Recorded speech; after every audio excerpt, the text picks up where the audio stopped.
Hello.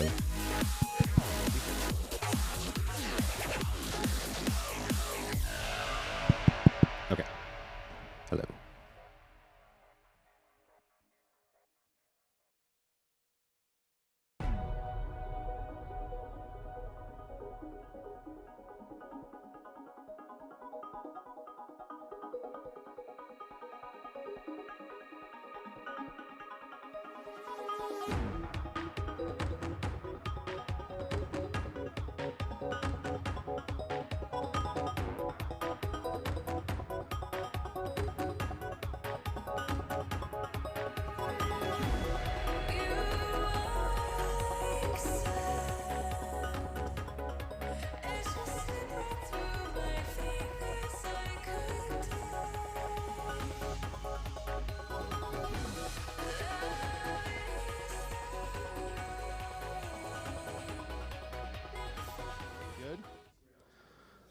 One, two.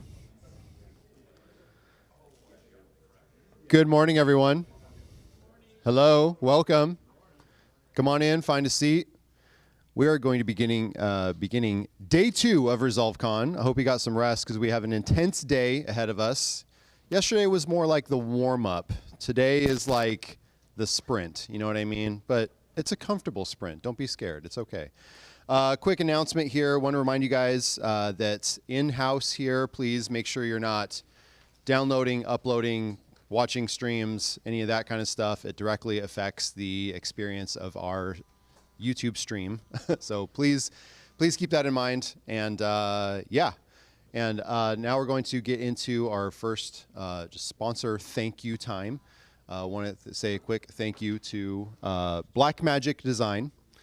Thank you so much for helping sponsor Resolvecon, making all of this really possible, for bringing our presenters in, for giving us so many wonderful things to raffle off, and making this experience awesome, what it is. So next, guys, we're going to get kicked off with our first presenter.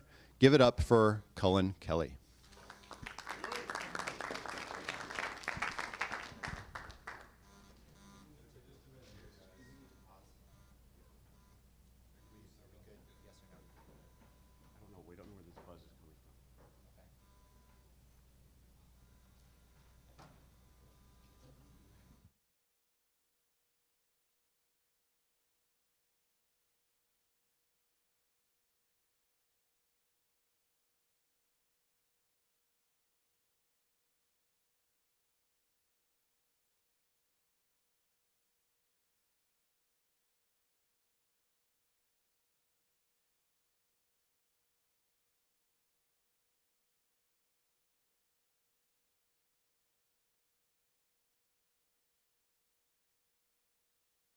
What's going on, guys?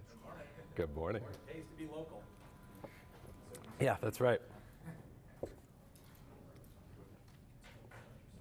Stream can hear him. Yeah, Stream can hear him. Yeah. Oh, really? Stream can hear the house. So yeah, so I guess you can go now and just. Okay.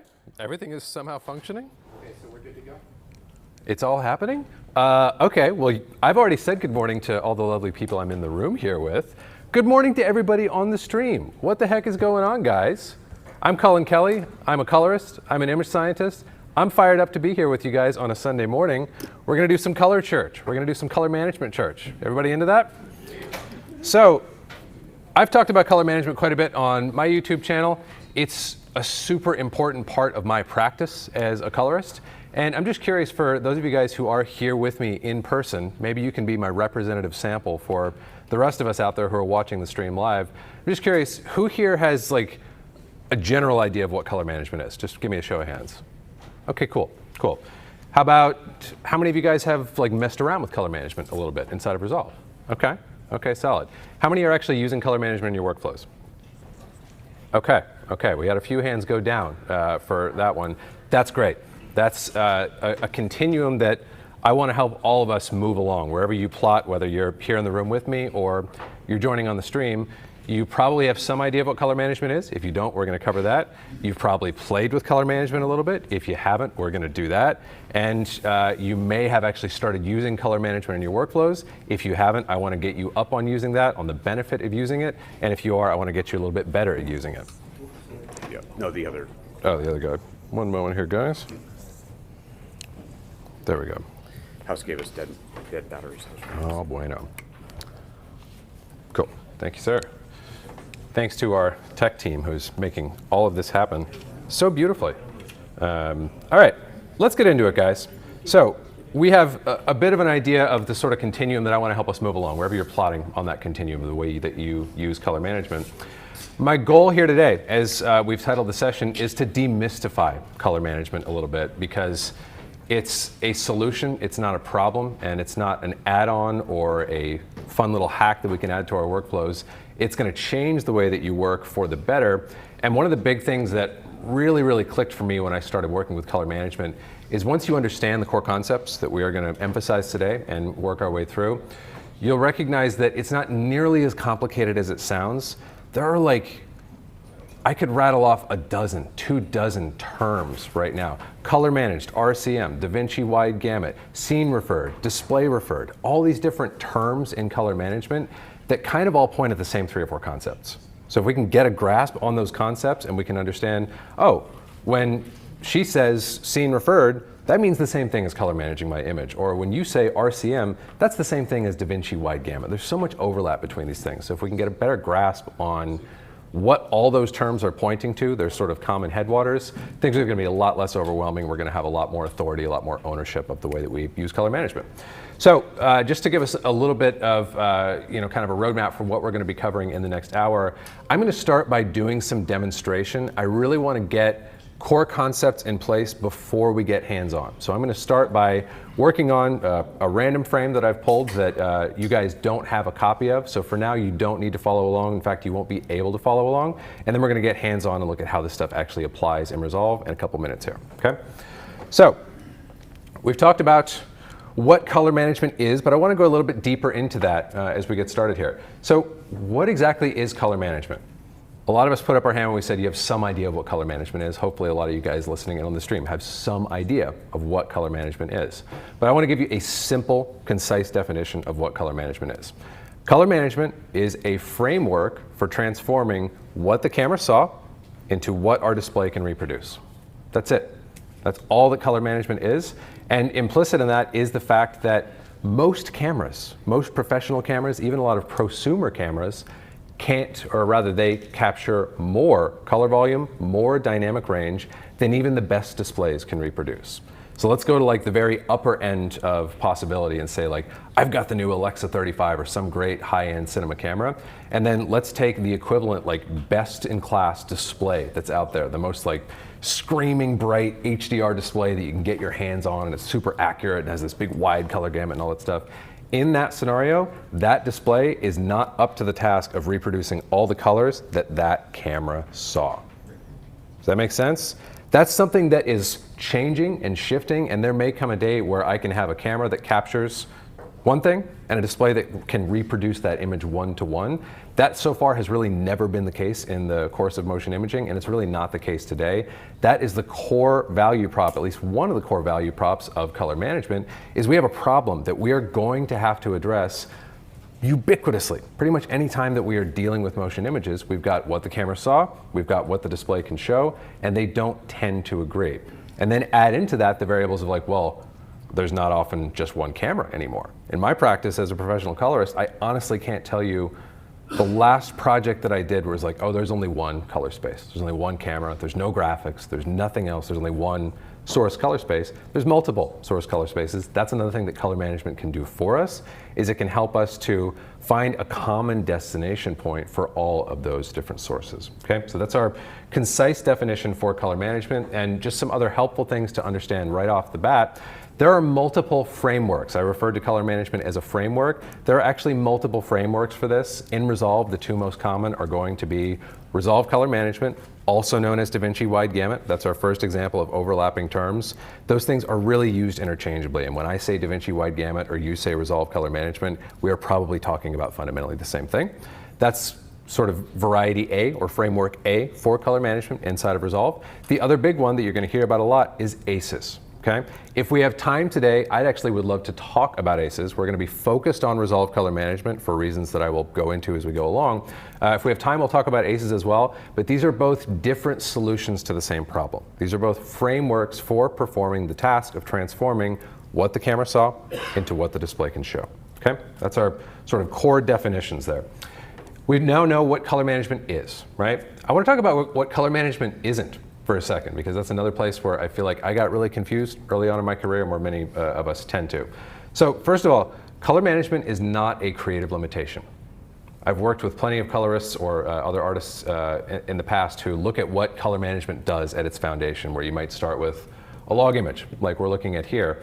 And when you see color management applied, as we will in just a moment, we're going to get a normalized image out of the deal, right? It's going to look somewhat reasonable for our display, healthy level of contrast, healthy level of saturation, and there is a constituent that looks at that and goes, well, hey, that's my job. Why are you taking my job? That's what I want to do. That's what I'm here to do. First of all, that's not what we're here to do. And second of all, that is not a creative limitation that's being placed on you. That is a sensible foundation from which your creativity can spring, okay? So color management is not a creative limitation. That's the first thing that color management is not. Color management isn't new. This is another thing that I really like to emphasize when we talk about color management, because there's this sort of upside down notion, at least in my lane, in the color grading world. A lot of the artists that I learned my craft from were from the, what I would call color correction tradition. They were telecine colorists, and they came from broadcast backgrounds, and they were used to actually having the best case scenario of what we talked about a moment ago. We're like, oh, the source and the display actually kind of agree. Like, I've got this Rec 709, or at the time, like Rec 601 material, like stuff that's already kind of ready for air, and we just need to tweak it and tune it a little bit before it goes live. That's a very different animal than the state of affairs that we are in right now. But those colorists, because they came from that background, they tend to now think of color management when it comes into the story of like, oh, it's this newfangled thing. And maybe it's not trustworthy, or maybe they're still ironing the kinks out, or maybe I'm old school and I like to stick with normal color correction, and I'm not new school, I'm not into this new color management thing. That is a fallacious notion. Color management is not new.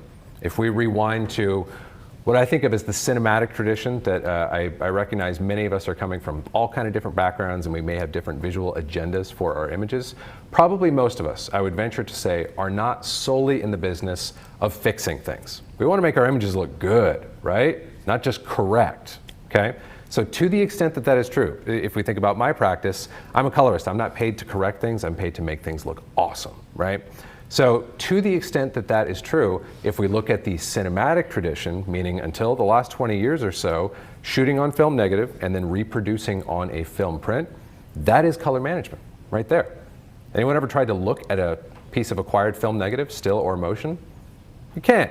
It's upside down, it's unprocessed, it's undeveloped, it's not suitable for viewing, it was never meant to be viewed, right? In order to view that image in the context it was meant to be seen, you had to print it. right? Same exact type of thing when we're talking about color management.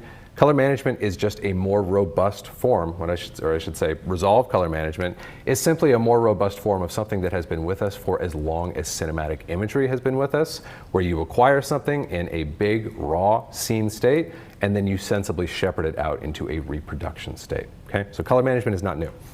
The last thing that color management is not, it is not a workflow hack, it is not a workflow tweak. What I'm going to show you guys today, for those of you who may be newer to color management or who haven't had the opportunity to try it out in your workflows, you're going to be drawn in, at least if you're like me, you're going to be drawn in and go, wow, that's pretty cool. I can now normalize, we're looking at a timeline right now that has literally one shot in it, but when you get into a timeline with 10 or 1,000 or 10,000 shots in it, however many you're grading, you're going to be kind of blown away, at least if you're like me, and go, wow, I can like hit a couple buttons and get a sensible, normalized reproduction without having to touch all those shots. That's kind of amazing. That's a pretty cool hack or a pretty cool tweak. It's easy to think of it that way. But I just want to be clear, for all of that sort of initial gain that you're going to make with color management, this is not something that you can expect to incorporate into your workflow overnight and have everything else behave and operate in the same way. It's a fundamental change to the way that we master our images and to the way that we think about mastering our images. We're going to go into more depth in that when we start getting into the hands-on portion of our time together today. But that's the last thing that color management is not. It's not an add-on, it's not a tweak, it's not a hack, it's not something that you can exploit alongside your regular good old grading practice. You're going to have to change the way you think about color grading and the way that you color grade a little bit, or color management is really just going to annoy you. And we've probably, many of us had that experience. I know I've met many colorists who have that experience with like, that just annoyed the heck out of me. Like, yeah, sure, that's great that it normalized it, but all the controls are weird. All the controls feel weird. We should just expect that. We're going to have to rethink ourselves a little bit when we start incorporating color management into our workflows, okay? So let's now get hands-on a little bit and talk about the simplest form of color management that I can think of, because I just alluded to one form of color management going all the way back to the cinematic tradition. Okay, I shot film negative and I'm going to shoot, or rather print onto a positive film print, and that's how it's going to be reproduced. So before we get into all of our project settings and how do I flip that and how do I set that and what about this color space and what if I shot on this camera or what if I'm mastering for HDR and all these variables that we get into when we're talking about color management, let's for a moment look at the simplest possible form of color management that we could use in a project. I'm going to go onto this shot here, and as I've emphasized already, this is a log state image, okay? This image is not currently being reproduced in any form that it was ever meant to be reproduced in. This low contrast, this low saturation, this was not meant to be a foundation or a starting point. This reproduction that we are seeing right here has to do with the fact that my display cannot show everything that this camera saw. Make sense? So we need to do something about that. And that's what color management is. And I want to start by looking at the simplest possible form of color management I can think of, and that would be a LUT. And in this case, I'm going to use the manufacturer's provided LUT and apply it to my image here. That's the Arri Alexa Log Cedar Rec 709 LUT. That is in your LUTs folder. Again, you don't happen to be working with this particular piece of Alexa material, but it will work for the sake of our example here. So I'm going to apply that. And there we go. That's textbook color management. It is now normalized, right? Now, to be clear, it's not color graded. This is not a particularly artful reproduction. My job literally hasn't begun as the colorist, but it is in a sensible starting point. And this is a very different approach to what I was taught when I began color grading, where they'd say, okay, Cullen, well, here's what you do when you have a log state image. Back in those days, it was usually film negative. And they'd say, well, what you got to do is go over here into your primaries and drop your lift and stretch out your gain and add some saturation because it's going to be really low saturation, and just keep slamming those knobs until you start to get a reasonable reproduction. This is the alternative. This is the superior alternative to this, okay? So all we are going to do from here with our world's simplest color management here is do all my grading off to the left. That's it. I could totally master an entire Arri Alexa timeline like this, and I would indeed be using a form of color management. And this is the simplest possible form that I can think of. So one of my core principles, not only as a colorist, but as a color scientist that I always try to come back to is, what is the simplest possible solution, right? That should be what we are aimed at. We don't want to seek complexity. Complexity will find us in color grading. We want to seek simplicity. So when I see something like this, my immediate question is, all right, so what else do we need? Are we done? Did I end 45 minutes early? Cool, we're done. We can all go grab a coffee, right? Let's talk about some of the limitations that come into play here. First of all, what if I didn't shoot on an Alexa? My LUT is dumb. And we're going to do a quick detour and talk about LUTs for a minute because we're going to return to LUTs later on. This LUT is dumb. This LUT doesn't know what I'm feeding it. It's just a bunch of numbers, right? So my input, what I'm providing to this LUT, has to align with the design intent of this LUT. This LUT was designed to take array Alexa log C and return Rec 7 or 9. And this is a core principle we're going to need to return to later on. All LUTs are this way. All LUTs expect one thing and will return one thing. And if you don't like what it's giving back or you don't feed it what it expects, you will not be happy with your LUT. Sooner or later, you're going to get into trouble. So in the case of my world's simplest color management, I'm in great shape if there was only ever one camera on the planet, right? Otherwise, I'm going to have a LUT for every single one of those cameras, and it starts to get a little bit cumbersome. So we're going to make a little tweak. We're going to click up the complexity ladder just a little bit in the interest of getting a little bit more flexibility, okay? So here would be an alternative to this reproduction. And what I want to do actually is grab still. And I'm now going to wipe out node number 2 here. And let's reset whatever errant keystroke I've done here. And I'm going to use a color space transform. Have you guys ever messed around with the color space transform before? Let me know. Yeah, they're a big ingredient that we're going to be working with today. So in this case, I get to designate my source and my destination. So it's a lot more dynamic than a typical LUT like we were just looking at here. So I'm just going to explicitly designate, well, I'm coming from array wide gamut 3, array log C3. I'm still getting used to that 3 suffix on there, which was added because we now have the new Alexa 35 with its log C4, which is very exciting. So we're going to go Rec 7 or 9 gamut 2.4, and we now have an alternative to what we just did here. Now, there's something else that is going to come up alongside this little experiment that we're doing. So before we talk about all the benefit that we've netted here, I just want to point something out to you. If I wipe between these two, there we go. Cool. So if I wipe between these two, it's actually a different reproduction, right? Didn't I just get done saying that this is not color grading, this is not creative, this is not subjective, this is technical? Shouldn't these align perfectly? If that LUT was designed to take me from array Alexa log C out to Rec 7 or 9, and that's what this color space transform is designed to do, shouldn't those agree like 1 to 1? Yeah. They yeah, wait a minute. But they don't, do they? And in this case, it's a fairly innocuous discrepancy, but you'll see, again, if we have time to explore ACEs for a moment toward the end of our time together today, these discrepancies between the way different color management solutions get us out to that final Rec 7 or 9 image, they can actually be quite different. They can be quite distinct.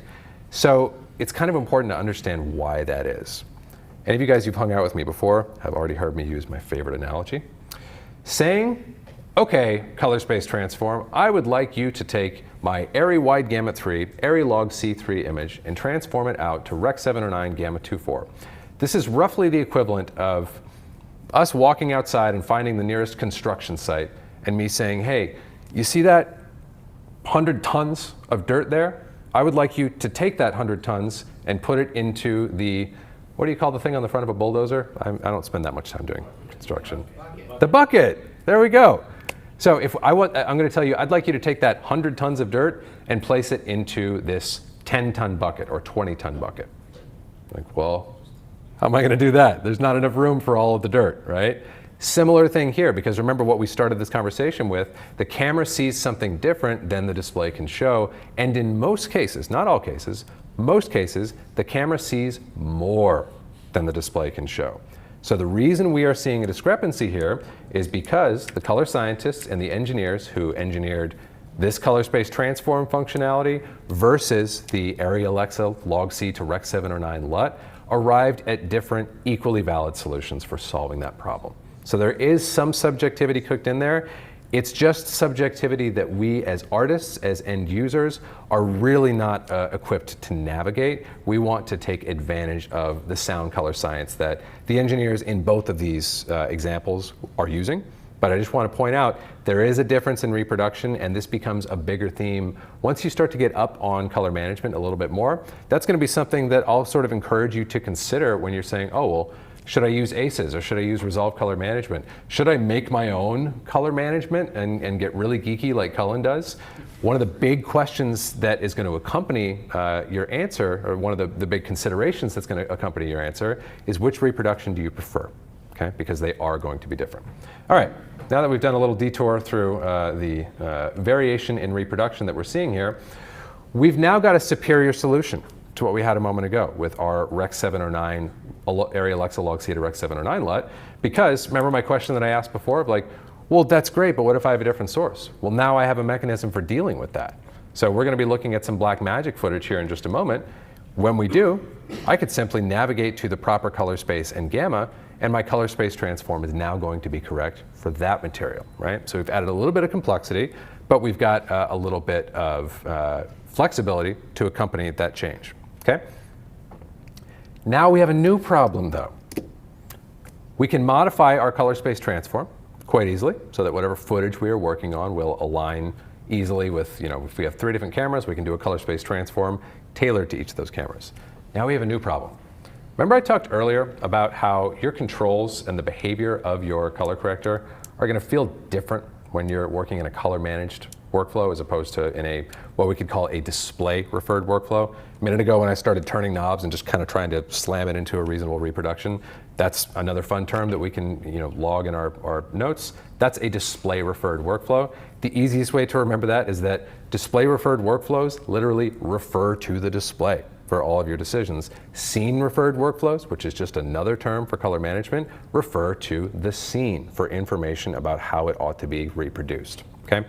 So in the context of this display referred workflow, when we are working in that way, in the context of our scene referred workflow, we have another challenge. So our controls are going to behave really different. Really simple example, if I want to think in a more photographic manner, which is one of my big tenets as a colorist. It's something that it's a language that I try to speak with my clients. It's one of the big things that I emphasize in my book, The Colorist's 10 Commandments. I encourage you to think photographically. So that would be about, easy example, thinking more in exposure than in gamma, right? I was taught to think in, well, you need to drop your midtones a little bit.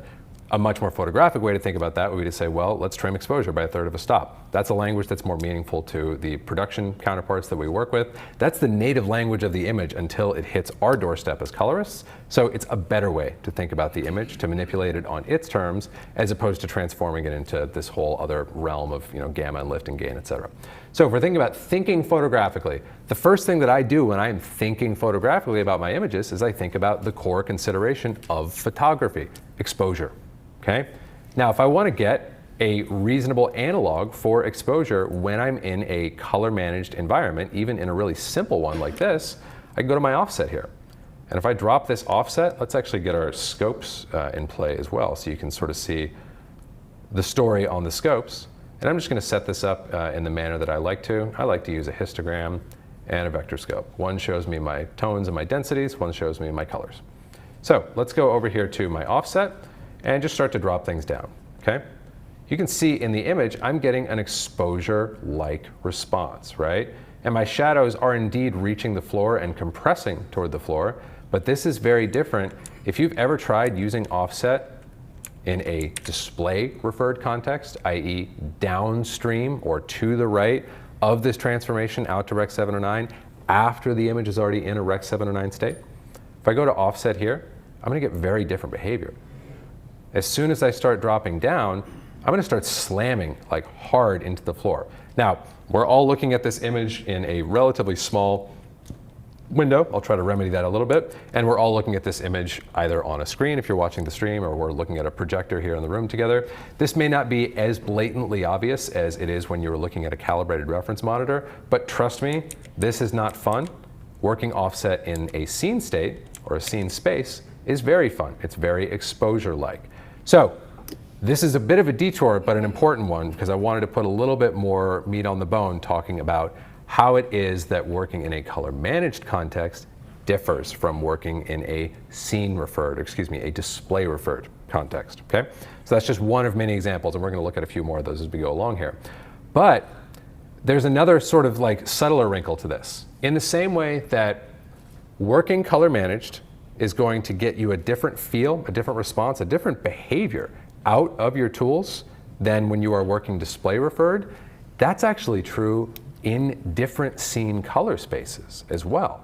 So right now, my working color space, which is a term we're going to return to shortly, my working color space, because this material was shot in ARRI wide gamut 3, ARRI log C3, and I've yet to do anything to it here in node number 1, right? I'm just taking the original camera negative and starting to mess around with it, and the transform out to my display is happening later, right?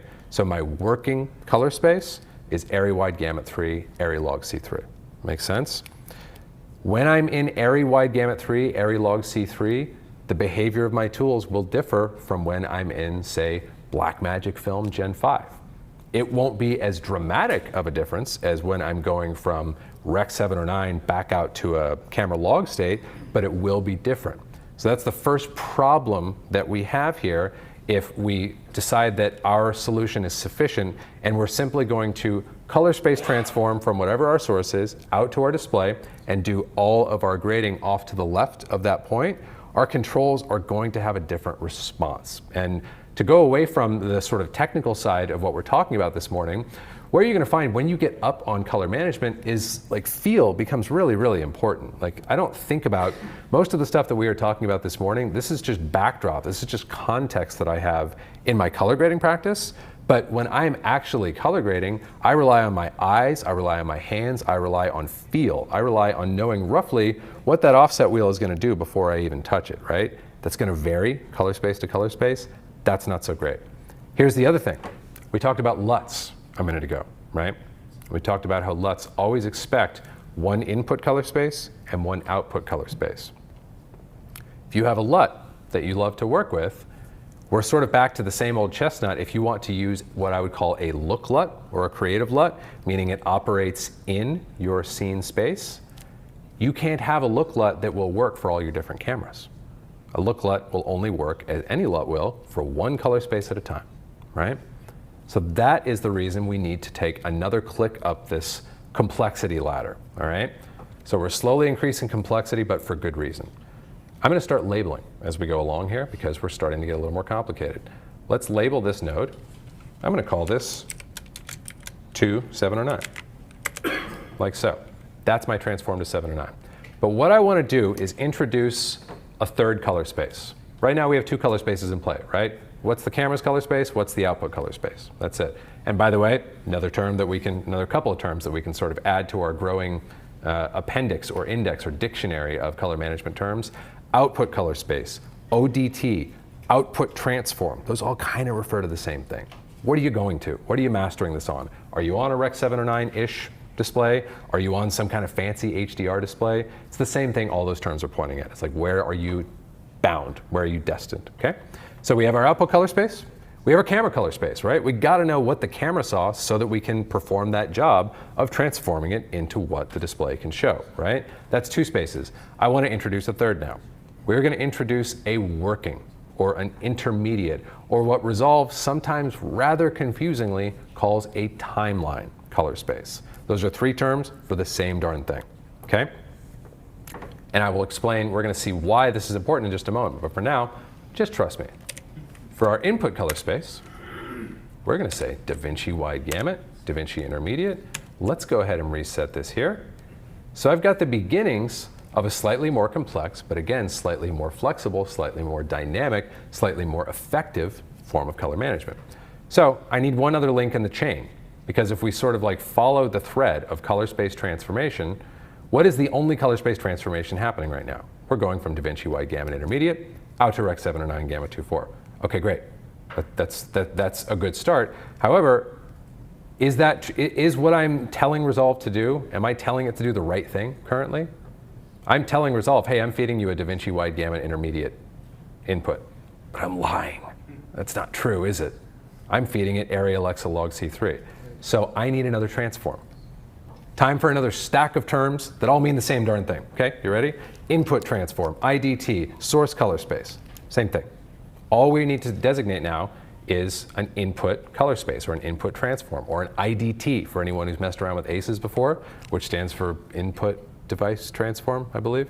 All the same darn thing. I don't really care what the acronym stands for because it all says the same thing to me. It's the concept more than the explicit particulars of whatever the term is. So I hope that as I've been rambling just now, some of you guys have started guessing and go, oh, I already know what this guy's going to do. I'm already way ahead of him. I hope that that happens throughout our session today, that you run out in front of me and you're beating me to the punch. See what I'm doing here? Area wide gamut 3, area log C3, to DaVinci wide gamut intermediate. And before we talk about the particulars of what we are going to do with this slightly more complex node graph, we can just look and see that we have ended up with an identical reproduction to what we had a moment ago. And in fact, I would like to prove that to myself and to us. So here's exactly where we were before. Area wide gamut 3, area log C3, out to rec 709 gamut 2.4. I've turned off this other node. We're back to our warm and fuzzy, cozy, simple one transform color management solution, okay? Let's delete this other still that we grabbed. Let's grab a still of this. And then let's go back to what I just did. DaVinci wide gamut, DaVinci intermediate. We're gonna go over here and turn this back on. And let's compare one to the other. They're identical. It's the same exact thing, right? We're adding one more link to the chain, one more step to the journey. And as we said before, that is adding complexity. Complexity is not desirable, but complexity is necessary sometimes. And in this case, I want to look at what this complexity is netting us. Before I do, I'm going to go ahead and label this node. And we're going to just say to DaVinci wide gamut. Now again, to reemphasize, my working color space is now no longer area Alexa log C3. It is DaVinci wide gamut intermediate. This right here, this is the very first thing I'm going to do to every single image in my timeline. If I'm not working with area material, I will simply change my input parameters here, but everything before I do a darn thing to it shall be transformed into DaVinci wide gamut intermediate so that I have a common working space. Sort of like having everything mapped into the same realm, onto the same playground. So now things like my LUTs, I can use one look LUT. If I love that look LUT, I can use it regardless of what I captured, right? The feel that I talked about cultivating with your controls, how does offset respond? How does contrast, pivot, saturation, whatever your go-to tools are, how do those respond? You're gonna now have the opportunity to cultivate a relationship with those tools because their response is going to be consistent regardless of whatever camera you shot, okay? So let's flip over to our timeline. Let's start looking at this in a practical context. We're going to flip over to the material that you guys have if you've downloaded it ahead of time. And just to point out something before we move off of this, what I've just shown you is one of the two ways of setting up color management inside of Resolve. This is what we would call a node-based color management solution or color management pipeline. Tons of colorists like to work in this exact fashion that I'm showing you here. This is actually how I perform my color management. But what we are going to do next is probably the more common, the more vanilla, the more quote unquote normal form of color management that many of us have probably already played around with, where we go into our project settings and we start playing around with all those scary parameters that are revealed to us. But when we do that, all we are doing is applying this framework in a different form, okay? So this is another term that we can add to our list. A color space transform is a unit of transformation within Resolve Color Management or DaVinci Wide Gamut Intermediate, okay? And that's distinct from, for example, an ACES transform, which is a unit of transformation within an ACES framework, okay? So all we've done here is set up a color management framework, a DaVinci Wide Gamut Intermediate framework, or a Resolve Color Management framework, whatever you want to call it. All we've done is set that up in nodes as opposed to in our project settings, which is what we're going to do next as a group. But it's helpful for me, at least when you're starting. You may ultimately decide you want to do things in project settings.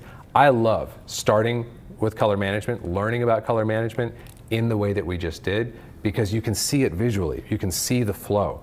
And just a great tip that I will give you guys as you go away from our time together today and start playing around with color management or exploring it, you're gonna get stumped. There's gonna be instances where you're like, that doesn't look great. What is going on? What am I doing wrong? What step am I missing? What drop-down menu am I selecting the wrong parameter within in my project settings? The best thing you can do is either go back to doing things explicitly in nodes, or at least in your mind's eye, visualize that flow. Visualize that journey from here out to there. If you can visualize that, you're gonna have a lot easier time of getting the right components in place and troubleshooting when you run into problems. All right, let's go to this other timeline. So, we're back to our same old challenge that we had a little while ago, right? We have a timeline of well-shot material that happens to be in camera log, right? We need to transform what the camera saw into what the display can show. We're gonna do exactly what we just did a moment ago, up to and including having a total of 3 color spaces in play. We are gonna have an input color space, a working color space, and an output or a destination color space. Now we're gonna set it up in our project settings. So I'm gonna go to my little gear icon down here in the lower right, and we're gonna go up to our color management. And since it's our first time looking at this section of our project settings, I want to talk about this a little bit. This is another area where things get confusing for many of us. So right now my color science is set to DaVinci YRGB, which is not a terribly meaningful phrase to me or to probably most of us in this room. And even more confusingly, I've got drop-down menus for color spaces like we were just looking at, right? So what this says to me, if you were to drop me cold into Resolve right now, it's like, oh cool, so is this like where I do my color management? Cool. Do I do Arealog C3, or actually in this case, we're gonna do the proper transform for this material, which among the many, many Blackmagic design color spaces, is gonna be Blackmagic Design Film Gen 5, okay? And then output color space for X709 Gamut 2.4. Like, is this my color management? Does that work?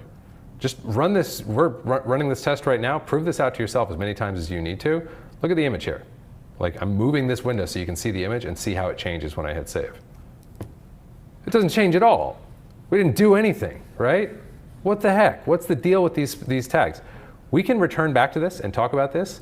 This is actually a very useful set of drop-down menus if you're working in nodes, like I was just talking about. That is where you would use this, but this is not used for color management. This is used for tagging and other operations within the Resolve ecosystem that we can return to a bit later on. So the TLDR, the shorthand here for this color science dropdown, DaVinci YRGB, what does that mean? That means Resolve, do not help me. I got this. I will do everything that I need to take my image from wherever it began to wherever it's going. Hands off, do not help me whatsoever, regardless of the fact that there are these slightly confusing drop-down menus immediately below it. DaVinci YRGB will not help you. It will not color manage for you. You are on your own. That's not what we want right now. We want to use DaVinci YRGB color managed. That's a bit more meaningful than DaVinci YRGB. When you see those two side by side, you're like, oh, okay, so this is where my color management will happen. And now we're presented with another sort of challenge of the way that color management is implemented in Resolve. They've done a really good job in Resolve of trying to make color management simple, because we've been talking for, 30 minutes now. And there's some contour to this conversation, right? There's a bit of complexity, there's some moving parts, and I probably could have talked a little bit faster, but in general, it kind of takes a minute to get through this stuff, right?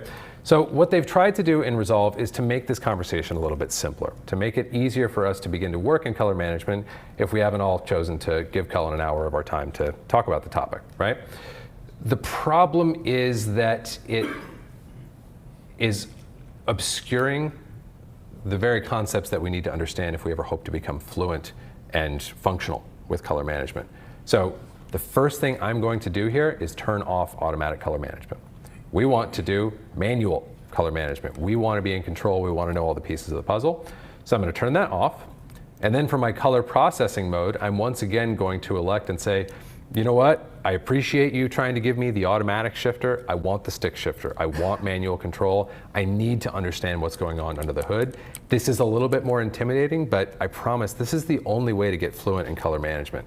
Your best case scenario that you can hope for if you're using automatic color management and the stock color processing mode, your best case scenario is that you'll get a decent result once. maybe 5 times, maybe 10 times. Sooner or later, you're going to get a problematic result, and you will have no idea what to do about that because you have no idea what's going on under the hood. So we don't all need to become color scientists this morning, but we do need to understand the building blocks of color management and how those are implemented inside of Resolve if we hope to be able to consistently get good results and troubleshoot things and not end up in a scenario that, again, I've heard far too many sort of color management doubters bring up where they say, Cullen, I was in the room with clients and it looked insane and I couldn't fix it. Color management is not trustworthy. Color management is too confusing. It's like, well, no, it's not confusing. You haven't given yourself the opportunity to learn it, right? So we're going to emphasize understanding the pieces so that we can navigate this effectively in a variety of circumstances, not just the particular circumstance we're looking at today. So we got a bunch of menus, a bunch of options that just popped up when I went to this color processing mode of custom. And most of these, the important ones, I think most of us in this room, most of us on the stream, if you've been paying attention and not tabbing over to your Instagram and listening to me, we could probably fill in the important ones of these by this point, right? So I hope you will try to beat me to the punch on these things. Input color space. In this case, we're going to do a little bit of a plot twist because we're now working with some different material. Input color space is going to be Blackmagic Design Film Gen 5 because that is the color space of this material. Timeline color space. This is a little confusing, as I said before, because timeline color space can be confusing, but remember what we said. Timeline color space, working color space, intermediate color space, all the same thing. This is just what do you want to work in? We know that one too, right? DaVinci Wide Gamut Intermediate. Output color space, Rec 709 Gamut 2.4. These three things, input, timeline, and output, these are the things that matter. If you get these things right, these other settings matter. They will change the reproduction of your image, but you can play around with them. You can look into which ones work better or worse for you. You're not going to have like mission critical problems because you set your input DRT to the wrong thing. So focus on these things within this custom framework. And as we have time and as you guys have questions, I'm happy to go into more detail on what these other things mean. But if you just get those three things right, where are you coming from? What do you want to work in between? And where are you going? You're good to go. Okay? And let's watch the magic trick that I never get tired of seeing, of looking at the image in its log state and hitting save, and seeing that we now have a normalized image. We have a good place to start from, okay? So this is a great example of color management in practice, and it really can be as simple as that, as knowing your input, knowing your working space, and knowing your output space, okay? So now that we're here, let's talk about what we actually do from this point, okay? So we've got some color management set up. Hopefully we've all got a bit more of a grasp on not only how to color manage Cullen's timeline that happens to have Blackmagic Film Gen 5 material in it, but how to color manage, period, right? Now that we're here, what happens? Because as we talked about before, I have not done any color grading whatsoever. This is a precursor. This is a foundation to my color grade. How do I actually go about color grading now? How does that differ from the way I might used to be, or I might be accustomed to color grading, I should say, if I've been working in a more display-referred context, okay? So let's talk about a couple principles. The first one is that offset, as we've already alluded to, offset's your friend. Offset's really good when you're color managed. Offset is your exposure. And I'm just gonna go ahead and build out the core of the node tree that I use in every project that I tackle. And I like to label nodes because it helps me keep things clear. And when I was a kid, I loved my Matchbox cars, but I didn't like to play with the Matchbox cars. I like to line up all the Matchbox cars perfectly, get them all right in a little line there. So this is my grown-up version of lining up my Matchbox cars, and I'm lucky enough to have found a healthy outlet for that, okay? So we have our exposure, we have our ratio, and we have our balance. If you set up good color management and you do nothing else but populate these nodes with sensible adjustments, you are at a threshold that is critical to me. This is something that I share with my clients all the time. 80% of what it's ever going to look like, 80% of like the best your image is ever going to get and where we're going to get after all our fussing and finessing and tuning and tweaking and notes and feedback, 80% of that is going to happen in the first 20% of our color grade. That's the promise of color management. That's one of the good things about working in this way. The foundation's already there, and now you're just filling things in, and you're filling in photographic parameters. So that's really what we're going to do from here, is think about exposure using offset. Okay? That is all I'm going to do in node number one. I'm only going to work exposure, and I'm only going to use my offset wheel for that operation. Let's turn this gallery off so we can see this image a little bit bigger. Let's even go crazy and do that. So that's what I'm going to do here. And I'm just starting to kind of preferentially grade. Let's look at a tighter frame here. And actually turn these clips back on. And I'm going to paste this tree that I'd started working with over in shot number 1. Now, I actually want to check something, and this is a good detour for us to go on quite quickly. A question comes up when we're setting up our color management here, back over here in our project settings. Well, what if we have more than one input color space? Am I tethered to just what I elect here, and that's all that there can ever be when I'm setting things up in this way? No, you can set things up on, an individual basis. And in some cases, you actually need to do this just to get the correct input. So I'm going to right-click on this image, and I'm going to look at input color space here, okay? So this input color space allows me to flip from the stock or the preset, what's tagged up here as the project setting. I'll do this like so. Blackmagic Design Film Gen 5, I should say. That's kind of a mouthful. We can flip that to whatever we want here if I happen to have, oh, this is some Astro Design A-log material. I've actually not ever run into Astro Design A-log, but I'm really looking forward to that day. In the meanwhile, you can see here, for whatever reason, this has already been sort of manually overridden and tagged in this way. So I'm going to go up here and say, no, really, use the project setting. That's better. Okay, so that's kind of a tangent, but a good opportunity to look at how we would flip our input color space if indeed we needed to. And I'll also show us while we're in that same breath, if you want to show yourself or if you want to show your client, hey, where are we coming from? You can right-click on your same image and say bypass color management. And now we're looking back at the original camera log state. Okay. But going back to the task at hand of starting to grade some pretty pictures, this is the fun thing about color management to me is it is a sensible, sound, scientifically derived framework within which you can just play jazz. You can just surf. Make the image look good. That's literally all that matters. One of the big differences between working color managed versus like display referred is like your scopes, you're going to find your scopes play a very different role in your workflow. If you're used to your scopes being your co-pilot, your scopes will no longer be your co-pilot, at least they shouldn't be. Your scopes are literally your flight instruments. You are your pilot and your co-pilot. We don't have co-pilots as colorists. You are the person flying the airplane. You have passengers who have a destination in mind, i.e. your clients, so if you take them to the other side of the world when they're expecting to get to Newark, New Jersey, you're gonna have problems, but you are the pilot, okay? Your scopes are your instruments. They are not there to help you arbitrate what you do. So your scopes can help you out of trouble or help you identify problems, but you don't need to make your scopes look a certain way when you're color managing. This is not what I was taught when I began color grading many years ago. I was taught all these rules that are like, it's not enough to make the image look like you want it to look. If the scopes do this or that, or they don't do that, you have a problem and you must make the scopes do that. That's done. You can forget about that the moment you start to work color manage. It's one of my favorite benefits of it, okay? So I'm literally just going in and manipulating my image in a photographic way, like we talked about, to make it look like I want to make it look good, to make it look like my client wants to. So I'm going to drop exposure. Over here in my ratio, I'm going to use either lift and gain in combination or contrast and pivot in combination. Dealer's choice. Pick one that feels good to you. Pick one that feels most natural, most organic. In this case, I'm just going to try kind of clicking up that contrast and pivot like so. So a little more contrast and then pivot a little bit more like so.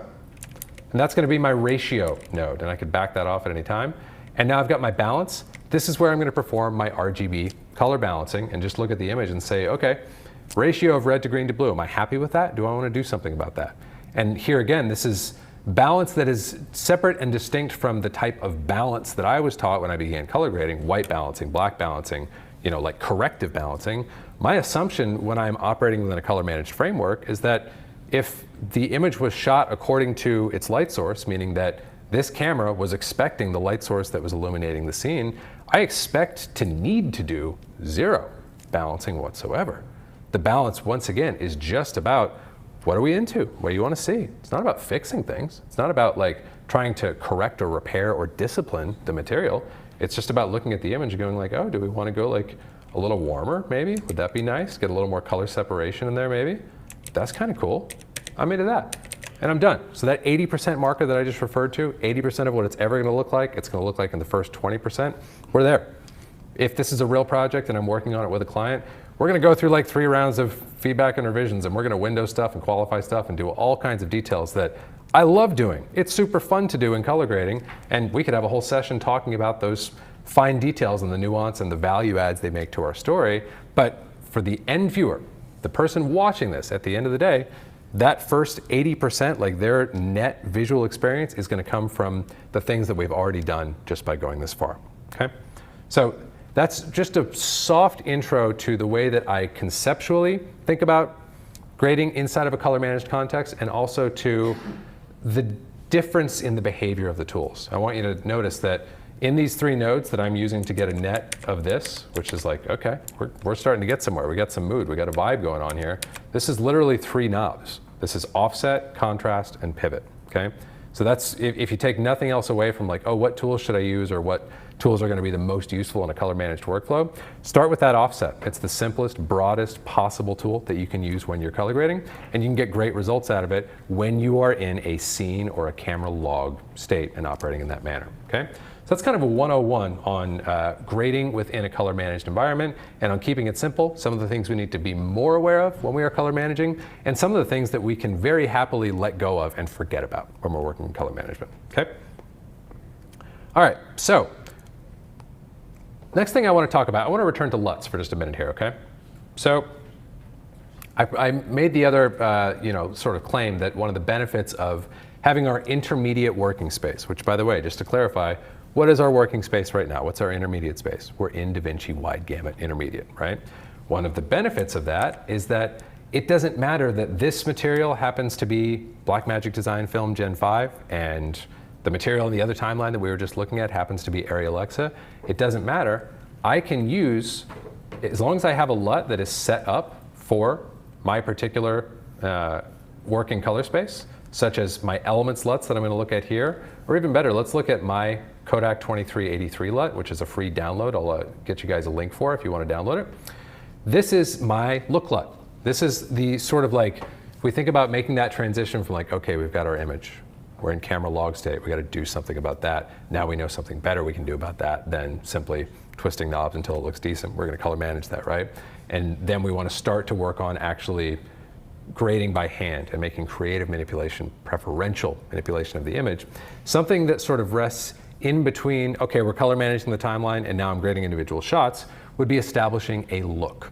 A look is, just for a quick definition, it is a preferential manipulation of your image that does not change from shot to shot. So it's going to be the same on shot 1 as shot 100. That's the whole point of it. If anybody's a big Lebowski fan, looks really tie the room together.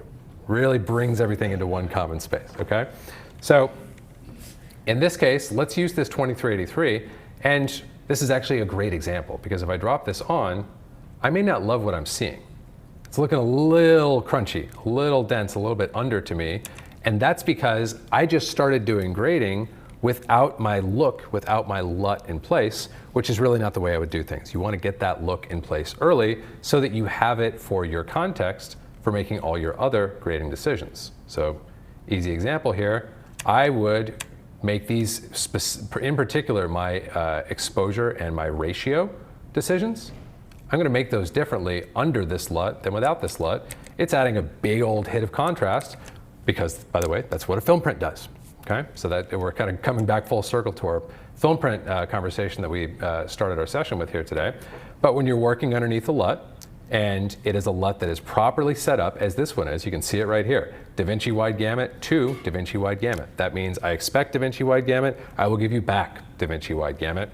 When you have look LUTs like these, when you have a library of them like I've developed for myself and like I have available to you here in this free 2383 LUT, as well as with my elements LUTs here that you can mix and match. They all expect DaVinci Wide Gamut. They will all return DaVinci Wide Gamut. This is, to me, one of the other core value props of having this intermediate or this working color space that added a little bit of complexity to our workflow, but once we understand it and once we have it in place, we can use these LUTs on whatever project we want, and it doesn't matter what it was originally shot on. It's a way of sort of setting aside the technical and the creative portions, or distinguishing the technical and the creative portions of color grading, we're like, all right, we got to get the technical in place so that once it's in place, we're done, and we can just focus on creative preferential reproduction. So that's an example of the benefit of having this working color space and then being able to use LUTs designed explicitly for a working color space, as opposed to designing a LUT like I could have done for some particular camera space that then only those of us who shot on that camera and are using it for this project would be able to take advantage of. Since I built these for DaVinci Wide Gamut, you can use them and I can use them on any project I want as long as I'm properly color managing. Okay? All right, so we're going to have a time for a couple questions from you guys, but before we do, I want to cover a couple of like really common questions, the questions that come up when I'm talking about color management, the questions that came up for me when I first started learning color management. Here's the first one, probably the biggest one. What if I don't know my color space of the camera that I shot on, right? What do I do then? Well, the truth is you need to. That is one of the biggest challenges, one of the biggest sort of burdens that comes with color management. You need to know what your material was acquired on. I can tell you as a professional, a lot of the time that's easy. You know, if the cinematographer is in the conversation, they know what camera they shot on, and depending on that camera, there may be just one color space that's possible, such as with an Alexa, or in the case of like a Blackmagic camera like we're working with here today, there's actually a number of color spaces that they could have chosen to shoot on. We have to figure out which one of those you did shoot on. And it's a real question. It's a good question to ask. Like, oh, well, what if I don't know? Well, the truth is you got to find out.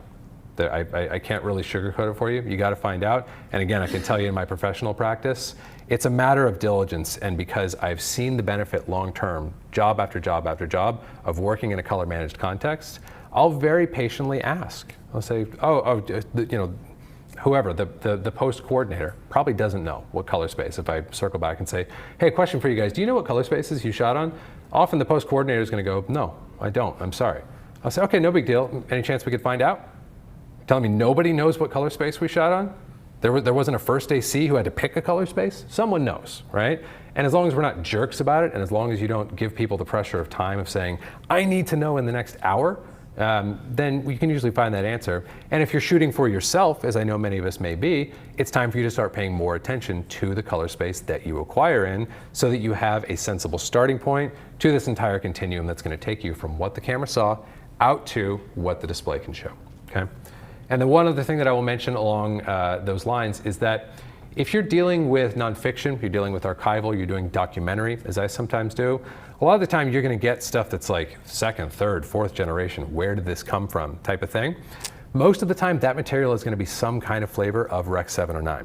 So in that scenario, this is going to look wrong when I do this, but in that scenario, input color space, Rec 7 or 9, Gamut 2.2 or Gamut 2.4, or even Rec 7 or 9 scene, those would all be sensible places to start. And this is not a general prescription that I would offer as a blanket, but if specifically you're dealing with archival or old material and there's truly no chance of even knowing who originally captured or acquired this image, it's a pretty good bet to lay that that's going to be some flavor of Rec 7 or 9 SDR. And so I would play around with my different Rec 7 or 9 possibilities until I found something that felt like it was giving me a decent starting point. Okay, so that's kind of the one cutout I would leave for like sort of feeling your way through it. Other than that, I would push that agenda and really stress like, hey, this is important. This is going to make the images look better, faster, and more consistently. So let's figure it out, you know? Last couple of my questions that I'm going to answer for myself that hopefully are useful to you guys as well. What if my color space isn't supported, right? Like, well, what I have like, you know, like a DJI that shoots in a particular color space, but I don't see it in this drop-down menu here. That's another real problem. And here's the deal, guys. We started this conversation by talking about how color management is not new. Color management has been with us for a long time. While that is true, color management frameworks, such as Resolve Color Management, such as ACES, those kind of are new. They're kind of young. We've only had, I mean, digital color grading is young. We've only had it for a couple decades at this point. So these are evolving frameworks, and when you have a color space that isn't supported, there's no great solution to that, honestly. you can look at finding the published science and the published math for that color space if it's out there, and you can tap someone like me to build you a custom transform. In fact, I've got one that I've got several that I've built for these different applications. It's like, oh, the data's out there. It's just that Resolve or ACES haven't caught up to it yet. That would be your best case scenario, is looking for a sort of like third-party solution that gives you a sound, technically neutral and technically accurate transformation.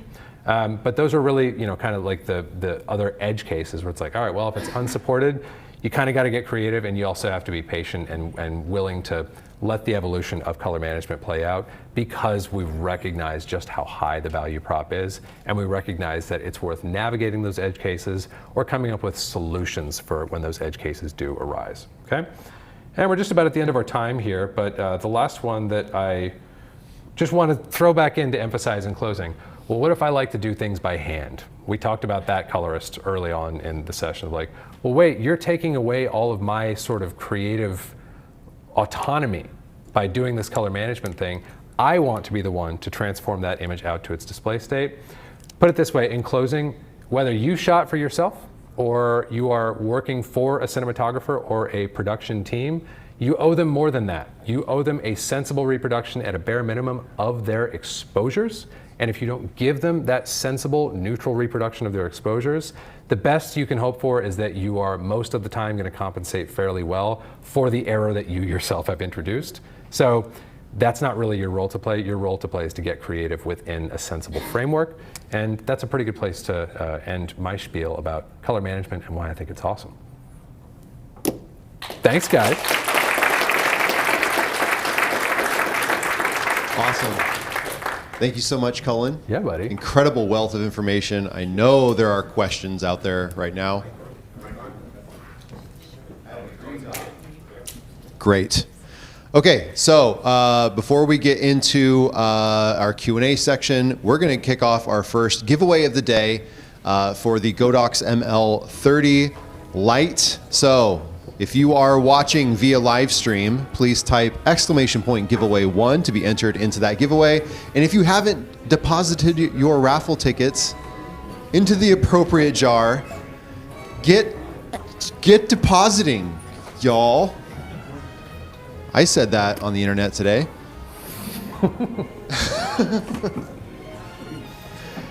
And if while people are doing that, does anyone have a question for Cullen? All right, we'll start over here. Go for it, man. Cullen. Input gamma. So you receive a project shot in like B-RAW Gen 4, but you really want to edit Gen 5. You choose Gen 5. Are you actually using Gen 5, or are you just tweaking Gen 4? Yeah, so this is a great question. The question is about, in the case of working with B-RAW, what are our sort of options for teeing that into the head of our color management pipeline? If we go into our project settings here, B-RAW is like any raw flavor of camera format. It is what's called a Bayard image. It's just stored in a particular pattern that is efficient for capture, but makes no sense to our eyes. So it has to be unpacked. It has to be de-Bayard. So to answer the question, if I de-Bayer, which is what we are doing when we set our camera raw settings over here, and I de-Bayer my Blackmagic raw to, I'm going to say decode using project instead of camera metadata, and I de-Bayer saying, Gen 5 instead of camera metadata, I am indeed de-Bayering into that space, and that's now the metric that I'm operating in. Now, here's an important thing to emphasize. This is one of the key differences actually between color managing here versus in nodes, like we talked about before. When you color manage here, it doesn't matter what you say here, it will be ignored. Resolve says, I got this, this is B-RAW, I know what to do with it. There's no setting you can flip here that will change the reproduction of the image. It's just going to automatically hook in. So if you do want to do exactly what you just described, which is to say, hey, I'd like to leverage or audition Gen 5 color science versus Gen 4, you will need to color manage in nodes, as we spent the first half of the session looking at today. Make sense?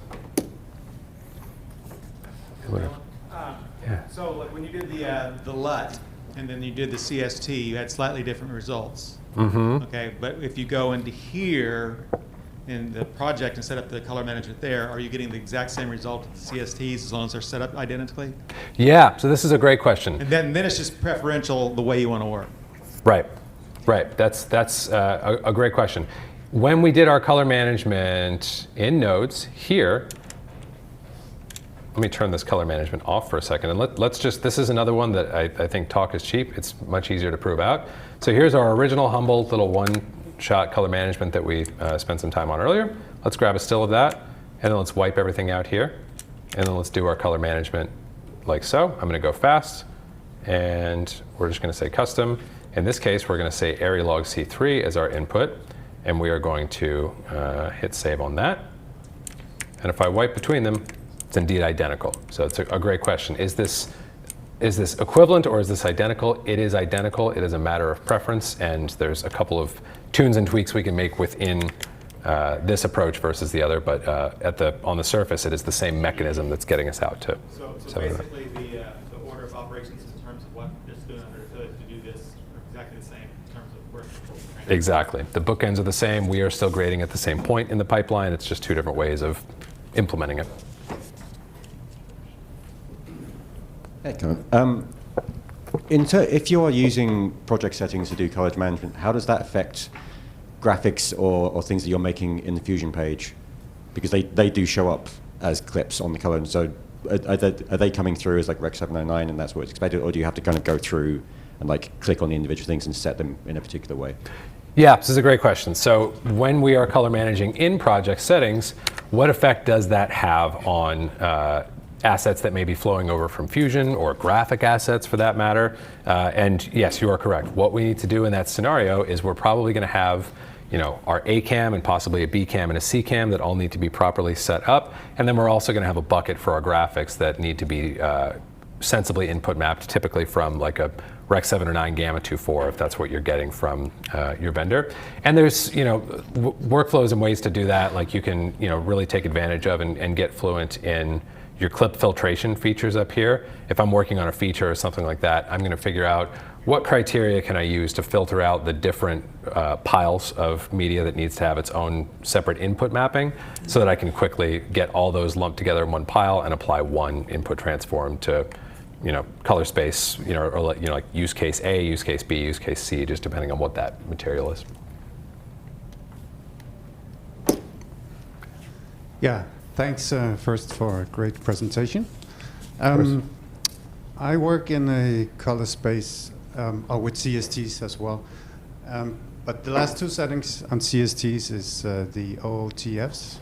Could you elaborate a little bit on what they do, when to use them and when not to use them? Because I think they're off by default, but sometimes I feel like I get a better result, but I'm not really sure what's going on under the hood there. Yeah, you guys ready to geek out for a minute? Let's talk about some OOTFs. Oh, yes. Opto-optical transform, okay? OOTF is another fancy term, for another sort of like confusing one called system gamma. But I'm going to give you the convention. I'm going to give you the rule of thumb for using the OOTF or not using the OOTF. What we are talking about is this business right here and the CST. When should I apply this forward OOTF? Here's the rule of thumb. When you are going from a scene or a working space to a display space, OOTF is on. Any other time, it is off. So you'll note in this template tree that we built earlier, let's turn our system color management off so the image doesn't look insane. When we are going from working space to display space, my OOTF is on. When I'm going from camera space to working space, or from what we could more broadly call one scene space to another, it stays off. So OOTF, again, the other terminology that's more common there is what's called system gamma. That literally means end-to-end, how does the weight of the image change between input and output? So it really is only a factor when we have a display space in play. So if you're going from camera or scene space into display space, this would virtually always be on. And then in many cases, when you're doing the opposite, if you're trying to convert from Rec 709 and get back into a scene space, you'll often want to use your inverse OOTF. I say often instead of saying always, because who the heck knows exactly how that image was originally encoded for display space, but that's the sort of rule of thumb for specifically the forward OOTF. That's for your output transform, really solely. You don't want it on at any other time, and you really always want it on when you're going out to your display. All right, this question is from our online stream. It says, what causes poor fusion clip colors, i.e. whites or gray, in the color and other pages, and how to fix it when working DWG color managed workflow? Yes, this is a really good question. So that can be caused for a lot of different reasons, but the first thing to understand, the first couple things to understand, fusion happens before the color page, okay? So if I do stuff in Fusion on this clip, I will see it represented here in the color page. This also means that what I do in Fusion and the context that I do it in will matter in terms of where I'm starting from. It's going to change what my effective starting point is when that fusioned, to turn a noun into a verb, when that fusioned clip moves into the color page, okay? So it's basically a matter of, before you start to do your fusion comp, figuring out, what do I need to be spitting out here? In an ideal case, in a fusion comp, if you're working Resolve Color Managed like we were today, you want to have your fusion comp spit out DaVinci Wide Gamut Intermediate at the end, and it should never travel through anything smaller than that, okay? That's probably going to change the way a lot of us work in Fusion, but that's the cleanest possible solution, is for it to never be anything other than living in a big, wide dynamic range, high color volume space. And here's the plot twist. Along the way, you need to be able to monitor your image, right? You need to be able to see it in a sensible, reproduced state. So that's a scenario where within Fusion, you would add a color space transform or a LUT or something that takes that high dynamic range scene state image and puts it into a display state for the purposes of your viewing, but then you turn it off before you go over into Resolve, so that when you get into Resolve, all you have is a DaVinci Wide Gamut intermediate shot that is ready to be teed into that pipeline. That makes sense? Lots of different ways that, there's more than one way that this thing can trip us up, but in terms of the ideal solution, that would be the ideal way to set things up from the outset. Any other questions in-house here? Great. Yeah, this is kind of a two-part question. If you were editing or color managing footage shot from two cameras, like two angles, two different brands, two generations, different color sciences, how would you match them? And is there a way in DaVinci to kind of see side by side of two clips to compare back and forth? Or how would you handle that? Yeah, this is a great question. So if we're talking about matching two cameras in a color managed workflow, so let's once again flip back over to our color managed situation here. You guys have probably gotten a first-hand glimpse today of how I've gotten so fast at doing this. You end up doing it a lot. So we're looking at our, did I do that right? Yeah. No. That's right, there we go.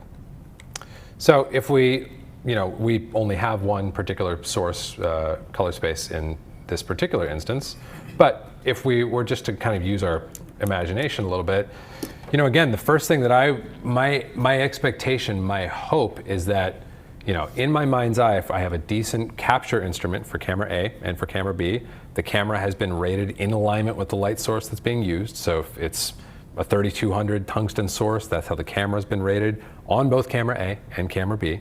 I should have images that align, that agree pretty reasonably well before I start doing anything. And then within there, just to account for the perceptual mismatch or for the error of the camera or the error of the light or the different ways that that misalignment can be introduced or perceived, I'm going to keep it really, really simple. Balance. Like, that's my go-to tool for those things, is just to balance those pieces out by eye. And that can be as simple as even say that, Cullen's idealistic hypothesis is actually true. That capture device was perfect. The light source being used to illuminate the scene was perfect. And so it's that way on camera A and B. Even with all that said, you've got to compensate for flow and for frame contents. If I'm facing, we can even look at it in our frames here. Like, I could have overlapping frame contents, like between here and there. they overlap, but they differ as well, don't they? There's a lot more warm stuff happening here than in here, so I may indeed need to warm this up a little bit in order to sell this cut from there to there. It's all about creating flow, and again, that's my goal with color management, is to know that I've got the best possible foundation I can get with the most complete information available to me about how the images were captured, so that within there I can work by eye and work really simply and work really broadly to get it across the finish line. Hope that makes sense. Hello, thank you for doing this. So when looking for information about color management, I usually see stuff about log or raw, but I shoot in S-Cinetone. So I'm just curious, do I treat that like Rec 709, or how does that come into play here with color management? Oh, I'm really glad this came up. So we're talking about shooting in Cinetone with Sony cameras. First of all, I get why. Like in my opinion, that's one of the better looking, like they don't style it this way, but that's it's clearly styled after like the behavior of a film system, and it can look really, really good. I'll put it to you this way, that is aimed at getting you pretty well close to like a finished product out of the camera. So yes, if you wanted to manage that, I would indeed, treat it as Rec 709, because that is what it is. It just happens that it's Rec 709 with quite a bit of preferential mojo cooked into it. So the better option really in the long run would be to start shooting in some sort of log format if you have that available on your camera. If not, then, like, I love color management. I pretty much always would work in it. There's very few instances where I wouldn't. But if you're only shooting Cinetone and you feel like that's the only thing available to you, or it's getting you a better result than you're able to replicate by doing color management and a look and all the stuff that I'm showing you here, you might indeed be better off just by like taking that Cinetone, shooting it as if you're shooting like a reversal film, where it's like, I'm either going to get it right in camera or I'm not going to get it right, and letting that ride and making little trims and tweaks right within your Rec 709 space. That might be indeed a sensible sort of cutout or allowance for saying, I'm not going to color manage because my best results come from capturing in this look and I don't need to tweak it much, and I'm happy with that. Thank you. Mm-hmm. Awesome. I don't know about you guys, but I'm going to start a petition to get a preferential Mojo shirt made for next year's Resolvecon.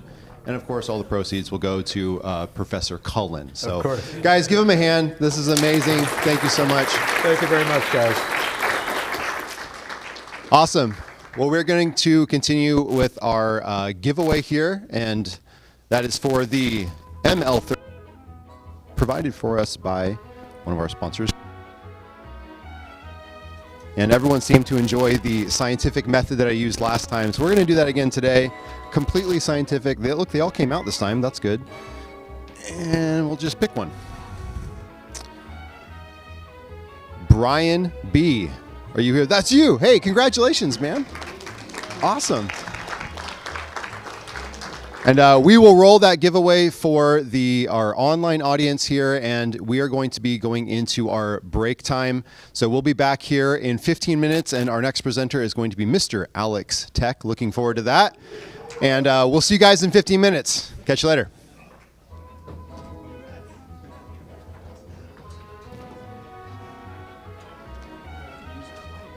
That's great, man. Awesome, awesome. So, would you do me a favor and just write your email right there? That would be. I got a red pen. I'm not sure if it's going to really show up on there. Yeah. Perfect.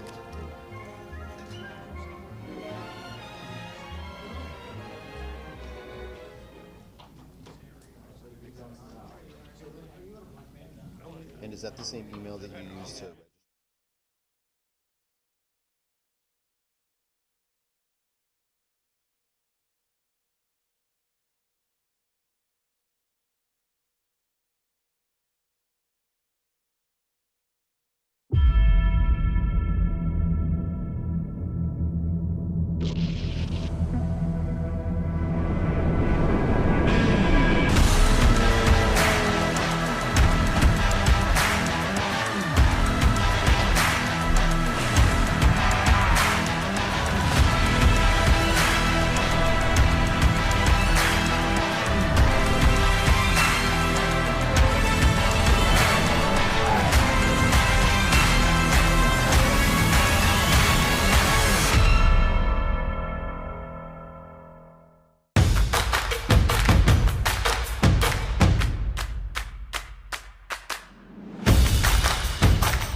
Puget system really helps us understand the specification of the system, especially the benchmark. We know exactly how to push the system, and we know exactly where we could push it. What happens is when a computer goes down or when there's any other technical issue, which is bound to happen on set, it can cause some downtime, and it means that maybe we have to compromise on shots. And since we're using such stable systems now from Puget that are really well optimized for virtual production, it's something that we don't have to worry about as much.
All right, everyone, come in, have a seat.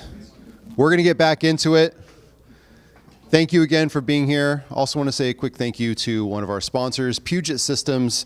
By the way, they hooked us up with this beast of a computer specifically for the presenters. So just want to say a special thank you to everyone at Puget Systems for making all of our presentations go swimmingly, troublingly comfortable. Is that a thing?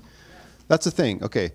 Anyway, thank you, Puget Systems, for hooking us up. And you can type !Puget in chat to learn more about them and hopefully getting you guys hooked up with a system that is spec'd out specifically for DaVinci Resolve.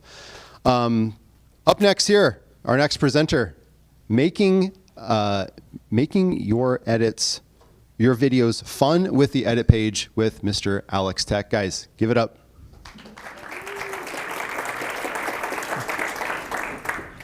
Hello. Everyone all right? Good. So, yeah, you've had some really informative professional information from Callum. You've got some more color grading stuff. It's a little bit different with me. We're just going to have some fun on the edit page. So, but it should be good. It should be fun. If you don't know me, my name's Alex. I'm better known on YouTube. I am a YouTuber. Boo, I know. And I like to create fun, silly, informative little videos on YouTube to try and get people started, essentially. So I generally make stuff for beginners. I like to give people a leap up so they can get into DaVinci Resolve and have some fun with it. So I'm not actually a filmmaker, so a lot of you guys, I just do YouTube videos. I started doing it because I wanted to learn. So I actually started making videos because I wanted to get better at making videos, and then by some miracle, I'm here today. So we're going to have a little bit of fun, and we're going to try and create this. Or audio.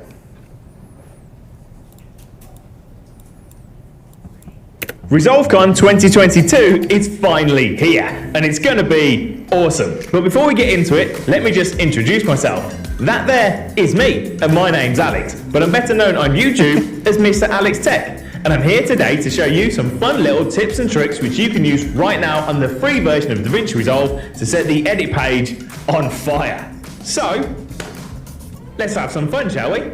Resolvecon 2022 Oh, you don't is see it finally... again. So, that's all made on the edit page. It's all very YouTubey, very flashy, like the guys were saying yesterday. You have to make these videos with a little bit of visual fluff for YouTube. But because I work a full-time job and I do YouTube, I've kind of generated this little style of editing to be able to do that sort of stuff directly on the edit page, all the animations, everything, in very little time. So there's some other tips and tricks, some keyboard shortcuts, there's some fun little time-saving things we're going to go through. So hopefully you will enjoy it. So let's get to it. You should have some of the sample files if you want to follow along, or you can just watch me talking nonsense as we go. So, first things first, I've got a timeline set up, and this is 1080p 30, so it's nothing too exciting. And there should be a file simply called sample, so we're just going to drop this on our timeline. For some reason, I don't know why, the waveform's playing up, so we don't really get much clue there, which is a bit strange. So, I have been told many times by various sources that I have very hilarious pause faces. So if I pause the video at pretty much any time, I usually look like a bit of a fool. Yeah, so if I look like an idiot in the pause space, feel free to shout up, laugh, point at me, whatever you want to do. Something like that. So there we go. There's a bit of a pause at the beginning. Let's get rid of this empty space. It's a little bit difficult with that waveform, but never mind. So we'll just tidy this up. And we're going to start off with something nice and easy, just to get me going. Adjustment clips. Do you all use adjustment clips? You all know what they are? Everyone. Anyone not use them, not see the benefit of them? A couple of hands? Okay, we'll talk about them really quickly. So within the effects library, so we've got the effects top left-hand corner. Under effects, you've got an adjustment clip. Now, I use these all the time. They're just super useful for basically everything. So there's a little star next to everything within the effects library. If you give that a click, you can see your favorites. So that appears just down here. So anything that you use, transitions, effects, titles, or whatever, you can add them to your favorites, so they're much easier to get hold of. So I've got an adjustment clip now in my favorites. I just click it, drag it, dump it on my timeline. Now, adjustment clips will save you loads and loads of time, basically in any project. If you give them a click, you can just treat them like a normal clip. So in the inspector, you've got things like zoom parameters, position, rotations, and that's occurring on the adjustment clip. And what it actually does is everything that you do on the adjustment clip will filter down to everything underneath. So if I move the adjustment clip out of the way, it'll go back to normal. that sort of thing. So you can do transforms, you can do crops, you can do dynamic zooms, you could even, probably get shot for saying this, you could even do color grading, you can apply that to your adjustment clip, and then you can either leave it on there or you can copy all those attributes to your clips from the adjustment clip. So they're just super handy. You can save them, which we're going to talk about in a moment. So if you set these things up, you can save them in what's called a power bin, which we'll have a look at in a mo, so that every time you open a project, you've got these set up, you drop them on your timeline, and off you go. Super useful if you are looking to do YouTube stuff where you essentially use very similar elements over and over again. They're always there, you don't need to mess around. So, like the guys were saying yesterday, a popular one is the little snap zoom, the little zoom in. So all I'm going to do, I've got an adjustment clip, we'll put it about here. But before we get into it, let me just introduce myself. That there is... We'll go for about there. So give it a click, zoom it in just a smidge. Now what I like to do for these, I always like to just adjust my eye line to make sure that my eye line doesn't change. So I always bring the position just down a little bit. The way it's a rudimentary method, but I put my cursor over my eye with my adjustment clip selected on the timeline, just hit D on my keyboard just to deactivate the adjustment clip, and then I just look at where my cursor is. Yeah, that's about right. Having your eye line up just means that people aren't as distracted. When they zoom in, they're not looking for you, they don't have to adjust their eye line. You can change the perspective of the shot, which gives it a little bit of visual something, panache, whatever you want to call it, without actually being that distracted. So there you go. Now obviously if I was to delete that off the timeline, it's gone.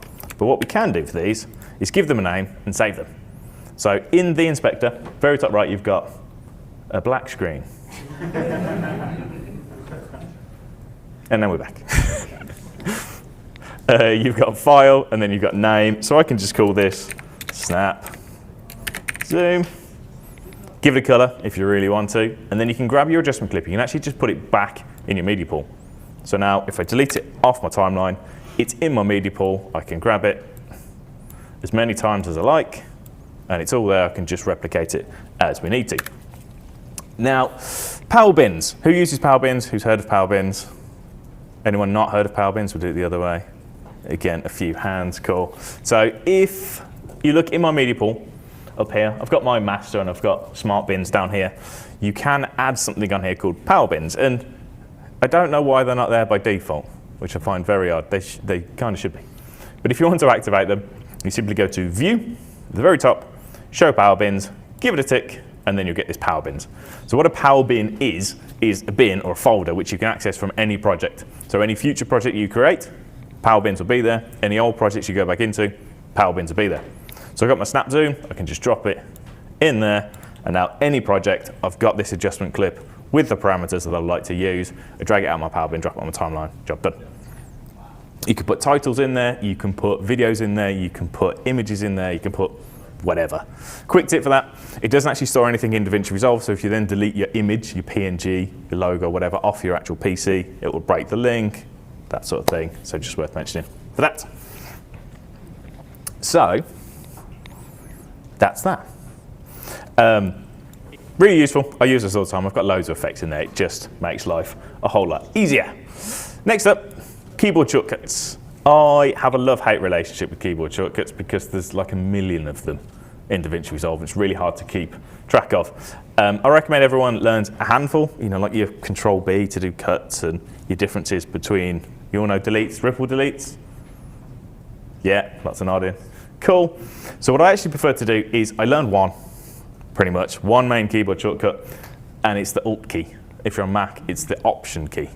And it's just the best. It's more of a modifier than a shortcut. There's lots of things that you'll do that you can do slightly differently by using the Alt key, and it's just really handy. So if I go to my master bin here, let me find, I've got this sample, which I've already got on the timeline. It's a video and it's got audio. But if I just hold the Alt key, click, drag, we just get the video. So if you just want to get the video at the timeline rather than the audio, hold Alt, do the same thing, you just get your video. Opposite to that, hold Shift, drag, and you just get your audio. So it's not a keyboard shortcut, it's just something to remember because you go, I only want the video, I don't want to mess around with the audio. Done. Let me undo that one. Linked selection. So if I give this one a click on my timeline, you can see that the audio and the video are linked, so they're both red. If I hold Alt, then click, I just get the video. hold Alt, click the audio, I just get the audio. So rather than having to mess around unlinking things to link them back up if I want to, we can just hold Alt, give it a click, and job done. Now that is actually still linked. I can still move it around, treat it as one thing, but if I only want to do the selection for the one, hold Alt, give it a click. Yesterday there was lots of mention of J and L cuts. Let me just make some general cuts on here, which means if you're looking to make the cut, hold Alt, click for just the video. Let me zoom in a little bit. And I can drag this, and we can make a J cut or an L cut without unlinking, without messing around. Really quick, really handy indeed. Undo that one. Creating gaps, another really handy one. So let's say I wanted to insert something right here, but it's not a clip, it's something I just want to make a gap, I want to mess around, whatever it is. If I hold Alt, hit Y, it'll select everything after the playhead. Really quick way of just grabbing everything on the timeline, making gaps, bringing it back. All that sort of fun stuff. You can do something called audio subframe script. Try again. Subframe scrubbing, something I see people have an issue with a lot. If I give this clip click, it's the only one with audio on it for some reason, hold the Alt key and then use my left and right keys, hopefully you can see the audio is moving a teeny amount. So rather than moving a full frame, which can be a bit of a pain if you're trying to make some adjustments, get your audio in sync, hold the Alt key, left and right arrow keys, and you can really get that audio lined up. Still on that same subject, holding the Alt, use the up and down, and you can just move things up and down tracks. So with this one key, which is way easier to remember than like a million different keyboard shortcuts, Alt key, drag, move things around, a couple of things to remember. It's really, really handy. There you go, Alt key. I really like it. Thanks. That's it, I'm going home now, I'm done. The last one, I've got my snap zoom. You can duplicate anything on the timeline. Once again, Alt key. So I've got my snap zoom, hold Alt, drag, and we've got two of them. Again, works with everything, works with titles, clips, even transitions, whatever. Give it a click, drag, holding the Alt key, make a duplicate of it. Again, just a real quick way of working. So I've got my other snap zoom here. I'm going to line this up on this waveform with this clap right here. Here's another really good little tip. So I can't quite line this up. I want to line it up perfectly with that clap, but it won't let me do it because it's just moving frame by frame. If I grab my trim edit mode, the T tool, and I try and move my things like so, you can see I can't quite get that lined up because again, it's going frame by frame. But if I hold my cursor over my actual video on my timeline, you can see I get that little, hang on, that little icon. I remembered, I can zoom in. And I'll drag it left and right, frame by frame. If we do the exact same thing, but on the audio, we can move it a teeny tiny amount, so I can just get that perfectly lined up. I don't know why, and why it's like that on audio, but if you do the same thing down here, it's way easier. There you go. Makes sense, doesn't it? So, I don't know if this is going to work on here quite as well as I'd like to. You may have to replicate this. But you'd expect, right, the zoom, when I clap, is going to be perfect because they're lined up. They're perfectly in line. Now, I'd recommend that you probably try this yourselves because there'll probably be a bit of a delay. Yeah, it's not going to work too well. But essentially, we, as human beings, we generally perceive audio first. So if you line everything perfectly up, like I've got this snap zoom is perfectly on that clap, if you was to watch it back, it would look off. You'd hear the clap before the actual zoom comes in, even though you think it's perfectly lined up. A really great example of this, if you want to try it for yourself, get a song with a really obvious beat, try and do some cuts to that beat, bang on the beat, watch it back, won't quite be right. It'll feel a little bit off. All you want to do, give your visual element, whatever it is, a cut. In this case, it's a snap zoom. You can use the comma and the full stop period, I think we call it here. Yeah. Move it over. Frame, 1 frame, 2 frames, experiment, watch it back. Generally speaking, make your visual elements just a frame or two before the actual audio element. It'll look way better. So give it a go. Cool. Real quick, another quick tip. If you're trying to review something like that, so again, you've got a small part on your timeline you're trying to watch over and over again. Do you want to know about the secret random little button that's in the stop button? This one down here. If you right click, you've got an option to stop and go to last position, which, by the way, if you accidentally turn on and don't realize, it will ruin your entire day. But if I turn it on, and I'm trying to review, let's say this is a massive timeline. There's a section that I've just worked on. I want to just look at it over and over again to make sure it's right. If I hit play, it'll play. If I hit space again, it'll go back to where I originally started playing from. So we can just keep reviewing it. But just, as I say, make sure you turn it off. Because you go somewhere else in your timeline, you're like, oh yeah, this is great, and you'll end up back where you started. So right-click this little stop icon, stop and go to last position. There may be a keyboard shortcut that does that. I don't know. There you go. So that's where that is. So now we're going to have a little go at creating my little intro-y thing. And within generators, within the effects library, there is solid color. Does anyone use these often? There's a couple of hands. Yeah, it does exactly what it says on the tin. It's just a big block of color. But we can put it on the timeline, adjust it as we need to. Now I use these all the time. As I say, I like to make my YouTube stuff really have a nice cadence to it, some visual elements, and just being able to grab one of these, you can do way more than you think you probably could if you're trying to do some sort of motiony stuff. But, you know, title screen, drop a solid color in there, pick a color, job done, put some titles on it, that sort of thing. You can create lower thirds with it, you can do little information bars with it, you could change the gradient on it and use it as a sort of a highlighter effect to highlight something on screen. There's loads of things that you can do with this really humble little solid color. So, what I'm going to do, drop it on my timeline at the very beginning, give it a click. In the inspector, under video generator, we've got this little color tick box. Click that and we get our color picker. We can just change the color of this. Something else which is worth noting, you don't need your playhead to be over it.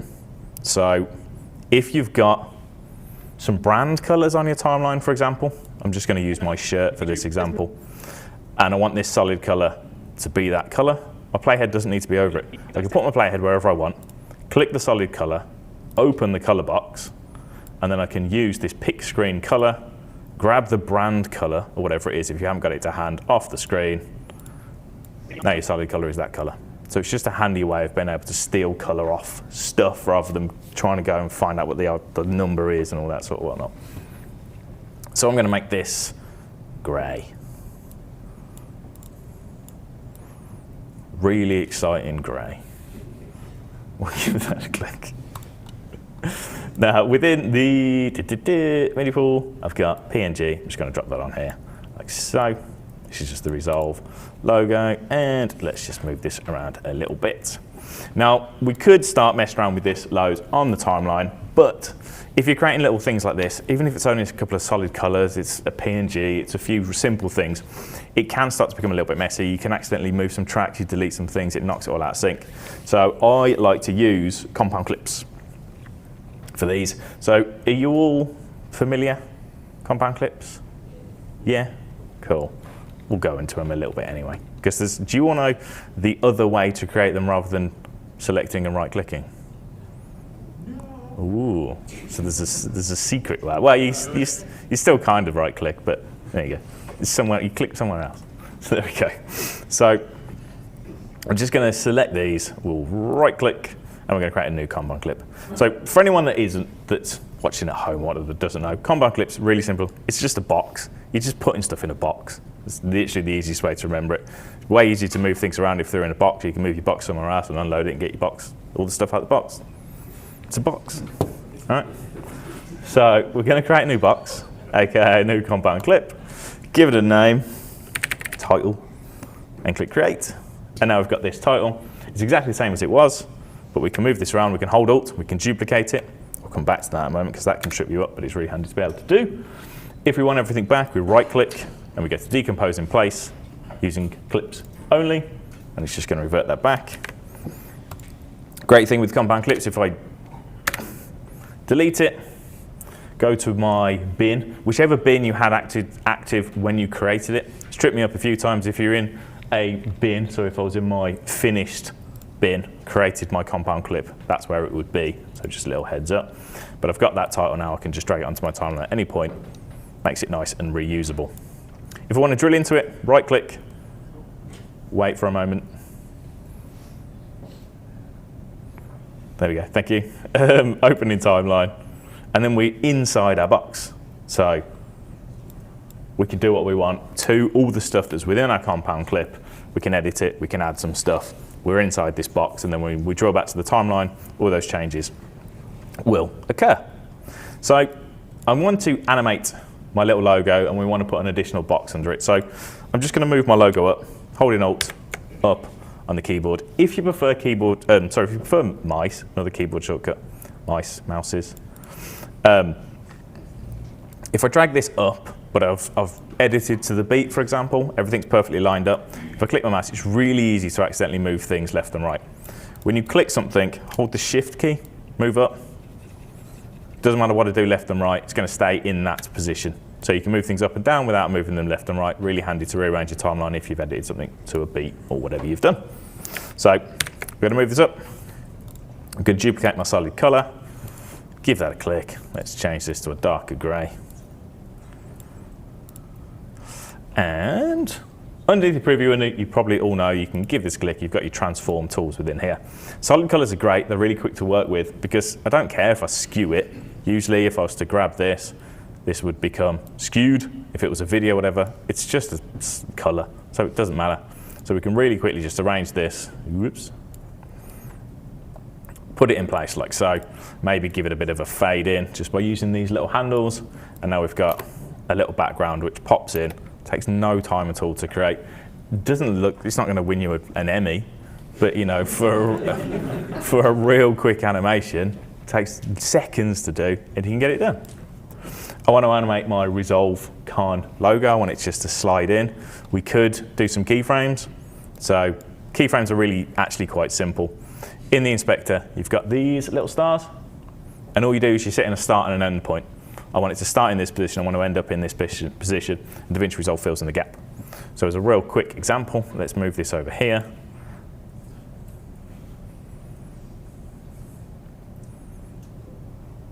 Thank you. Move my playhead a bit further along the timeline. Set keyframe first, that'd help. Move it over to the right, go back, and it's just going to move along. Now, did you all also know, let me turn that off, that if you use these little arrows, top right-hand corner, sorry, I forgot I could zoom, we can jump. When it's red, you are on a keyframe. If you right-click the actual keyframe, you can just ease in from there. So you don't need to drill into certain things. It's, yeah, there's a few funny faces.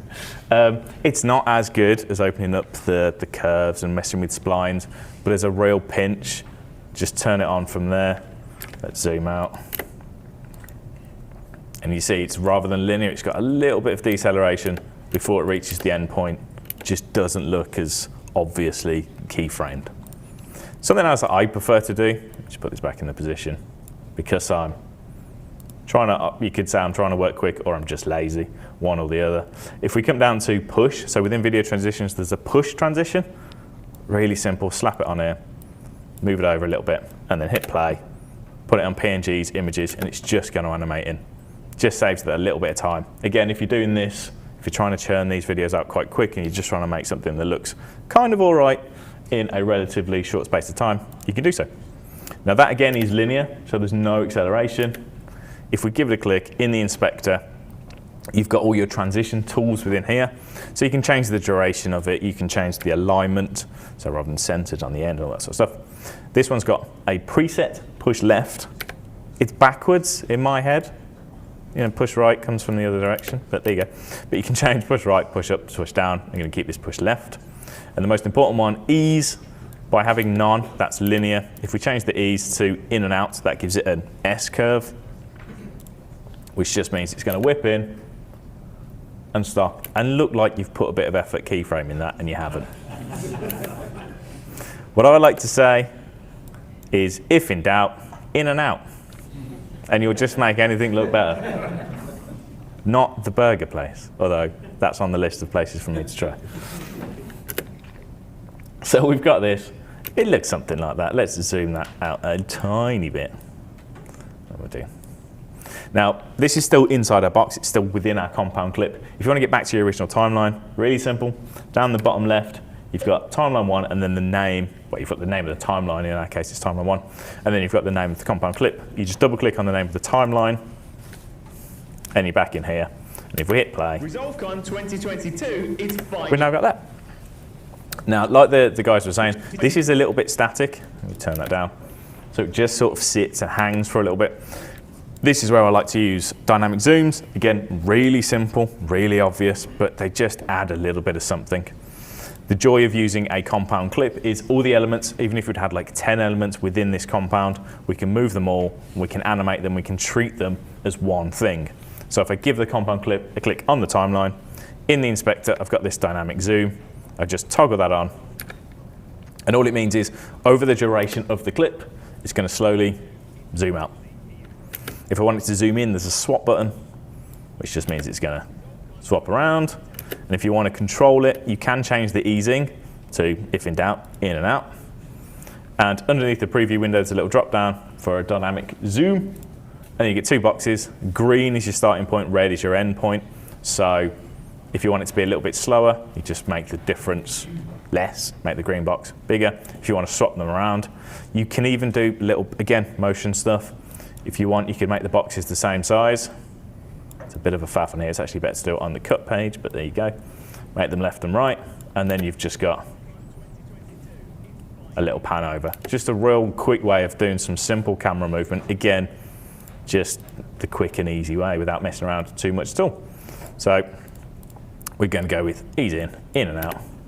Or we've just got something that looks a little bit like that. No time at all, and then it goes into my stupid face. So, next up we have, what are we going to talk about next? Oh yeah, so this doesn't really relate to this, but I want to show you really quick. So I'm a big fan, as you can probably tell, of looking at stuff and going, that kind of sucks. But if we change a few things, it doesn't. Looks all right all of a sudden. And a really good example of that is, I'm just going to grab a title. Just going to do this over on the end here. I'm just going to call this Cinematic Movie. Something like that. Because I'm that creative, I couldn't even think of a good name for a movie. There you go. So I want to animate this in. Again, we could keyframe it, we could hop into Fusion, we could do loads of clever stuff. Nothing wrong with doing that. If you've got the time, you will get a better result. But if you're in a pinch, go Video Transitions, and let's find something in here which will do the job. There is a search in here, by the way, which I'm obviously not using, but I'm going to find the center wipe, and we're just going to drop this on here.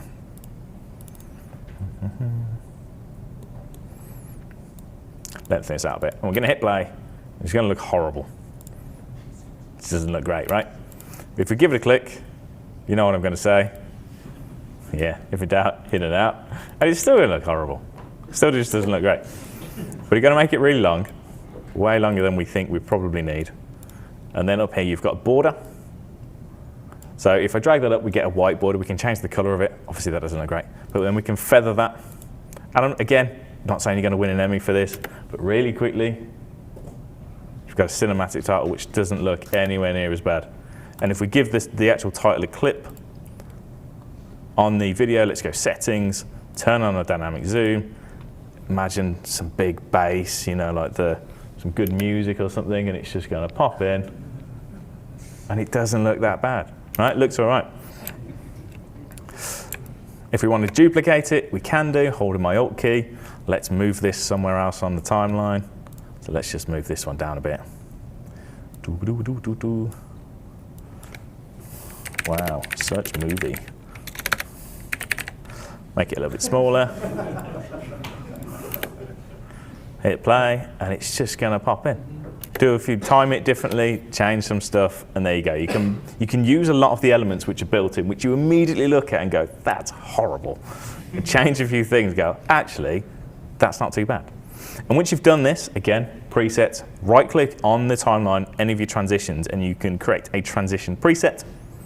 Give it a name. What's this? It's just going to be called a movie wipe, something like that. And then within your video transitions, scroll down. You'll now have a user area with your transitions. So at any point, do the work once, drag it on, lengthen it, done. Really quick, real simple, really easy, and it looks pretty good. Just going to take a quick drink. How's that? Looking all right? Cool. Thank you.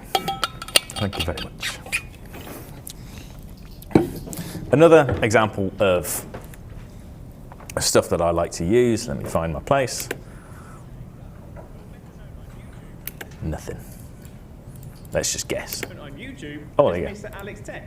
Thank you. And my name's Alex, but I'm better known on YouTube. That there is me. Let's just go with about here. So within the generators, again, looking for things which are there and you go, not too sure to see the point of this and trying to do something fun, doing something creative with it. If we scroll down to the bottom, there's these fusion generators and there's one in here called paper. Again, does exactly what it says on the tin. Most people completely ignore it because they don't scroll down to the depths of the generators because generally you don't need to. But you might not be able to see on there, it just gives it a papery sort of texture. If we give it a click, in the inspector generator, we've got things like the seethe, we can change gain, lift, gamma, contrast, brightness, and saturation. Really nice if you're doing slideshows. If you're just trying to show some images, use this as a background. Let's get my very attractive photograph. And then just zoom this out a little bit. Let's go to the effects library, open effects, and we'll grab a drop shadow. Drop that on there. Use your push animations to push in and out. A minute, you can make a slideshow. Copy the transitions using your Alt key. You can actually highlight loads of things on the timeline, actually apply transitions directly. You could make a slideshow in no time at all. Again, not the most visually appealing thing, but if you're trying to knock something up really quickly, a handful of things which are built in can look surprisingly all right. Now, something else I like to do with this, which again, is just a good example of doing this and also using compound clips. Let me just reset this. It's like a little Polaroid. I love using little Polaroids. So I'm going to zoom this out. We're going to open up the cropping. I could do this with the inspector, but I'm just going to drag this in, make it a bit more square. That will do. We're going to open up our paper. Same thing. But I'm actually just going to go to transform again because I don't care if it's skewed. So we're just going to bring this in. Let's just realign this so it sort of fits. And we've got a kind of Polaroid-esque effect. You could hop into the color page, change the coloring, desaturate it, make it a little bit more like a Polaroid. And again, real quick, real simple element. We want to animate this like it's one thing. So again, easiest way to do that, shove it in a box. We're going to highlight them both, compound clip, give it a name, pole. And now this is one thing, so then when we zoom it out, we can treat it like a little Polaroid. If we grab my drop shadow again, which I'll get rid of in a moment, we put the drop shadow on the entire thing. It's not going on the image, it's not going on the paper, it's going on our Polaroid. So you can create these, again, little assets really quickly with very little effort. And that includes animating stuff. So let me reset all of this. And we're going to animate this. Who here has heard of my Magic Animate tool? Yes. Cool, thanks very much. For those that haven't, I made a little asset. It's completely free, so you're free to download it. It's actually included within the stuff that you've downloaded, all these sample files. It's a DRFX file, so double click it, it will install, and off you go. It sits within the effects library, MrAlexTech, and then you've got three options: Magic Animate, mid animation, and then a transition only. So grab your Magic Animate and you can drop it on pretty much anything, videos, images, titles, all that sort of stuff. Give it a click. In the inspector, we've got effects, and then you've got all of your Magic Animate controls in here. And again, this is, when I make my videos, when I started making my videos, I made videos that I wanted to see. Because I was like, I want really simple videos, and I was teaching myself things. I was like, this would help me out if I didn't know what I was doing. This is the same thing. I was making all these videos, and I thought, what would make my workflow better? So I made this tool. I made it in Fusion, just using some expressions. Nowhere near what Patrick was doing yesterday. So it's way simpler than that. I'm not that level of genius. But I wanted to speed up my own workflow, so I created this. And because I thought it was useful, giving it out. If you want to donate, you can. The money's been going to charity, but it is completely free to download and start using. So all it does, we've got center, so we've got standard sort of transform controls within here. We can zoom, we can change the aspect, all that sort of stuff that you're used to seeing. You actually want to make sure that you don't change it within the usual transform tools. You want to go to your effects, and then you do it from within here. Now the fun bit is scroll down the bottom. We've got whips, zooms, spins, dissolve, aspect, mid animation, and then backgrounds. So what I wanted to be able to do was do those animations which I've showed you how to do with transitions and keyframes, but even easier because I wanted to speed up my workflow. So if I use whip, for example, I just tick in, hit play, and it's going to whip in. Any length that this is, we can make it shorter, longer, move it on the timeline. It's always just going to whip in from the left. If I tick out, as soon as it gets to the end of whatever it is, it's going to whip out. I don't want the out, I turn it off. If I do want the out, but I want this to be longer, we can lengthen it out, we'll figure out where the end is, and it'll just whip out. We can change the angle, we can change the ins and out angles, we can give it spins.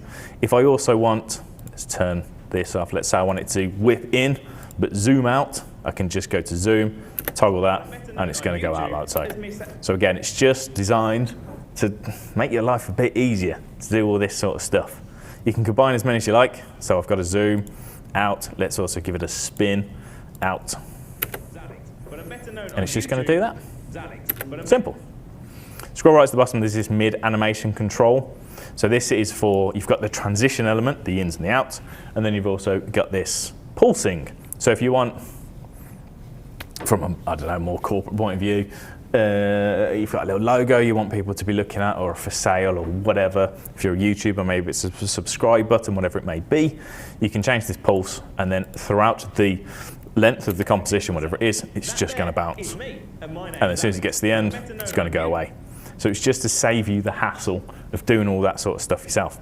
We can add pulses, we can add shakes, we can add wobbles, waves. You might not want to do that on anything. That's nightmare fuel, that, isn't it? Jeez. So we're just going to get rid of all that. Have a play with it, download it. If you've got any feedback, things you'd like to see, let me know. We're going to keep working on this. It will always be free. It's always there for you. So yeah, give it a look. And all I'm going to do for this, it doesn't really matter what I do with it, but I'm going to just make it a bit smaller. Put it over to the side. It's animated in, and we're good. Before we get into it, let me just introduce myself. That there is me, and my name's Alex, but I'm better known on YouTube. There you go. Handy little tool that you can all start to use. I've just realised I never showed you the other way of doing compound clips. I teased it and then left you all hanging. So, I apologise. So let's go back. I'm not going to do Casey's going back in time voice because I haven't. So if you want to do the other way of doing compound clips, which is often missed, is using your ins and outs. Do you all know about ins and outs? The I and the O keys? Yes. Yeah? Cool. Yes. Yes. So you hit I and it marks an in, you hit O and it marks an out. Simple as. If you want to get rid of your I and your O's, guess what key you use? Alt. Hold Alt, hit I, gets rid of your in. Hold Alt, hit O, gets rid of your out. Simple. You want to get rid of both of them, you hit Alt and X and it gets rid of them. So ins and outs, for those that don't know, that's a good face. You can mark, so let's find my sample from my timeline. If I only wanted a small section of a clip from my media port, I can mark it in and out, drag it into the timeline, and we only get that certain section. So that's the main use of it. If you want to render part of your timeline, you can. Mark it in and out, jump over to the deliver page. When you hit render, it's only going to render that particular section. Again, got a massive timeline, you just want to check one thing's perfect, render out that section, job done. You want to get rid of it, Alt and X, and you'll render the entire timeline. So that's your ins and outs. But what you can also do is if I hit in and out, you can put this is why this way of doing compound clips is really interesting. When you highlight things, you're only selecting sort of the entire clip. I could never make a compound of half of this clip, for example, unless I made a cut. But if I put an I and an O there, you right click on the little bar, there's an option to convert your ins and outs to compound clips. And I give that a click, give it a name, and it's going to jump that in your timeline. Now, I really like this, not for any sort of practical uses for stuff like that, but you'll notice what it does, it hasn't actually made a compound clip on the timeline. It's basically just made a backup of that section of your timeline and shoved it in your media pool. So what I like to do, there are of course other ways to do this. You could make a duplicate of your entire timeline, which is really easy to do. For those that don't know, find my timeline. Within here, we just simply right click and we duplicate. But if I'm marking in and out for this section here, right click, convert to in and out. I'm going to call this backup. And then I'm going to just see a different edit. Let's mess around with this, get rid of stuff, do whatever we want, have a rage quit, go put the TV on, whatever. Come back, realize that you can't undo it all. What we can do is just delete everything off the timeline, find it. I should have checked that it actually worked, it did. So that's good, not that one. It was called backup, wasn't it? Yeah, thank you. Drop this on the timeline, right click, decompose. We're back to where we started from. So it's just really handy. So there you go. I use them quite a lot. They're fun. It's a backup. You don't have to rage quit. Winner. I've lost my place. Where was I? How long have I got? 20 minutes. Cool. Another cool example for adjustment clips. We're going to grab one of those once again. This is only super quick, but it's something I like to do all the time. I'm here today to show you some fun little tips and tricks. Tips and tricks. What I like to do, there you go, is you can apply effects to adjustment clips, so as well as doing all of your transforms and all that sort of stuff. If we go to open effects, one I like to use all the time is a Gaussian blur. So I've just added an adjustment clip to my timeline, grab a blur, drop it on the adjustment clip. In the inspector effects, we can adjust the amount. What is that face? There you go. Use the little handles just to fade it in and out, and then really quickly, you've got just a little fade. So if you're trying to put some information on screen, you're trying to put some images on screen, whatever it may be. So let's just grab a title, put it on here. What we're going to put for this one, it's tips and tricks. So I'm going to do tips and, can't spell, tips and tricks. And the difference between that, where you can see my face, the text doesn't really pop out that much, and it's kind of distracting. People are trying to look at two different things, especially if you've got lots of information, compared to that. It's way nicer. And again, 2 seconds. Save that adjustment clip into a power bin. It's always there. Call it something relevant like Gaussian blur for titles, and then you drop it on your timeline and you're good to go. Some other real quick tips for this, it's called tips and tricks, so why not, is within the titles, do you want to know that you can change the text independently of each other just by highlighting? So if I wanted my tricks to be a different font, I highlight the tricks, change it, and it's a different font. It's not obvious at all until you try it and you go, oh, that makes sense. And you can change the size in, you can do all sorts of stuff. One thing that is worth mentioning, if you change the size of one independent part and then you have nothing selected and change it, it's going to obviously revert back. But you know, for this example, let's say we just reduce the line spacing. We make the and a little bit smaller, and there you go. If you don't know that, what you end up having to do is use 3 titles, change them, and it seems like such a small thing, but when you realize you can do it like that, it saves loads of time. Something else you can do, which, I mean, you may feel bad for, because depending on your point of view, but you can put emojis in here, so you may regret it. But if you're doing edits for social media, we have to accept, like them or not, people use emojis. If you're using portrait stuff for TikTok or whatever you're doing, that sort of editing, there's a few different keyboard shortcuts. If you're on, let me get this right, if you're on an M1 Mac, it's just the FN key. We'll pop up the emoji selector. If you're on a regular Mac, I've got it written down, it's Command, Control, and Space. And if you're on Windows, it's the Windows key and then the comma. No, it's not. It's the Windows key and then the full stop or the period. And it opens the built-in Windows emoji selector thing. So if we just grab an emoji, any of these, give it a click, close that down, it pops in. So again, you may feel bad for a few days for using emojis, but it's kind of handy. And we can pop that in there, and happy days. Well, we've got 15 minutes. Cool. We're going to just do something a little bit silly, but again, in DaVinci Resolve 18, they introduced something called the fast noise. Did anyone use it? Anyone look into it a bit? A few hands. Did you look at it on the edit page or within Fusion? Fusion. Ah, cool. Perfect. It's almost like a plan, this. What we're going to do in the media pool, I've got Blue Peter style, got a fire. We're going to put this on here. And it's just an image of some flames, and let's zoom in. And we're just going to grab a title, and we'll put this above. And we're just going to put fire. Again, super creative. I'm going to compound this. I want to put it in a box because I want to apply an effect to everything rather than just one thing. So we're going to compound this. We'll call this fire. And then within Open Effects, we'll find fast noise, and we'll drop it on there, and we'll get clouds, which is not exactly what we want. But within the effects area of the inspector, you've got all of your controls within here, and there's actually a preset. This is available in the free version. Again, how much practical use you've got for sort of professional projects, I don't know. It's kind of fun to mess around with though, because we've got things like mist, we've got smoke, we've got a water surface, which just gives this sort of effect. We've got a river effect, which actually looks like moving water. And again, we've got a heat haze. And you can customize this, you can mess around with it.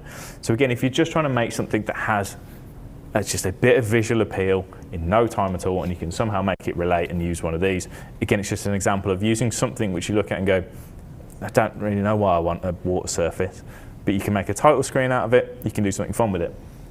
If you want to get really creative with these, the water surface one, for example, you can start to mask in the color page, and you can start to create what they call, I think it's a cinematograph, where it's a still image, but the water looks like it's moving. Have loads of fun, start just messing with that. Great for social media, they just look kind of funky, and they take no time at all. To set the edit page on fire. And there you go. One other quick tip for compound clips, especially for something like this. I always open them up and make them longer than you need to, because then you can use transitions on them. You all know the issue with the handles when you're using transitions. You all hate the fact that you have to have leftover stuff to use transitions. Yeah. So I always make that sort of thing way longer than it needs to be. So then on the edit page, I can use my little trim tool, make sure I've got handles, and then I can use transitions. Now again, there's loads of transitions in here, which depends on what you do, and you might be able to make them work. There's a really fun one I like called Burn Away. We just drop it on here. And it's just a fire transition. And you've probably never noticed it. And again, how much practical use you've got, I don't know. But there may be one instance in the next 10 years where you go, burn away, I'm going to use that. But there's loads of fun stuff in here. Experiment with them. You may find one that, again, you think that's, I don't know why I'm ever going to use that, but you tinker with it, and you mess with it, and you may find a good use for it. Most of these have, obviously, the controls within the transitions area. So this one I can change from a directional burn to a hotspot, which gives it this sort of hotspot effect. If we open up underneath the preview window, go to an open effects overlay, we actually get the overlay on screen. So we can change the size of these hotspots, move them around. If you're teaching, for example, rather than actually trying to use this, it's a fun little thing to get people to mess around with if you've got students or whatever, just because it looks, you can really clearly see what's going on. You can come into here and you can change the things like the melt amount, the colors, the burns, the brightness, all that sort of fun stuff. And there you go. Maybe put a dynamic zoom on it to give it a little bit of movement, save that transition as a preset, and off you go. I didn't need to delete that. Burn away. Simple. Cool. How's everyone feeling about that so far? All good? Amazing. And I've got time to spare, which is perfect, because I've got a few other things lined up. So, titles. Another thing I love to do, rather than just using power bins, titles. Do you know how easy it is to create these for yourself? Or do you, some nods, not many. Cool. So let's find a good one. I'm going to use the fade on. And let's hope, sometimes Resolve crashes doing this recently. So let's hope that doesn't happen, but let's find out. So this is a fade on transition, it just does this. But it says sample text, which is not that useful. And every time you'd have to come in and go to title and change it. So let's just put, thanks for watching. Again, let's stick with the YouTube kind of thing. Change the font, whatever we want. It doesn't really matter, let's just choose that one. Change the line spacing, change all the stuff that you'd want for this, this title. And then to save it, it's not obvious how you do it, but it's actually quite easy when you learn how. So within the inspector, within the title, there's this little magic wand kind of icon, and all this is going to do is going to open it up into Fusion. So we give that a click, we're going to jump into Fusion, we've got our fade on title, and then we've got all of our same controls within the inspector. So it's nothing too exciting, but it's all there. Now from here, what we can do is actually save this as what's called a .settings file. .settings file are ways to save stuff within Fusion into an external file, so then you can just re-import it, you can save it for later use outside of DaVinci Resolve, you can send it to friends, you can send it to colleagues, whatever you want. They can import the settings file into here and carry on from where you left off. To do it, you simply right-click on this is like a little bundle of nodes. We right-click, we go to settings, and we go to save as. And it's going to ask me for a location. So I'm just going to shove this on the desktop, and I'm going to call this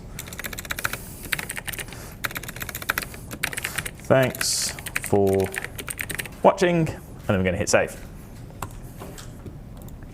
And then that's it. It's going to look like nothing happened. If we open up the effects library, we open up templates, and then we go to edit, all of these areas correlate to the effects library on the edit page. So you've got your effects, titles, transitions. If we click on titles, outside of DaVinci Resolve, open up like a file explorer, whatever it may be. If you're on Mac, it's essentially the same thing. We go to my desktop. I've got this "Thanks for watching" settings file, the one we've literally just created. It didn't matter where we saved it. We just saved it somewhere accessible, so then we can grab it, drop it back into this titles area. Didn't crash. Winning. Now if we go back to the edit page within titles, let's see if I have to. Sometimes you have to restart DaVinci Resolve for it to pull through. Is it going to? Oh, it's not going to do it. May have to restart DaVinci Resolve. Let's just check it's there.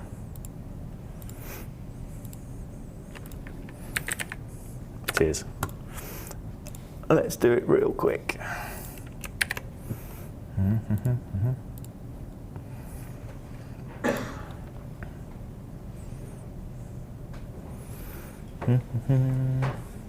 Everyone have a good breakfast? Everyone happy while we wait? Yeah? Cool. Back in. If it's not there, it should be there. There it is. Thanks for watching. Drop it on the timeline. We've created a title which we'll use. Again, if you're doing YouTube stuff, you're using them all the time. It may only be 30 seconds a project, but if you're doing 2-3 a week, it soon adds up. If you want to start to get real fancy, if we hop back into Fusion, we go to Effects, and we drill into Template, Edit, Titles, and we click on the 3 little dots, top right-hand corner. Let me show you that. So we've gone to this same place, Edit, Titles, Show Folder. This will actually show you the location where these things need to be saved for them to pull through onto the edit page. Now if we right click and do a new folder, I'm going to put MrAlexTech, drop the settings file within there, and then if we go back, don't make me restart again. We've got a little plus next to titles, we've got a folder called MrAlexTech, put all your titles in there.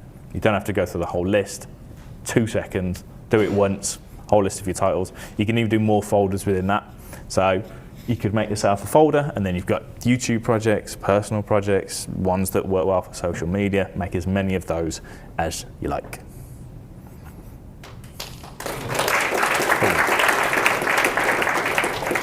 Thank you very much. Right, 5 minutes, just over. My next tip is one that I only found out recently, and it's changed my life, maybe. It's made life way easier. So one of the issues with compound clips is the fact that you can't put them in power bins. So if I try and put this compound clip in my power bin, it's going to tell me that you can't do it, which is really annoying. What I'm going to do here, within my main master bin, I'm going to create a new bin, and I'm going to call this, let's just do MrAlex again. And then within this MrAlex bin, we're going to create bins for things that we would use in a template file. So again, for me, for YouTube, I have sort of logos, subscriber buttons, adjustment clips for effects that I use all the time, and I'll create a timeline. So within here, let's just do something really simple. Let's go with a new bin. I'm going to call this effects, and I'm going to drop my snap zoom in there. And then within here, we're going to make another one. I'm going to call this one compound, and we're going to put my title one within compound.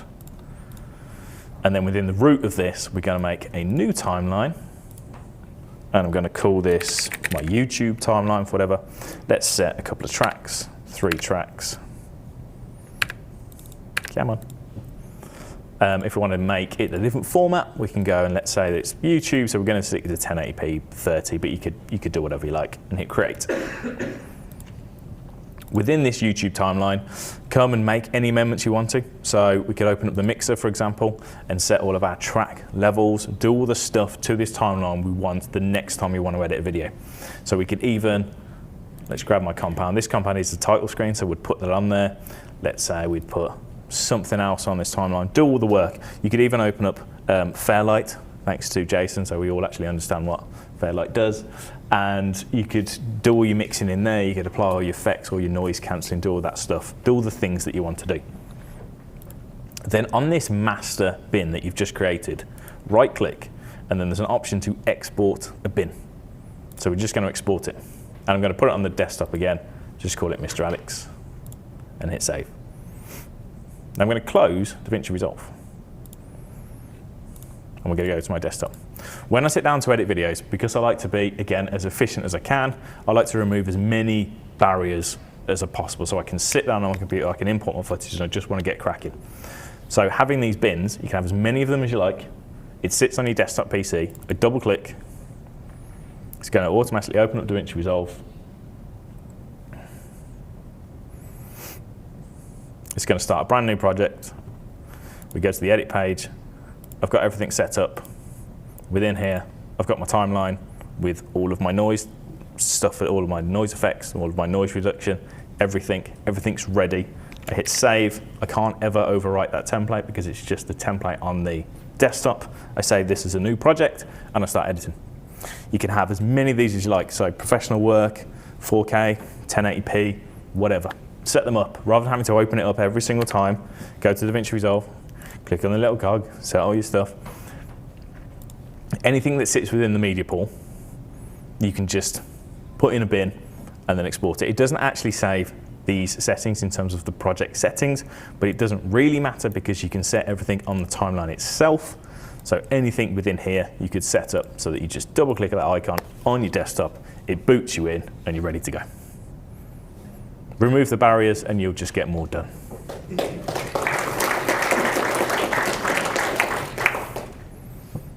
That's it, that's all I got. With 2 minutes and 45 seconds to spare, that's pretty good, I'll take that. Nice. We will take early any day. So cool. Thank you so much, Alex. Really appreciate that. Not a problem at all. Before we get into our Q&A section with MrAlexTech, we are going to start our second giveaway of the day, which is for the BMD Speed Editor. So if you are wanting a free speed editor, if you're watching live here on YouTube, type !giveaway2 in the chat, and we will draw a winner for that at the end of our Q&A time with MrAlexTech. Let's get into some questions while that is happening. Any questions here for MrAlexTech? Yes, right here, bro. Well, first off, that was great. Thank you so much for that. No problem at all. So my question is there a quick and easy way to reframe the video to vertical? So for export. Bear with me. I have no footage in this project. So if you're trying to convert something, you've edited something and you're trying to convert it for social media, for example. Yeah. So this, weirdly, I'd love to see this on the edit page. I don't know why I've picked that first. I'm going to use that. So let's say this is a project and it's set to 1080p or whatever it may be. What I tend to do, I'll make a real quick duplicate of the actual timeline. So I'm just going to find the timeline within the media pool. We're going to make a duplicate, and there we go. Now, weirdly, jump over to the cut page. And again, I think they really need to introduce these onto the edit page. Top right-hand corner, I don't know if you've ever noticed, there's a timeline resolution drop down. And you've got 4K or not 4K, depending on how funny you are about the 4K resolution. But you've also got portrait. And if we give it a click, it's just going to change that to portrait. Again, really good for beginners or students, rather than having to say, you need to learn 1920, 1080p, hop on there, you can switch over.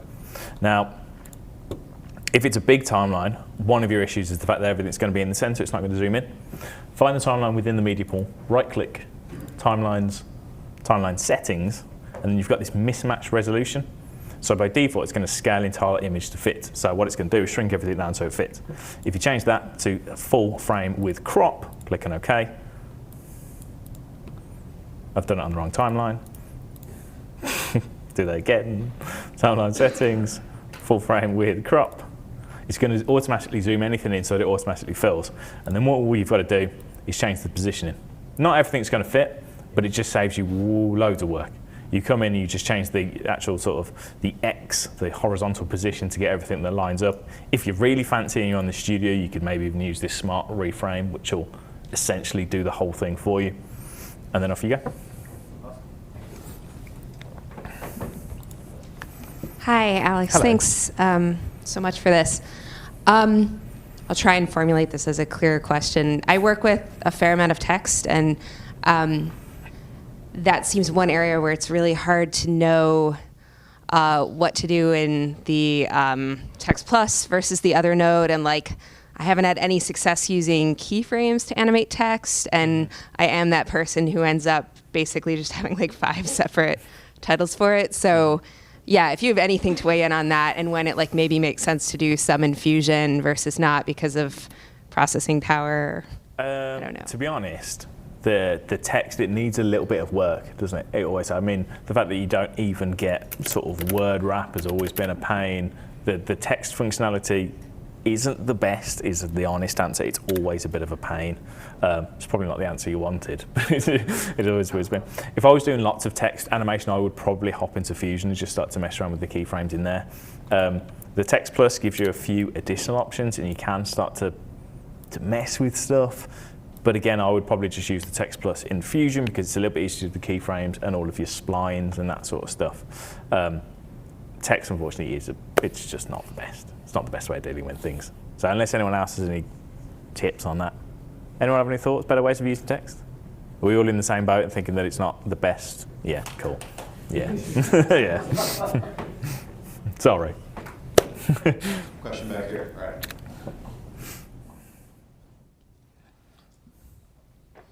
Here you go, man. Awesome job. So with compound clips, sometimes I'm experimenting with like multicam and doing compound clips inside of compound clips, just messing around. And I noticed on the bottom, it only shows one layer deep to click back.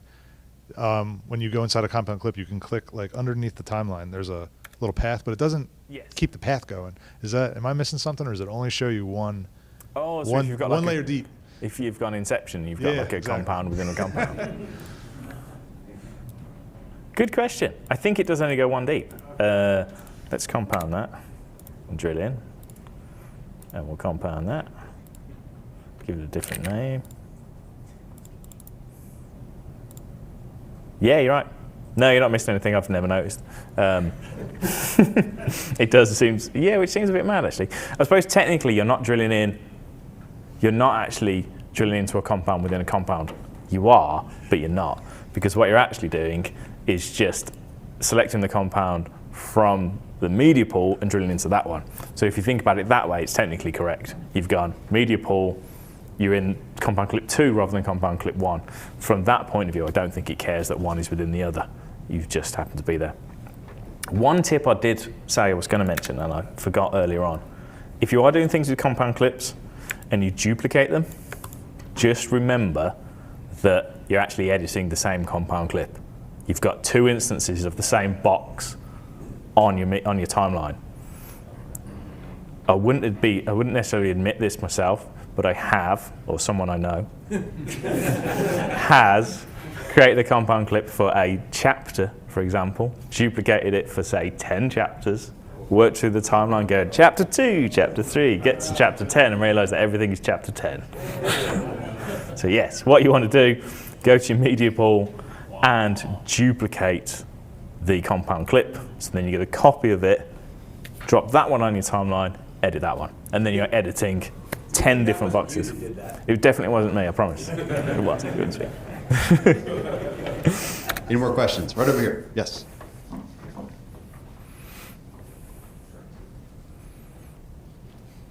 Here you go, my friend.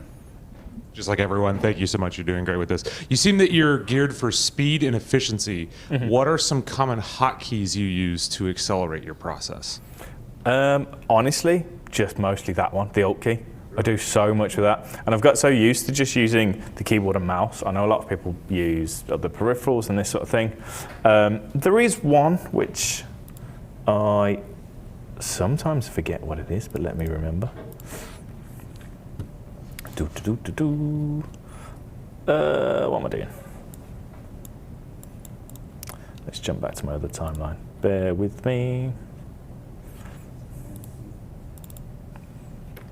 That'll do, yeah.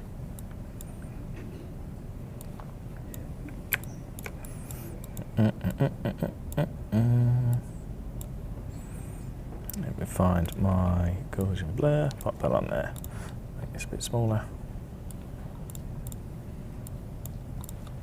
Right, so for this example, so something, if I've got a really long timeline and I've created something like that, so I did, we've got the blur and we've got an image. If you duplicate them, put your timeline at the start of the thing that you want to replace, and I haven't done this in a while, so I might get this wrong, so bear with me. And remember, I think it's F9, or is it F11?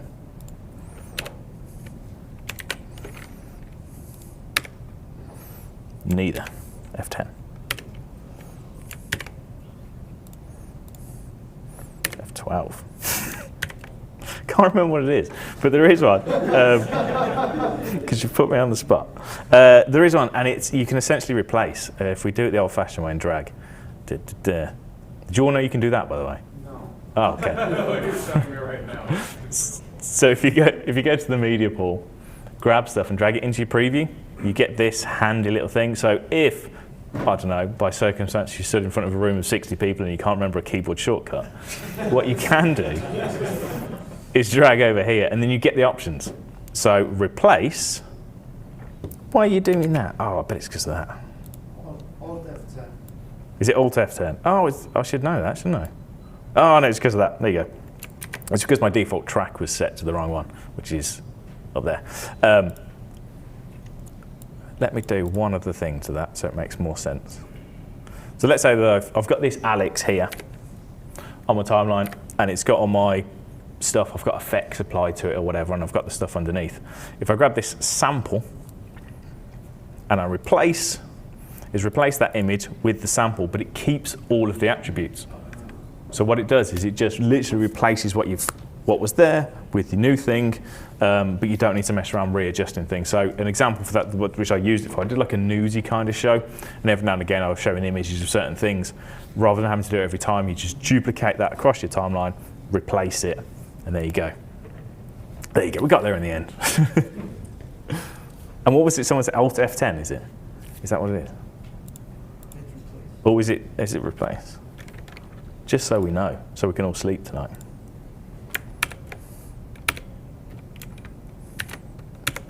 Oh, it's F11, but you just have to make sure that your track is set. That's all it is. So you've got these, I don't even know what the official word is. I call it like a primary track. So when you do keyboard shortcuts and all that sort of stuff, it will default to the track that you've got selected. So you just need to make sure you're on the right track. And then let's use the pool one. We select it, make sure our playhead is in the right place, F11, and it just replaces it. There we go. Cool. Awesome. Any other questions in-house here before we move on to one of our online questions? All right. Back here. I forgive you. Oh, you're not allowed to. You've already had fun. All right. So with replacing, the cursor has to be at the beginning. Can you just drag a clip anywhere on the clip to replace it? Or the cursor has to be there at the beginning? I believe, as in, like, does the playhead have to be sort of somewhere in the middle? Let's find out. Replace. No, it has to be, because now it's made a cut and it's just replaced the second half. So if you line it up to the beginning, it just replaces the entire thing, but it keeps all the timing as it is. Okay, here's a question from our live audience. Is there a list where we can see all of these keyboard shortcuts and tips, or a place where we can, or the community resources to find them? Looking through most of the drop-down menus does not show most of these. So I've generated just a simple PDF of all the alt ones because I forget them, as you can tell. So I have them listed, so I can make that available to everyone. It's not the most helpful thing ever, but if you go to the DaVinci Resolve left and go to keyboard customization, you can customize everything within here. Again, there's so many, but if you click around, you can say, if I click on the Alt key and then click on something, it will actually tell you what that keyboard shortcut does. Again, you're sort of going about it the wrong way because you're having to click around and see which one might be beneficial. But actually having a resource of really good workflows for keyboard shortcuts is probably something that we could sort out as a Resolvecon crew. Maybe that's something we could put together. Yeah, for sure. But don't forget the search box over there. Yes, and there is a search box. But the problem with that is then you need to know what you're searching for. What it's called, yeah. Yeah, because some stuff's called some weird things. Yeah. So yeah, it is a bit of a nightmare. There you go. All right, here's another question from our online audience. One question I have is, why do some of the preset filters in the edit page not work when I put them on an adjustment clip? For example, analog damage works, motion trails does not. I don't know. Let's try it.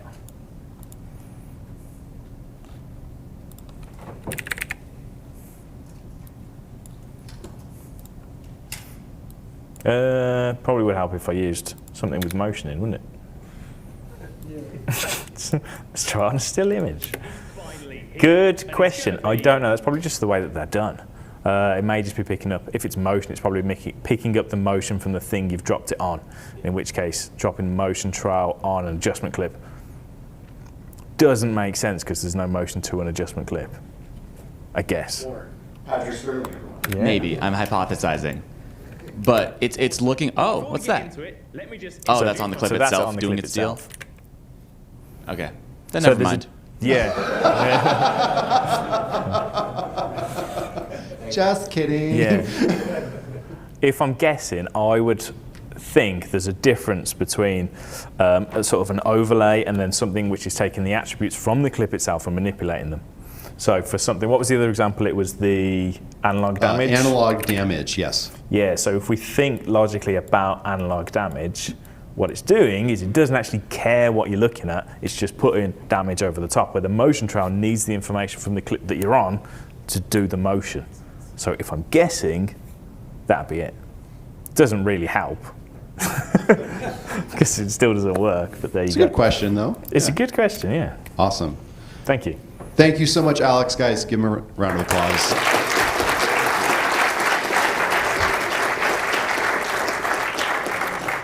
One of the many teachers that is giving all of you guys, empowering you creatives out there to give you applicable knowledge, good, useful, practical stuff that you can apply anywhere. It's great. And yeah, let's go ahead and continue with our giveaway here for the DaVinci Resolve Speed Editor. Super scientific again. Here we go. This one. Jessica Duff. Hey, you won! Congratulations! That's so cool. Awesome. Thank you so much. And we will roll the giveaway for our online audience here in just a few minutes. Stay here, guys. We're going to take a quick break, and we'll be back here in about 15 minutes. Thank you.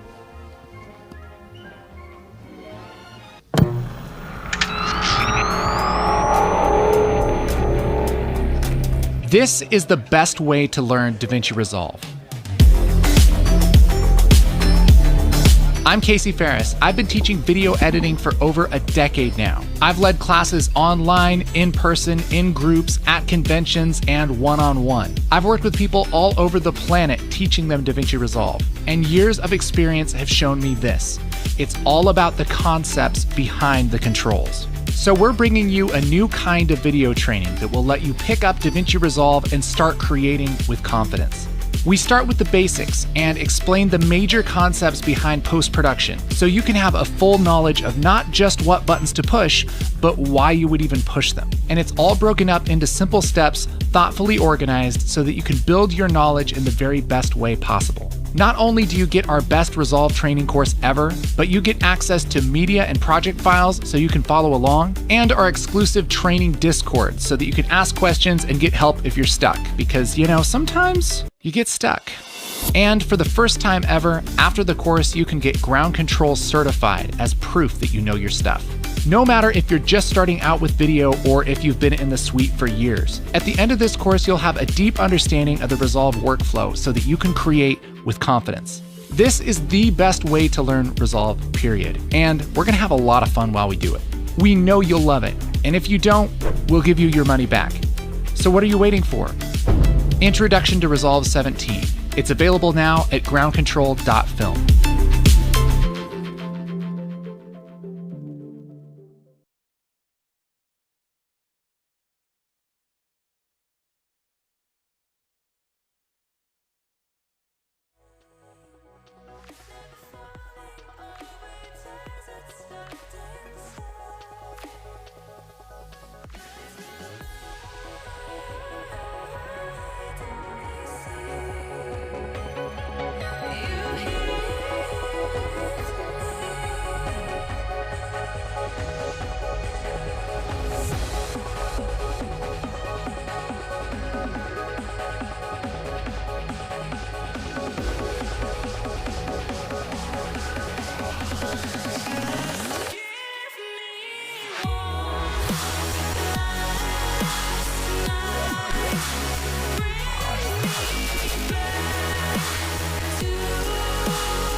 Are you getting me through here? We're good.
Are we waiting on something? Are we still working on stuff? Or are we good?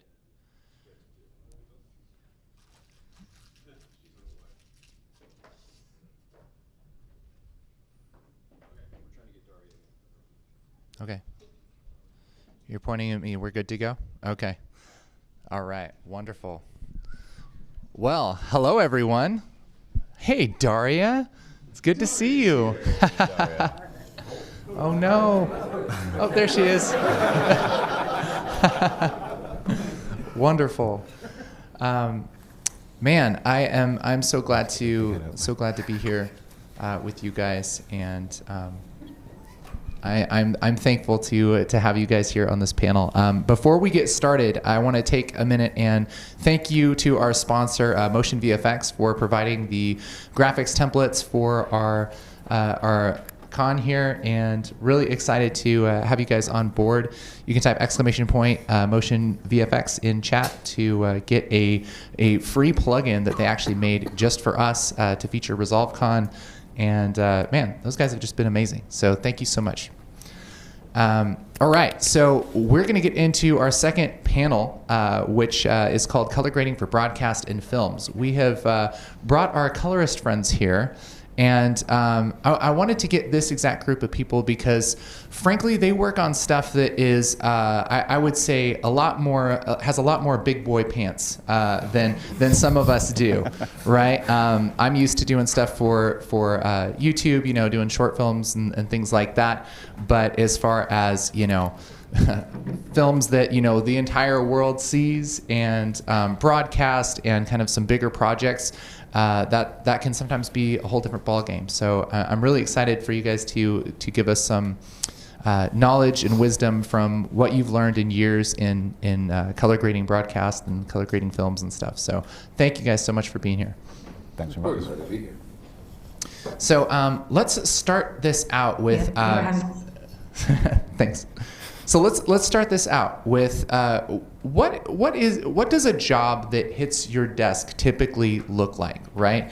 Is it edited on other systems? Is it an XML? Like what does somebody hand you if it's going to be one of your typical projects?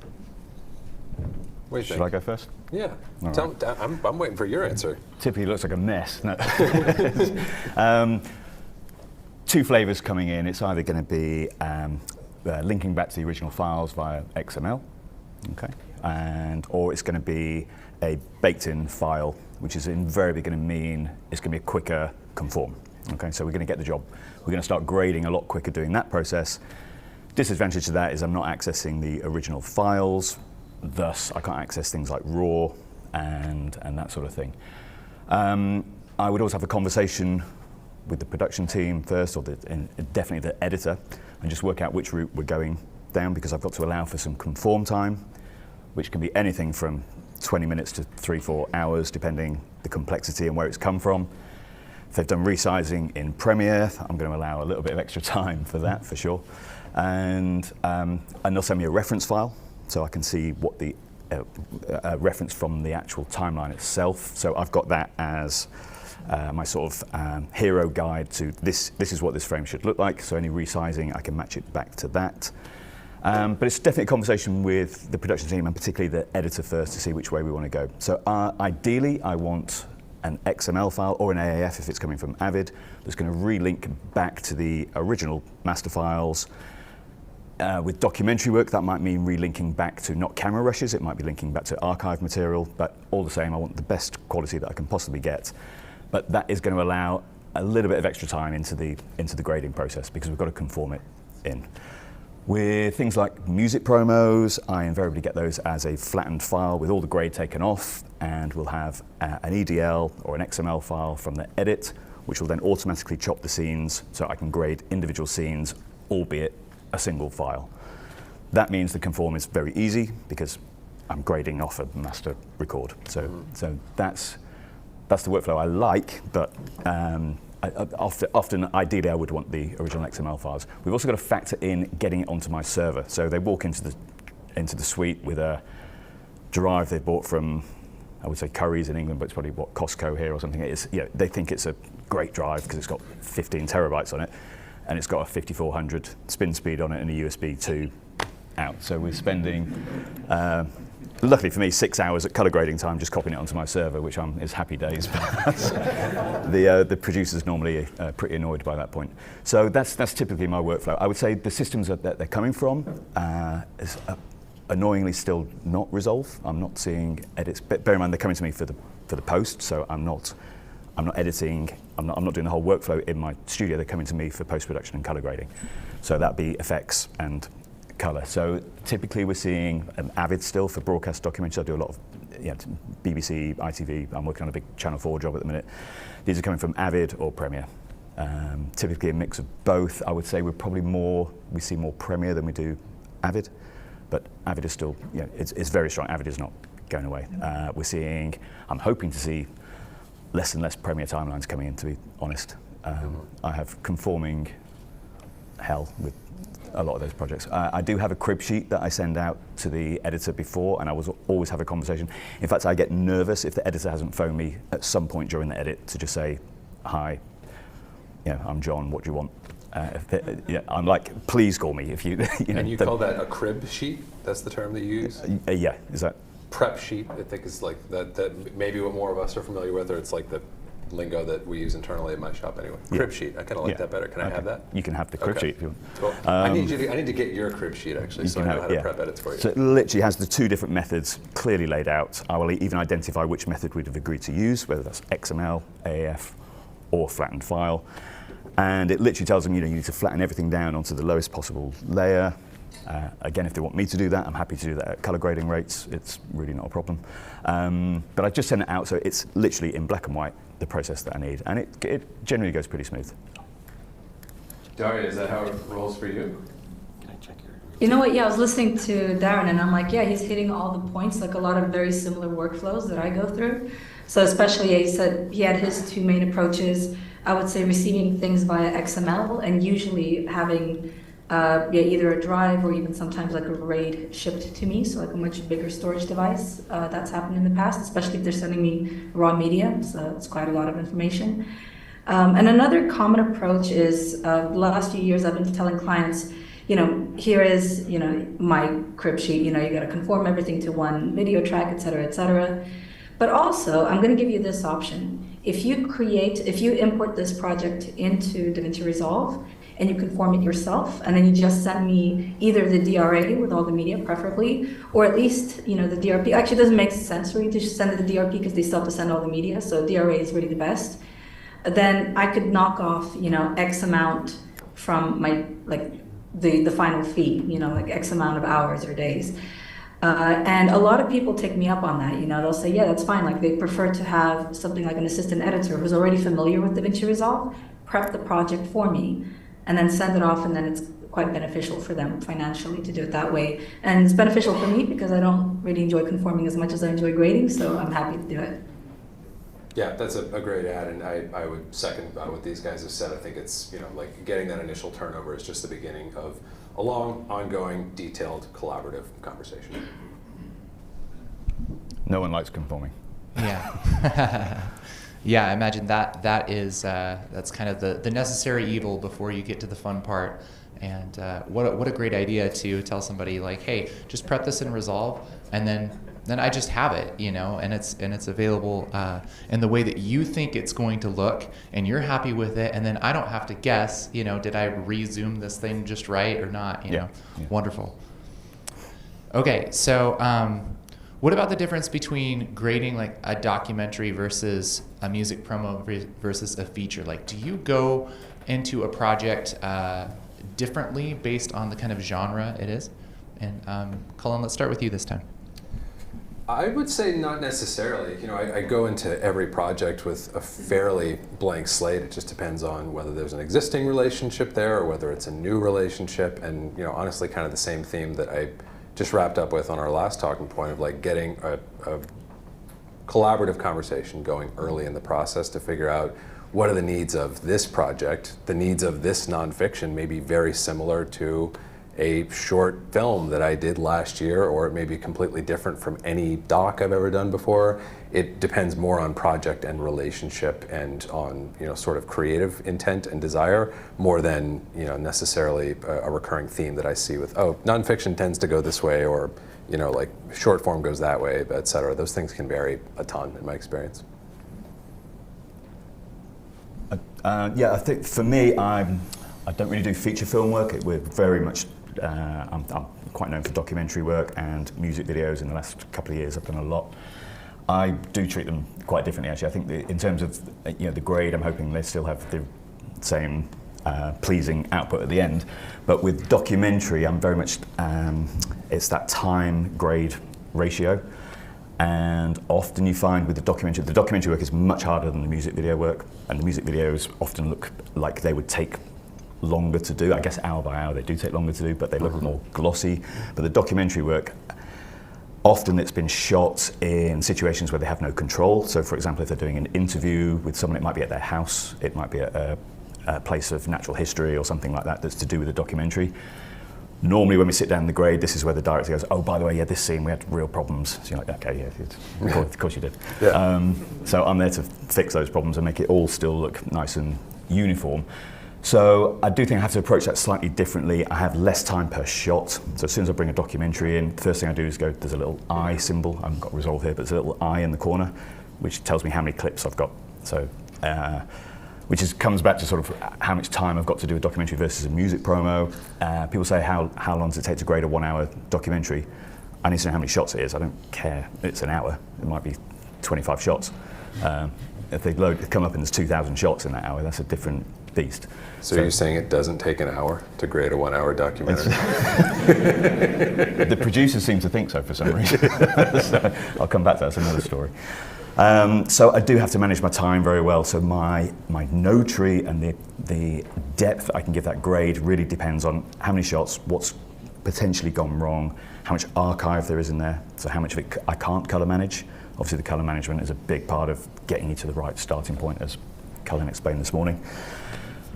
Music videos, tend to be shot in a controlled environment, or uncontrolled environment, but often the same environment. It's probably the same camera, or it'd be the same camera and the same B camera, so it's a lot easier to grade, and then we've got that extra time to give it a real distinct look, which is invariably what they want from a music video. So I think they are two very different approaches. My node structure for a music video would be something like 25 nodes. I'm not necessarily using all those, but I'm probably using 15, 16 of them. My node structure, my fixed node tree for a documentary would be probably 13, 14 nodes maxed out. I'm going to use 5 or 6 of them. I'm not allowed to go beyond that to keep within the realms of the time constraints that we've got.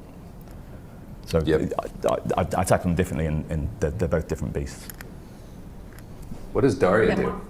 Well, once again, it's very pleasing to see that I'm in complete agreement with both of you. So yeah, every project has a completely different approach. And I think, Cullen, you made reference to thinking of previous projects before you decide on a workflow. It's the same thing for me. I will go through a timeline and pretty much analyze it, how many cameras did they use, how many issues did they have with the lighting, is there going to be a lot of balancing work. Maybe one unpopular opinion I have, not really an opinion, but more like just a feeling, is that I actually really enjoy the balancing process. So when I receive a documentary with loads of different cameras and uncontrolled lighting, I get a little bit excited. I'm like, oh yes, this is a big problem that I need to solve. Because I find it really satisfying, almost therapeutic to kind of go through it and get everything to flow naturally. You're so sick. Yeah, it's weird. You're not free next Thursday, Likes a challenge. But then, having said that, every project is just so unique. I would never. This is why I always get a bit thrown off by people when they ask, how do you color grade, or do you have color grading tips? They really want this blanket explanation or series of steps. They just want the answer that all the colorists know that everyone else doesn't know, and there just isn't an answer. You genuinely just have to keep practicing the craft, and then eventually you realize how you have to hone your approach to every project. So yeah, that's a skill to have. That's essentially, I think someone told me this years ago, is that you don't get paid for your talent so much as you get paid for your experience. because you're no longer learning as much on the job. You are now invoking your past experiences on every single approach, and that's what makes you faster. So yeah, that's well put. Yeah, I agree. Yeah, what a great point, you know, because that thinking on the fly, especially, you know, when you have a client behind you and they're expecting, you know, to you to give them the amount of work for their money, you know, and you can draw on that experience and you know how to solve those problems rather than just trying it, you know, as you go. That's awesome. So on that, let's talk about how do you guys manage time? I mean, I know sometimes you'll have a project with thousands of clips in it, you know, and you'll have 3 days to grade it.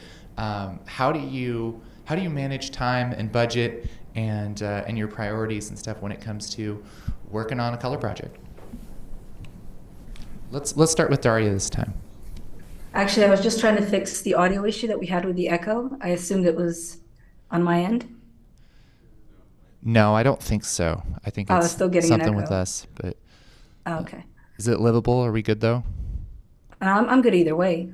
Okay. It's just, now it sounds a little bit more intimate now because I'm hearing you straight in my ears. Yeah, you go ahead, Daria.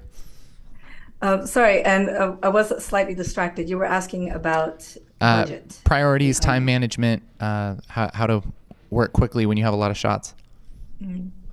Yeah, I find that really difficult to do, especially when I hear a lot of colorists saying stuff like, oh, yeah, I do like 400 shots, in an hour and this and that, and I'm like, oh God, like I really struggle to do 3 digits in one day, to be honest.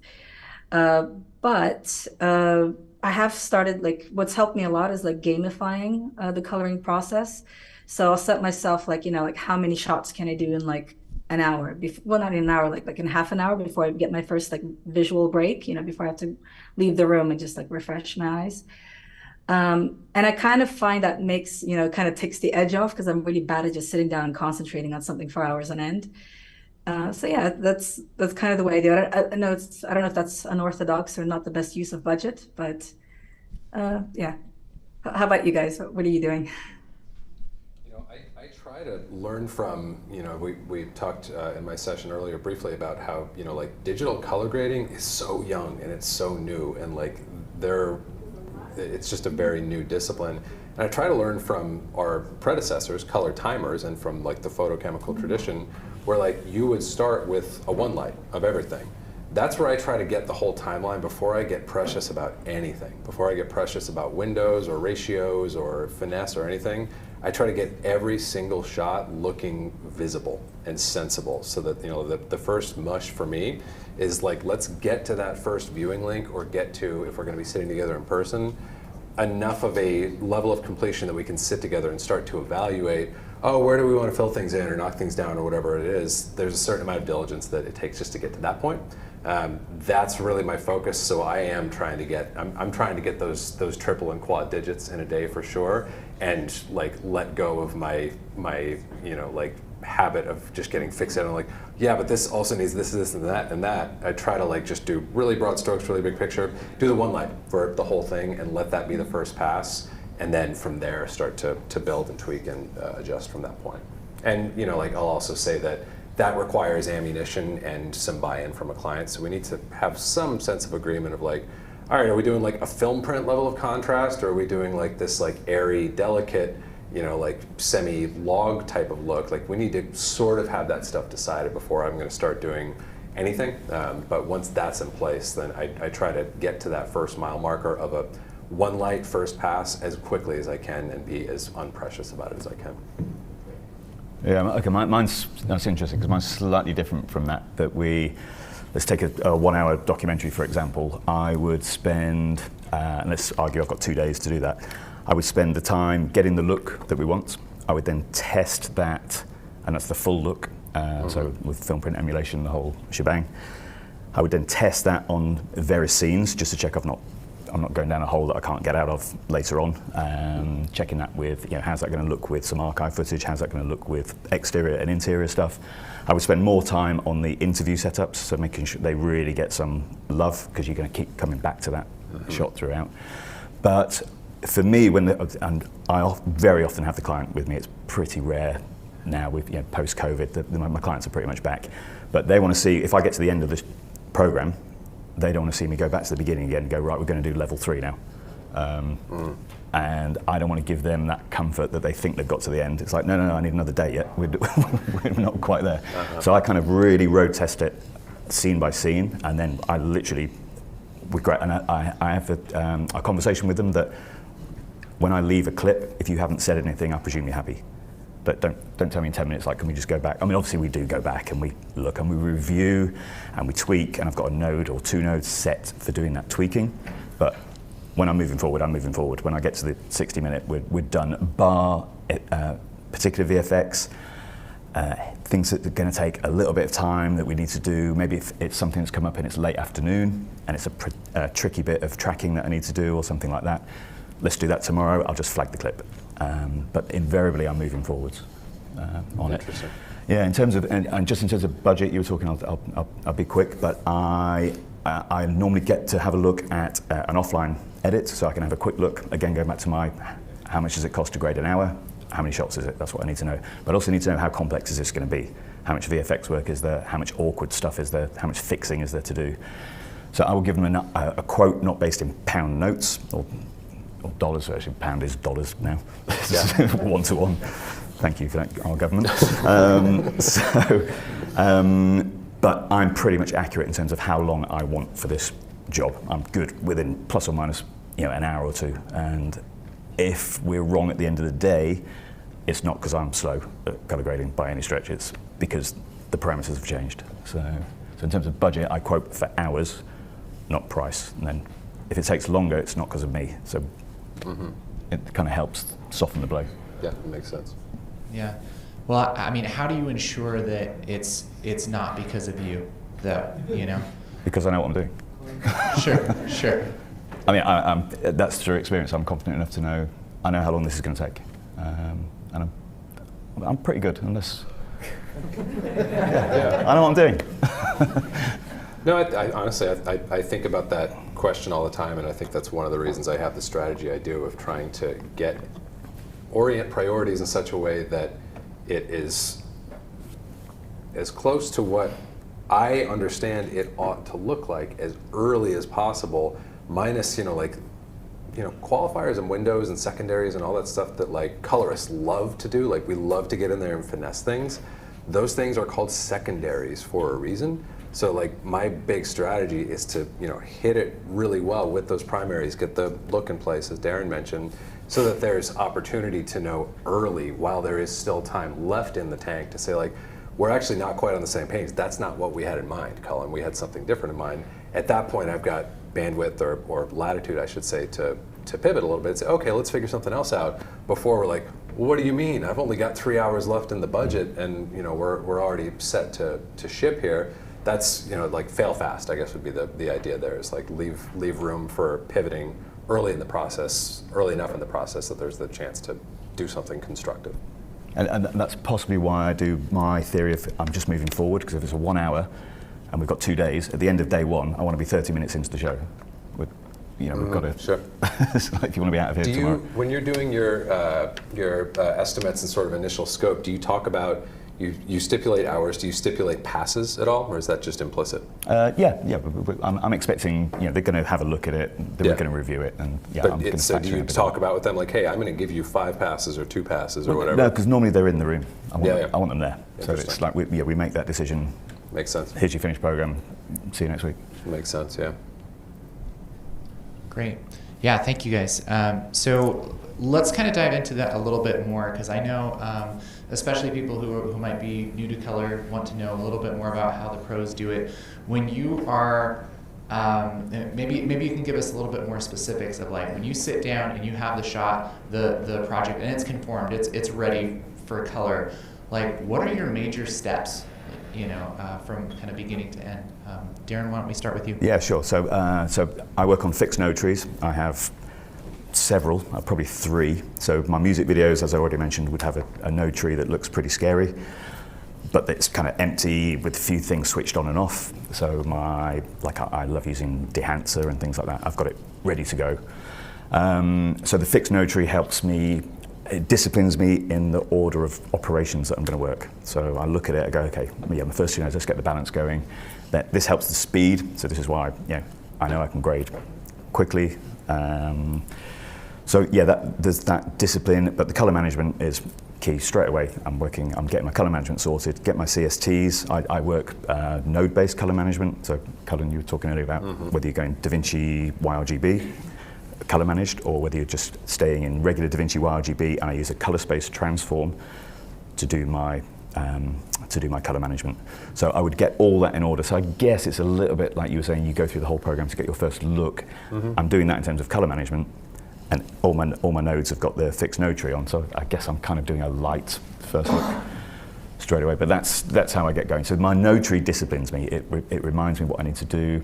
I've got a very straight fixed rate. You'd be surprised how little tools in DaVinci Resolve I use. The majority of what I'm using has been there forever. I did use the magic mask last week on a job, which was great. Was it magic? Yeah, it saved us hours. Didn't tell the client that. But what does Daria do? That's my stock question for this conversation. What would Daria do? You know, I ask myself that all the time. It's like one of my standard questions. You have it on a bracelet. Oops. So I don't really use fixed node trees very much. I almost always start a project from scratch. Like I said, I evaluate things, and I think for mostly for documentaries that require quite a lot of corrective work, and I like to break that up sometimes because I find myself repeating the same few steps over and over again. That's where I create a fixed node tree for that project. So it's almost like on a per project basis when I need to use it. But there are times when I'll go the whole project without one. I like using remote versions sometimes. Like if I detect that, oh, okay, they actually used like pretty much 4 or 5 very long takes throughout the entire, maybe an interview or something like that. And I'm like, okay, I'll just grade one version of a clip and that will travel across all the other instances of it throughout the timeline. So that kind of stuff.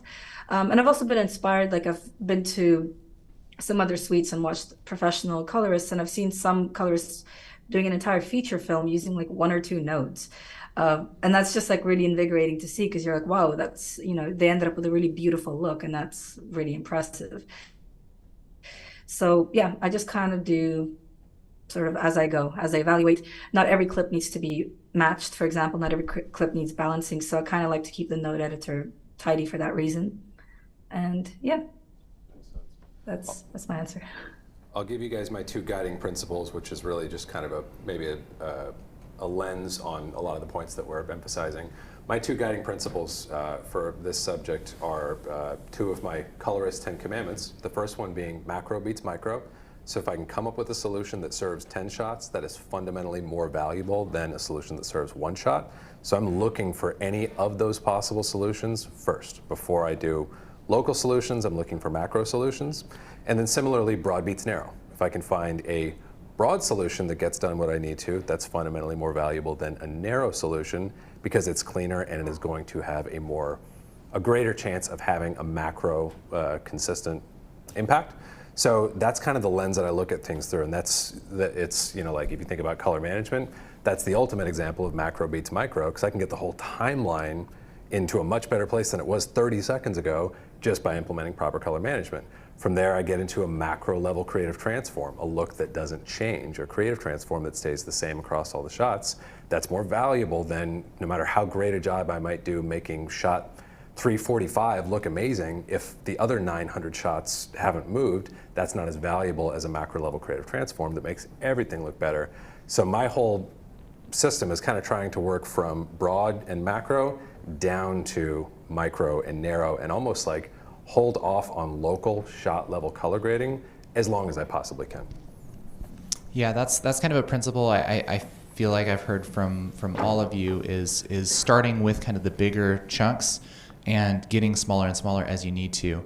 Yeah. And I mean, that's something that I think is good just for workflow in general, whether you're editing, whether you're doing sound mixing, starting with the great big rocks, that can fit in the jar, and then you put the little rocks in after that. You guys have seen that illustration.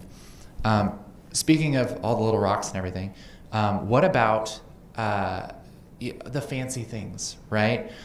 What kind of things are expected of a colorist these days? I mean, are you guys doing basically like rotoing and compositing sometimes? Are you just strictly color? Do you just say no to a client if they want more and tell them to go back to VFX or whatever? But where do you kind of land on that stuff?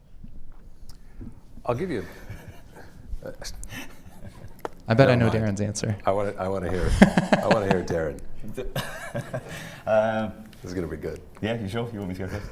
Okay. I'm a colorist. Go back. I mean, obviously, there's a whole world of new tools that we can go into. I'm there to do the color grade, okay? So I'm not there to start comping stuff out and go into Fusion. I know a lot about Fairlight though after yesterday, so yeah, you know, maybe we'll start addressing audio notes. So obviously, audio I don't touch apart from turning the radio up. That's about as far as my audio goes. Yeah, I mean, there's a lot of information out there now, so well, I'm guilty for starting a YouTube channel that actually tells people how easy it is to replace a sky. So all the producers go, hey, it's really easy to watch this video. So it's managing that expectation of what we're going to do in the grade, how extra you want to go, a little object removal stuff. I want to take out a little fire extinguisher or a light switch. That's a really easy thing for me to just do. It's added value to the client. But what I don't want to happen is I've estimated 14 hours on a job. I'm going to be good my plus or minus 1 hour, and then I invoice 18 hours because I've been in Fusion pulling stuff out, or even I'm experimenting with the magic mask. You know, so the first time I used it properly on a commercial last week, I had to test it out quite a bit to just check I wasn't getting myself down a hole, that it was going to work, because it's obviously new in version 18, the object mask, sorry, specifically, not the person mask. So I'm very careful what I will offer, but it's always nice to be able to just say to the client, look, yeah, that's a really easy fix. They're going to, it's like, let's go back to Darren, because he just goes that little extra mile and he'll do that stuff. But with the caveat, I don't want to annoy the producer that I'm invoicing for an extra 4 hours just because the tools are there. I'm also very fond of my VFX collabs who I work with. They're there for a reason. They know what they're doing.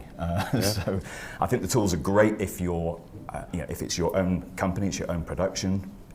Philly boots, those tools are there. But I've got to meet a broadcast deadline, and I'm there. My role is a colorist, so I need to try and keep that true. But a lot of the new tools are helping me get that color very quick. I'm not going to deny it. There's fantastic tools, but I think, as I said earlier, 99.9% of what I'm doing is tools that have been in there forever, and I love all the new tools, but. Yeah. I have a famous quote that often, if something's a little bit challenging, I just remind them that I'm a colorist, not Jesus. There's limits that I'll go to. No, and I mean, that's a pretty good way to put it. Like, for me, to go back to one of Casey's questions is like, do you just say no sometimes? Like, no, I won't do that. The answer for me is never no. The answer is like, if I have the ability to do it, the answer is yes, but. And the but for me is like, the further you move me off of creatively grading your image, the less of my value that you're getting, but you're still paying my same rate. So I try to just very gently guide things back that way, because I say, look, I promise you this is where I'm valuable to you. I promise you you're going to end up getting, there's almost certainly someone who can do what you're asking me to do better for the same, or quite likely less than the hourly that you're paying me to color grade. So, as Darren says, quick fix. Why not? Sure, happy to do it. But like, the more we can stay focused on where I'm valuable, the happier we're all going to be.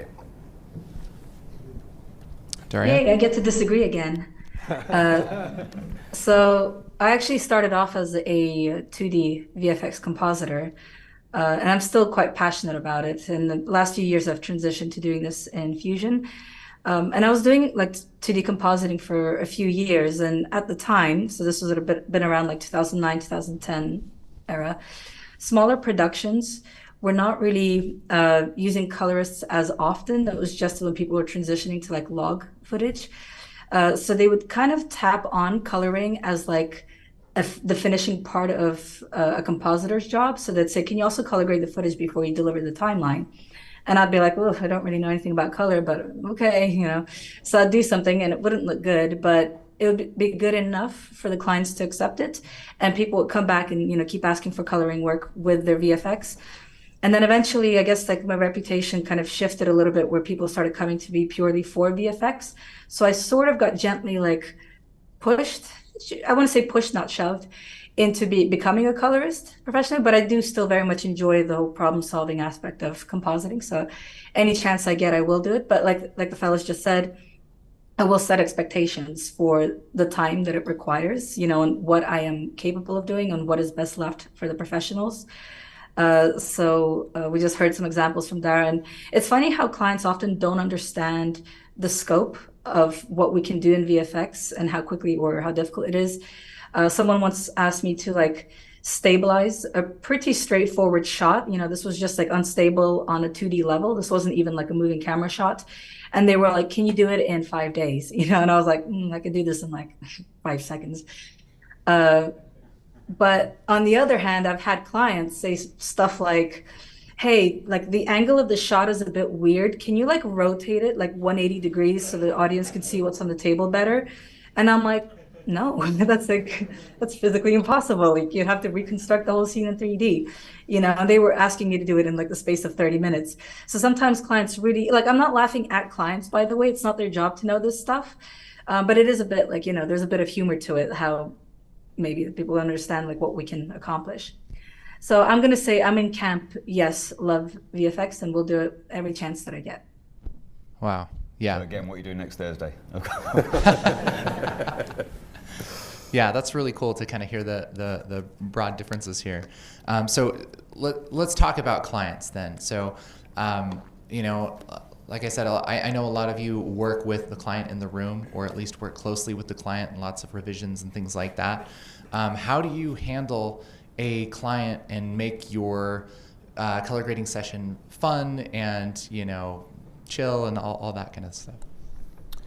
I think for me that is the easiest part, because in my experience, when you're enjoying yourself, when you're having fun, other people have fun too. And I just think color grading is really, really fun. And you get to a point, I chatted with a couple of you guys over the weekend about when do you get to hang out your banner and say, I am a professional colorist?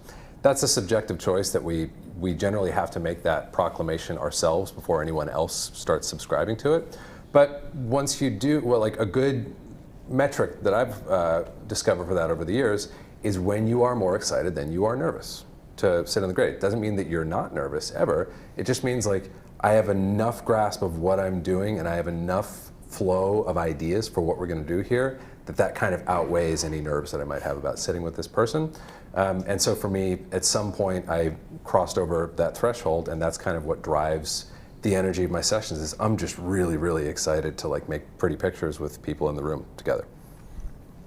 Yeah, absolutely. It's the banter and the crack we have in my suite is second to none. It's a really enjoyable experience. It's coming to a grade is like you don't go to a travel agent unhappy. You're going on holiday. It's it's the end of this months of work in some cases. It's and now it's going to look great.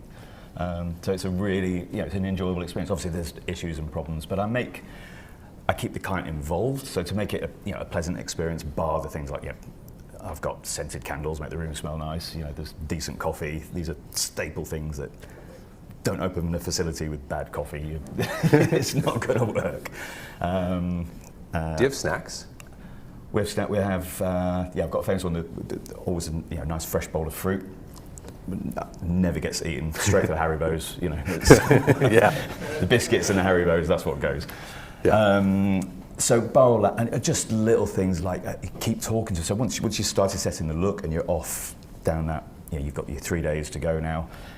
I keep them involved. They'll be away on their laptop invariably within a couple of hours. They're on Instagram taking pictures of the grading suite, going woo, Starship Enterprise, and all that stuff. But I keep them involved. So it's like, hey, by the way, are we going okay? How's this shot look? So just they feel loved. Then ask them about the production. But they're going to want to talk about all the problems they had on set. It's great. So I keep the conversation going. Obviously, let them work if they need to work, but it's just managing that client. So when they leave, it's like that was fun. We have. Some of my clients, the guys at Amazon, we do all their music videos. We know each other really well now. We have an absolute scream in there. And now I'm letting them. There's a point where I know what music they like, so we'll put music on.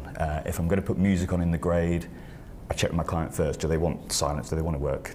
Do they want to listen? Obviously, we don't want to listen to the program being played back.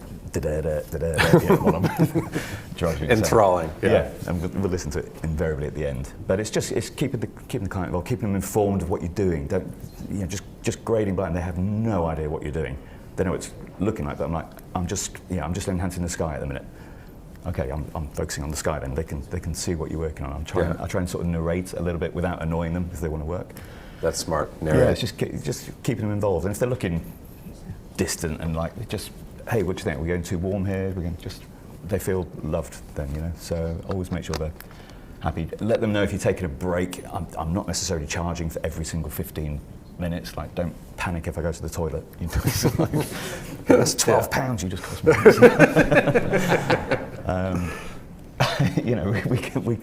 I make it a light experience. It's generally good fun. Yeah. Nice. And I enjoy what I do. It's not dull. Yeah. It's a fun job. Yeah. Daria? I feel like I'm constantly on two ends of an extreme when it comes to clients, because I either work from my home suite, which is where I am right now, which means that this is usually with remote clients. So they're sending me stuff from overseas and then I'm sending it back. So then they're not really watching over my shoulder as I grade. And it's more of just like a written review process or maybe like a Skype call. So I have to learn how to communicate with clients when they don't necessarily know the lingo or the technical terms for things. So sometimes as they're describing something, they might use technical terms, but I realize that they actually mean something else. So not everyone uses the word contrast to actually mean contrast. Sometimes they're talking about shadows specifically. So that's one example. Or sometimes people will talk about scaling, and they'll say that they want to zoom out when they in mean scale in, which was once this was an ordeal that I had for several days because a client kept asking me to zoom out of this text graphic that I was creating for them. And this was so reiterative. I would send them a version and they would repeat, send back a thing yeah, the timing is perfect, but can you just zoom out? And eventually I had to make it so tiny on the screen, it was becoming illegible. And I'm what are they talking? What do they need? This is impossible. And eventually I realized they actually wanted me to scale up. I don't know why they were using zoom out as a term. So I made the text much larger, and then they were yes, this is it. This is what we meant. So that's kind of a thing. You always have to understand what the client actually means. It's good to ask for references, images that they could provide for what the project in their mind is.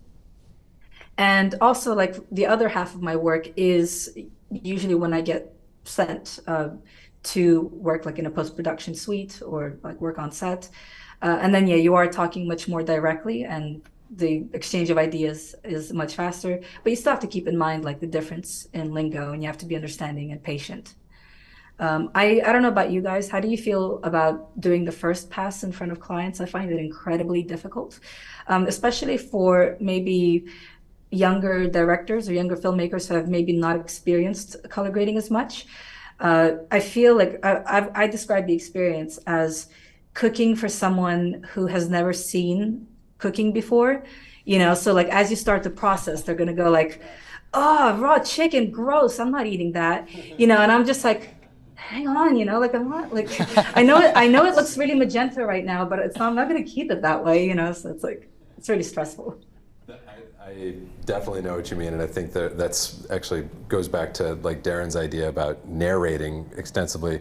In that first pass, if we're in the room together, there's a lot of narrating where one of my most common lines that I'll just state out loud is just bear with me, I'm just trying some stuff out. And that's literally what I'm doing, is just grabbing knobs and throwing the ball this direction or that direction. I just want to see what's in there, but I promise I'm not going to make you eat the raw chicken, as Daria says. That's a great point. I tell them when they can start speaking. So it's you may speak now. I know the sky Silence! is overexposed. I'm not that stupid, So, and then in contrast to when I move on to the next shot, if they haven't said anything, it's you can speak now. Oh man. So just talking with somebody who's not a colorist, who might be sitting behind you looking over your shoulder. How do you get that common language, especially if they want something a certain look, if they say, oh, I want it to look like this movie, how do you communicate and find this kind of common ground so that you can actually make an image you both like, or at least that the client likes, you know.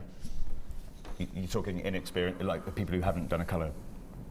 Yeah, I mean somebody who might not know exactly how to tell you, but they're like, man, I really like the Matrix. I really want it to look like that, you know. Yeah. Yeah, you know, when it comes to like specifically referencing other visual media, for me the devil is in the details there. So it's like, let's take the Matrix. That's actually a great example because we've probably all had at least one of those sessions before. It's like, okay, cool, let's look at the Matrix. That's the first thing for me is like, we're not going to do like, okay, you're looking at the still on your phone and then we're going to look at your images on my monitor. I'll pull those things in ahead of time if we've talked about it ahead of time. And then we'll pull it up and look at it, and I'll try to have a meaningful conversation about like, okay, where do these images and your images overlap in terms of subject matter, production design, art direction, etc. And where are they completely far-flung, and it would be preposterous to even think that like, you know, like where Keanu Reeves was not available for your project, so that's not going to be an overlapping frame content. And it sounds silly, but it really is helpful to enumerate where is there meaningful overlap and where is there just a hopeless divergence in terms of what makes these frames and what makes your frames. And the end of the conversation for me that we're aiming at is like, let's pick out 2 or 3 characteristics that you find really compelling about these images, and we're going to borrow them and use them to elevate your images into their ideal form. But this notion that, like, I used to feel a ton of pressure early in my career when someone would show me, like, you know, whatever it is, like, we're going to look at like No Country for Old Men or Apocalypse Now, and I get really frustrated that I could never make their images look like that movie. It's like the images have completely different DNA, and it's not it's borderline meaningless to say make this look like that without some like tangible anchors of like, I like the way the shadows feel rich but soft, and I like the way the colors feel saturated but tasteful, you know, like some very specific characteristics. If you don't have those things, it's really not a meaningful exercise at all, in my opinion, to say, oh, we're going to make it look like that. No, you're not. Those frames look like that. Your frames are going to look like your frames. I just want it really green. Yeah. I don't see what's so hard. You're a professional colorist, man. Just make it You have like super green. so many color wheels. Just push it green. Yeah, just make the green one. That I got you covered on. Sick. That's all I needed. I mean, it's basically called realizing expectations, isn't it? You know, it's, you know, we can take from the Matrix, we can take essence of that. Are the blues cool? Yes, it's got a green hue. You know, I can put that into your program. Is it going to look any good after that? Let's try. You know, let's have an experiment. I want my Hallmark Channel good feeling family film to look gritty and green. I mean, I'm always going to give you what you want first, and then we can go my way. and I mean, it actually is really interesting when you ask that question. If you look at the images and just kick it right back to them, okay, let me ask you, like, what do you love about these? What do you think is working really, really well in terms of the way the images were mastered? And the answer is very rarely what we see when we're looking at it. Everyone has their own. I tell you what I love about it. It's like the way that the shadows die above zero, or whatever it might be. Like, when you can ask those questions, like, what do you love about that? You can figure out, all right, well, we can borrow that idea or translate it into a palatable form for your images. Yeah. Or how about this? Daria? Yeah, 2 comments on that is, number one, I love clients who provide visual references from prior like projects, so like TV shows and films. That's incredibly helpful for me. And like Cullen and Darren said, it's about capturing the essence of what they're seeing rather than directly trying to translate the image. And I think this is maybe sometimes misunderstood by young filmmakers or film students. They feel that like being original is the most important thing. So therefore you cannot possibly refer to previous projects because you're clearly not being original.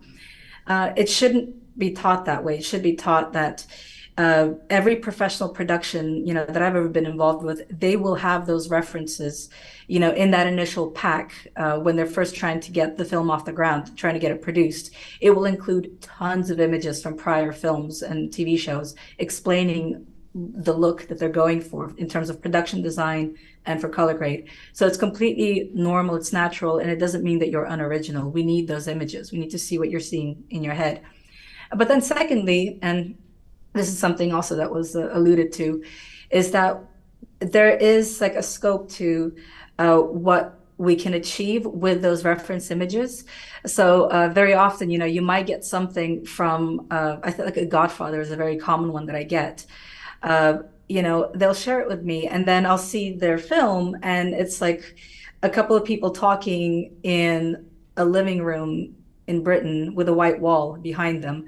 And I'm like, I really can't do what like this really lush image that you shared, that's like set in the Italian countryside with like this really warm, directional lights coming in. Like I cannot recreate this because your lighting conditions are different.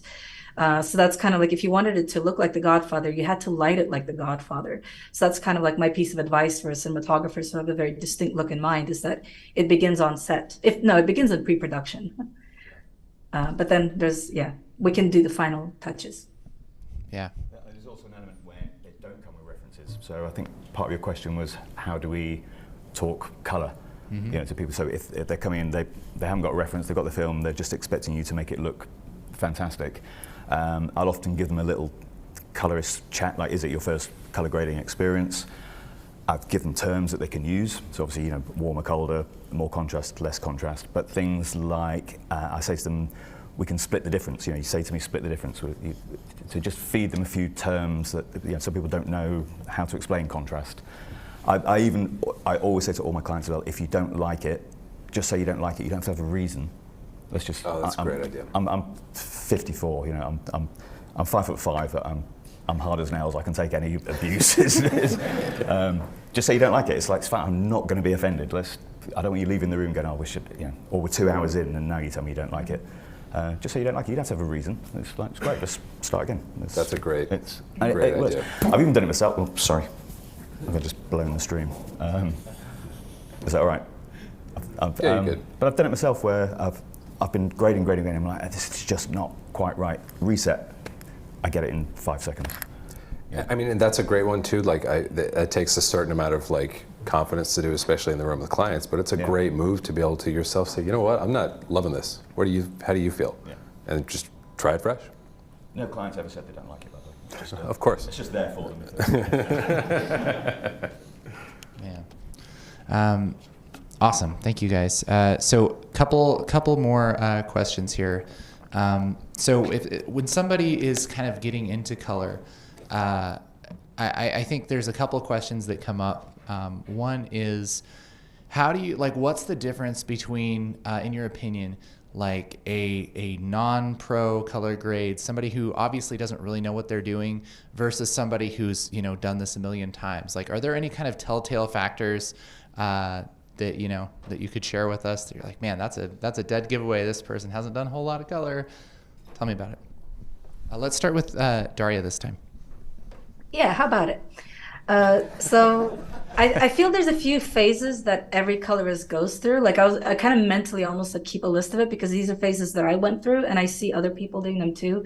So like phase number one is always like realizing that you can put color into all the different tonal ranges. So then you do. So like if you watch student projects, they will always have like these really vibrant like red shadows or blue shadows, and like green highlights and magenta highlights. And it's like, it's because they've discovered they can do it. They sort of apply it and they think that every film, every scene has to have like this really distinct look. So that's probably phase number one. Phase number two is probably the exact opposite. It's like dialing it way, way back. And back when like we were shooting primarily log, a lot of people were just sticking with log footage, especially if the director had like gotten accustomed to the look. So then you would keep like these really almost like pastel tones throughout the film. But that's not as big a problem these days. I suppose, even though we don't shoot log as much, like raw media is still interpreted as log. So it's kind of like still sometimes like it slips through.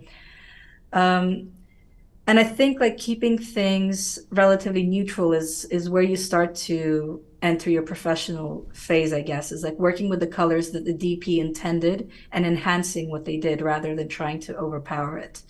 But then still, of course, working with them to create a look afterwards. Yeah, those are great things. I feel like this is a broad one, but for me, the giveaway is like, when you think about image mastering, color grading, it's like we have this little container. We only have like most of us are still grading SDR at this point. We have our little 100 nits. We have our whatever that is, 6.5-ish stops of latitude to work with, and we have a total amount of color we can achieve that is significantly less than all the color that our eyes can see, and those things are hopefully going to continue to improve, and our palette will widen in terms of what we have to work with. But if you look at that, it's just how well do you use the notes on the keyboard that you have, the notes on the piano that you have.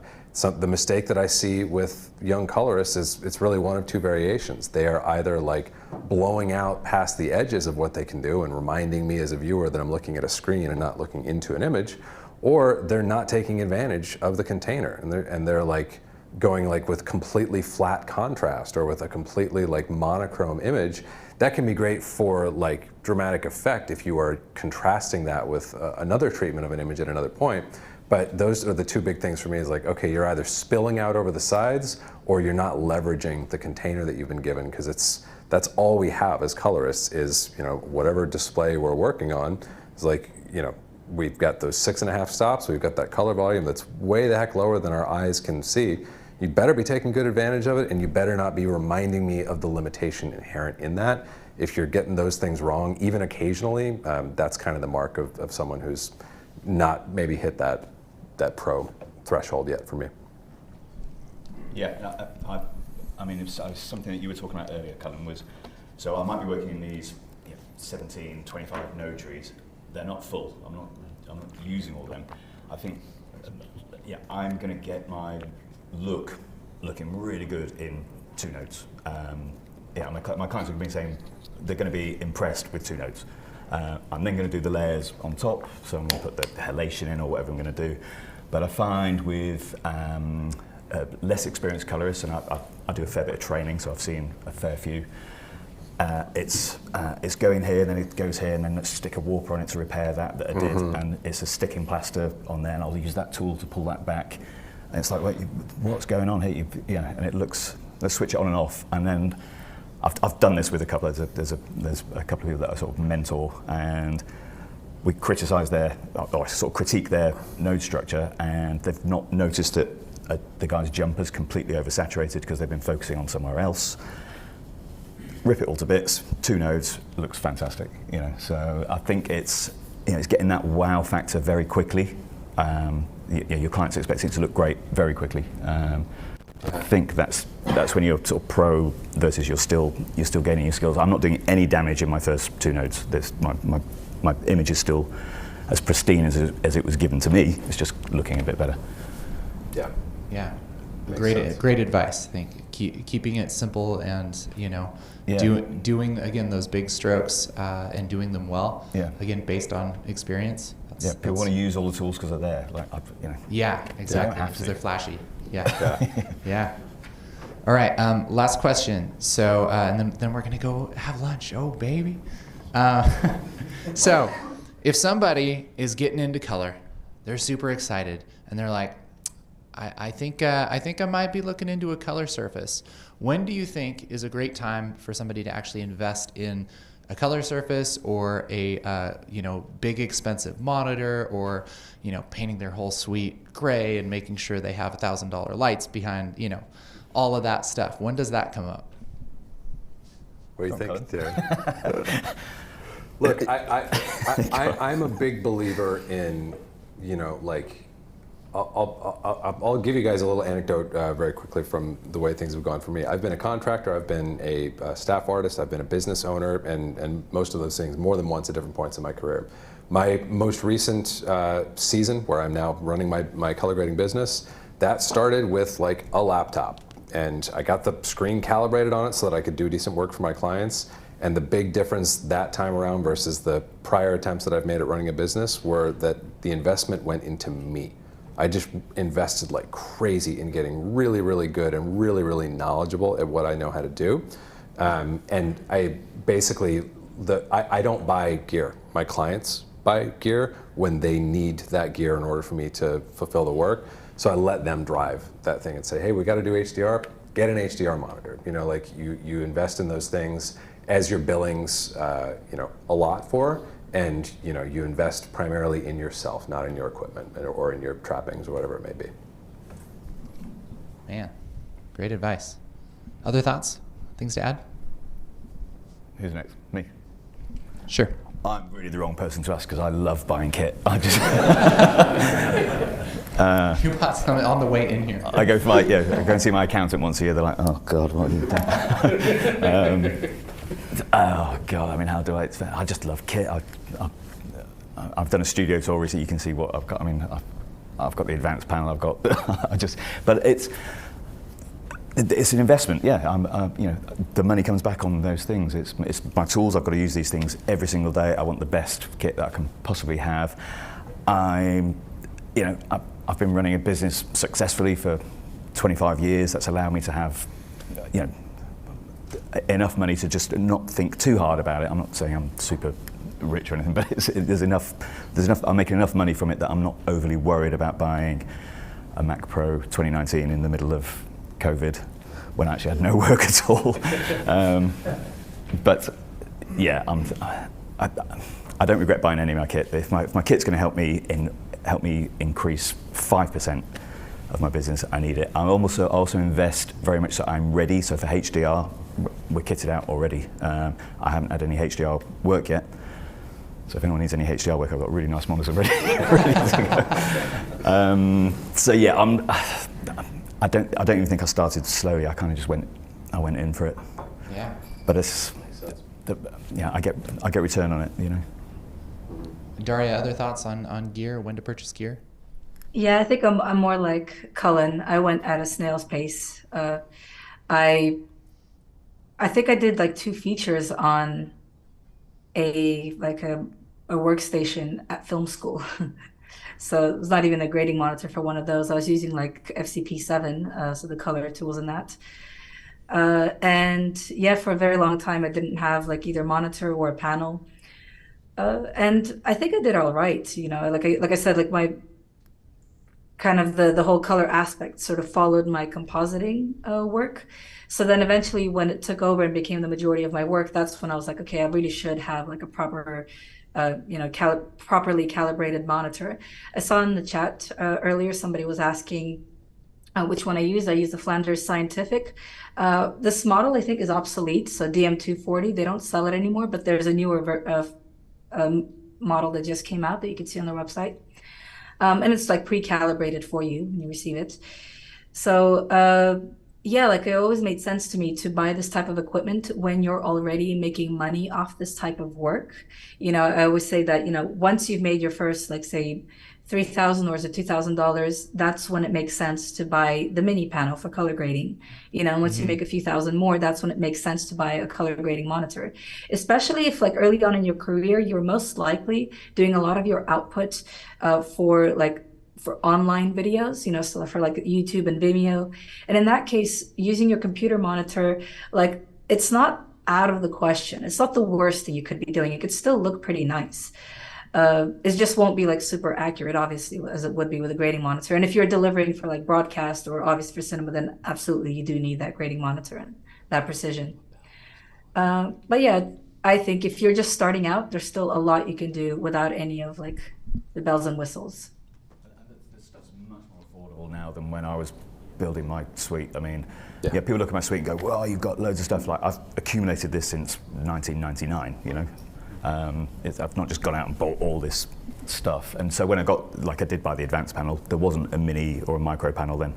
That decision now would be very different. I'd buy a mini panel and have 3 Stream Decks on it or something like that, you know. So I didn't necessarily have the choice as much. You know, I wanted a panel. That was the panel. That was what you got. I don't regret it, but I've had it 10 years. Yeah. It's certainly paid for itself. You know. Wonderful. Well, this has been wonderful, guys. Thank you so much for your wisdom and for all this awesome color grading knowledge. Really appreciate it. Thank you, Daria, for zooming in. Again, so sad that you couldn't be here, but wonderful. Yeah, we miss you, buddy. Miss you, Daria. Wonderful to have you here digitally, so thank you. All right. Yeah, next year.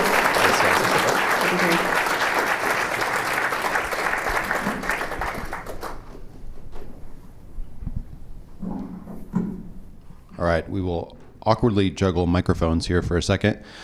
We are going to be dismissing for lunch here very quickly.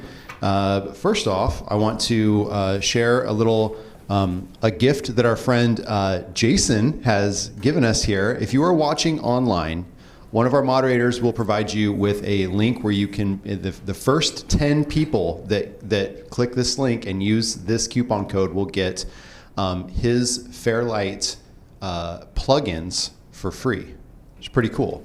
And good news for all of you attending here, when you come back from lunch, you'll have that same plugin in your inbox when you get back. So thank you, Jason, for hooking us up with that. We are going to take our break now. We'll be back here at 1:20 Pacific. We'll catch you later. Bye-bye. Motion VFX, an official trusted partner of Apple, is the leading creator of plugins for Final Cut Pro, DaVinci Resolve, and Apple Motion templates, and the provider of top quality tools for video editors, content creators, and motion designers. Find out more at motionvfx.com.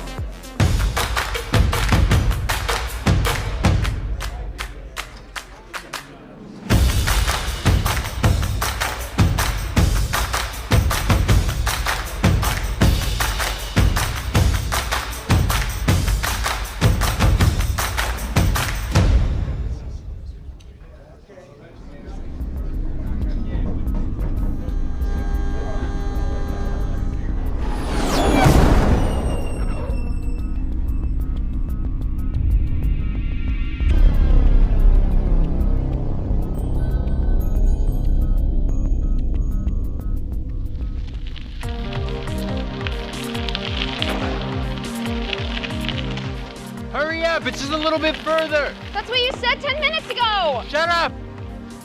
I don't see why we don't just come out here with Uncle Randy. Or the police or something. We are not telling Uncle Randy. Why are you so slow? Why is your face so slow?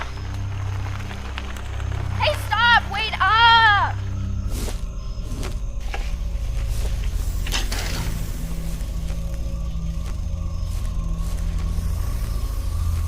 Whoa.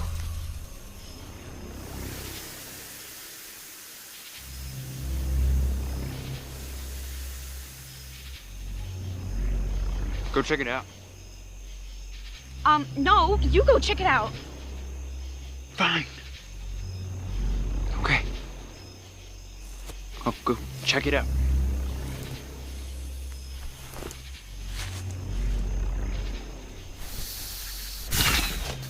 What was that?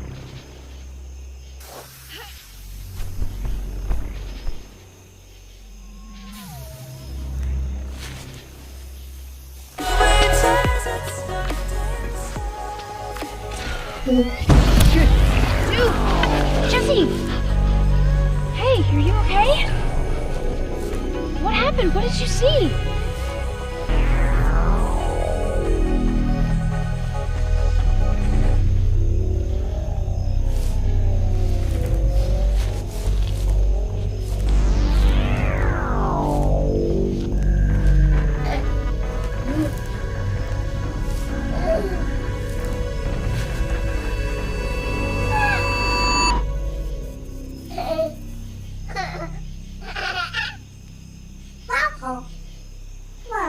This is a terrible idea.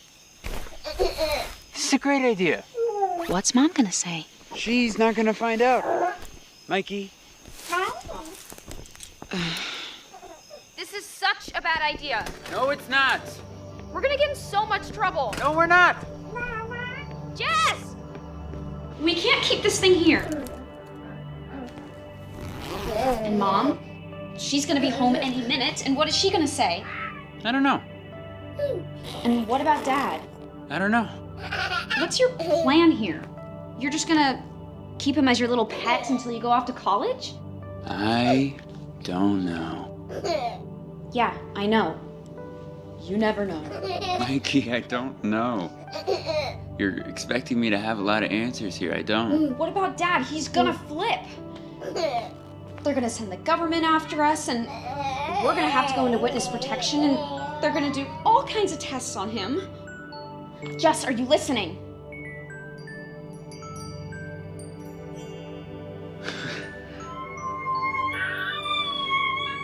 Dude, it's It's like Baby Yoda. Whoa.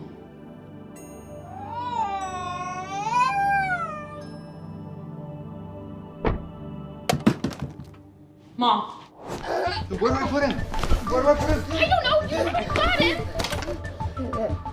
I'm putting him in your room. Don't you dare put him in. Ah! We're gonna get in so much trouble. For the record, this is not my fault. Ah! Why did Robin swear to God? You were not being helpful. It wasn't helpful bringing an alien home either. Couldn't just leave him there. Yep. Are you kidding me? The bathroom? Yep, we're going in the bedroom.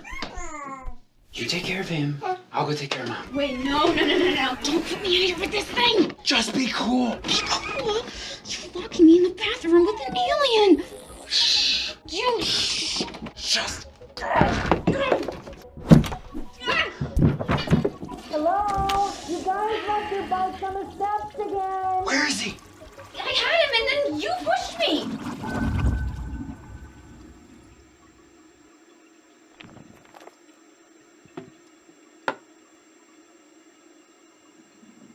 Why is your backpack in the middle of the floor? Your father sees all this. You know you guys need to take better care of your stuff. Oh,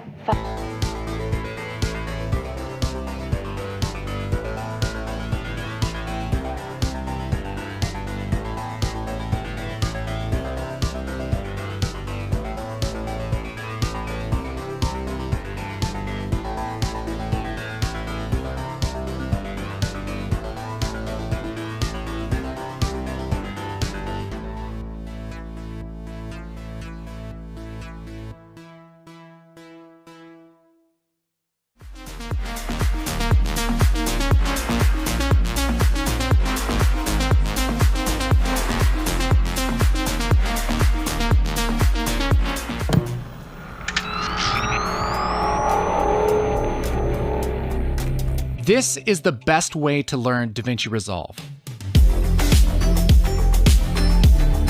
I'm Casey Faris. I've been teaching video editing for over a decade now. I've led classes online, in person, in groups, at conventions, and one-on-one. I've worked with people all over the planet teaching them DaVinci Resolve. And years of experience have shown me this. It's all about the concepts behind the controls. So we're bringing you a new kind of video training that will let you pick up DaVinci Resolve and start creating with confidence. We start with the basics and explain the major concepts behind post-production, so you can have a full knowledge of not just what buttons to push, but why you would even push them. And it's all broken up into simple steps, thoughtfully organized, so that you can build your knowledge in the very best way possible. Not only do you get our best Resolve training course ever, but you get access to media and project files so you can follow along, and our exclusive training Discord so that you can ask questions and get help if you're stuck, because, you know, sometimes you get stuck. And for the first time ever, after the course, you can get ground control certified as proof that you know your stuff.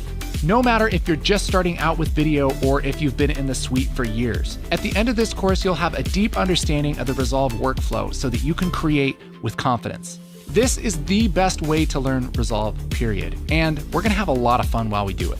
We know you'll love it. And if you don't, we'll give you your money back. So what are you waiting for? Introduction to Resolve 17. It's available now at groundcontrol.film. Blackmagic Design is leading the creative video revolution in 2022.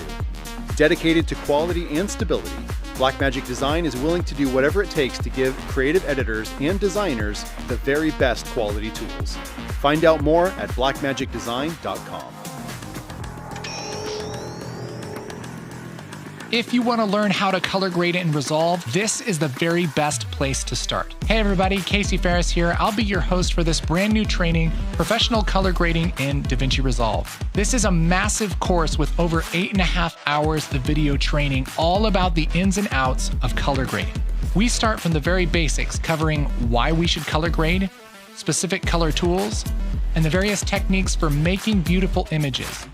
From there, we build on each concept to give you the most complete and practical wisdom for color grading your projects. This is perfect for anyone who's used Resolve a bit but hasn't really explored the amazing things you can do in the color page. You can follow along with everything in this class using the free version of Resolve with no special hardware, but we'll also show examples of professional gear and how it's used. Whether you're on a laptop or in a pro studio, this training is perfect for anyone learning color. We cover pro techniques for adjusting exposure, correcting color casts, creating stylistic looks, matching shots, masks, tracking, refining images, and how all these techniques work together to help you create beautiful color grades. After that, we get into practical color grading sessions for 2 different projects. We'll walk you through the entire process from beginning to end, so not only do you learn how and why to make certain adjustments, but you get to try them out for yourself with the same footage. And as if all of that wasn't enough, this course comes with lifetime updates. That means if you buy this course once, we'll update it whenever a new version of Resolve comes out, and you get the new lessons absolutely free. We've built this course from scratch to be the very most effective way to learn color grading in Resolve. And if you don't think so too, we'll give you your money back. This is Professional Color Grading in DaVinci Resolve. It's a new video course available now at groundcontrol.film.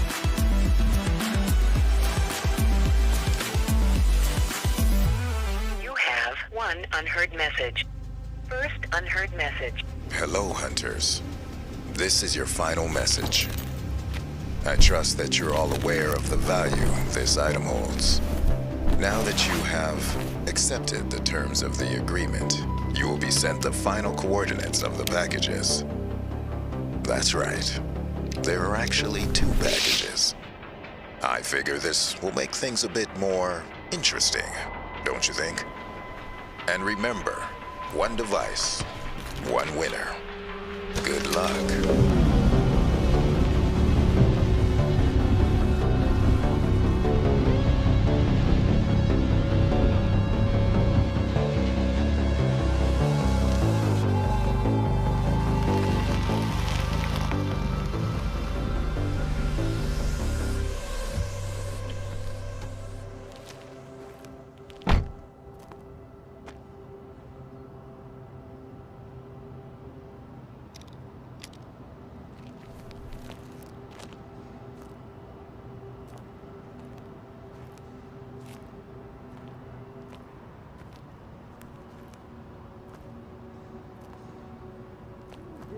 Listen to the message, did you?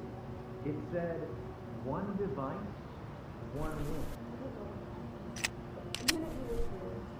You know, there's a funny little theory about the Mobius. It's a twist in the fabric of space where time becomes a loop, and unfortunately for you, you're just stuck in most times. What are you talking about? A twist in... Someone else go find it. No. Time's up. No!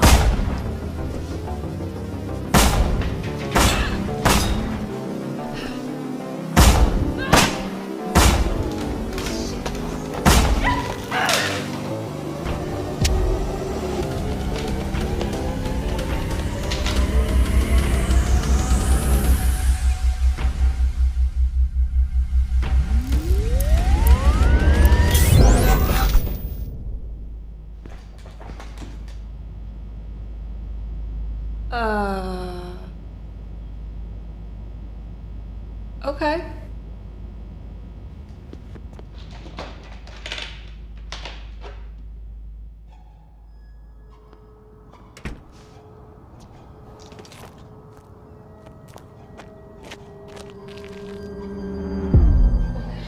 No.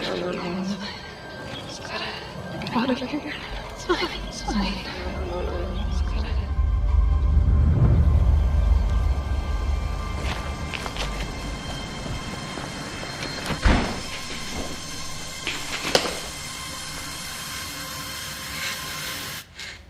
Device. Hand it over. Please don't shoot. Give me the case. Look, it's gonna sound crazy. This thing, it's special, okay? I don't know what it does, but... Oh, I know. I just get the distinct impression that you haven't done this before. I know this is worth a lot of money. And a second ago, I thought that's what I wanted, but this could help me. I don't have time for this. Hold on. There's two of them. What if I help you find the other one? You did not listen to the message, did you?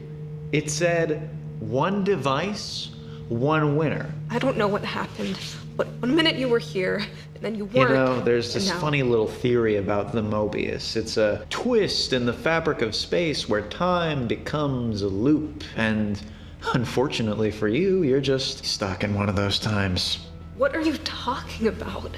Wait, a twist in... What are you doing? If you leave it here, someone else will find it.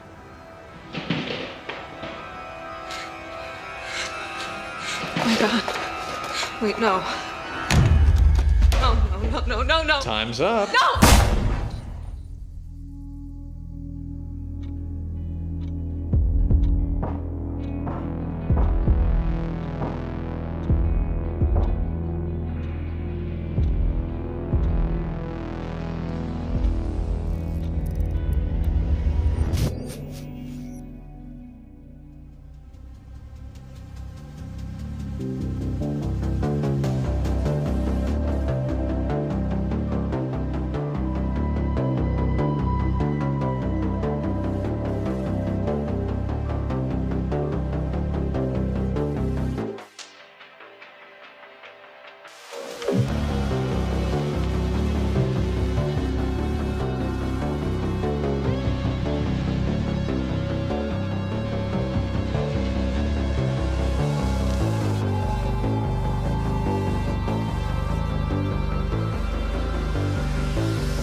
Time's up.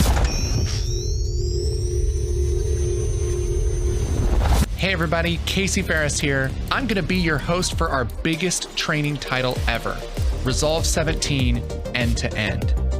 This is an absolutely massive class where we create a film from scratch together. Every step of post-production is here, from the first clip in the timeline to hitting that beautiful render button. We're talking editing, visual effects, color correction, sound design, everything. If you want to learn how to get things done in Resolve, this course is for you. We start with a folder of media and a completely empty project, and I'll walk you through my process of editing a film one step at a time. We'll learn workflow tips, slick ways of solving problems, and dive deep into the most essential features of DaVinci Resolve. You'll learn the basics of every page, and then we'll put those skills to work on a real short film. You're free to follow my every move or create your own masterpiece. We brainstormed what the most useful, practical training would be for beginners and the most satisfying content for advanced users, and we built our dream course from the ground up. The course comes with over 18 hours of video training, along with project files, unedited media, royalty-free sound effects, and visual effects assets that you can use to build your skills and master DaVinci Resolve. If you want to learn advanced workflow in Resolve and make your own beautiful projects, there is no better way to learn, period. It's Resolve 17 End to End, available now at groundcontrol.film. Motion VFX, an official trusted partner of Apple, is the leading creator of plugins for Final Cut Pro, DaVinci Resolve, and Apple Motion templates, and the provider of top quality tools for video editors, content creators. Find out more at motionvfx.com.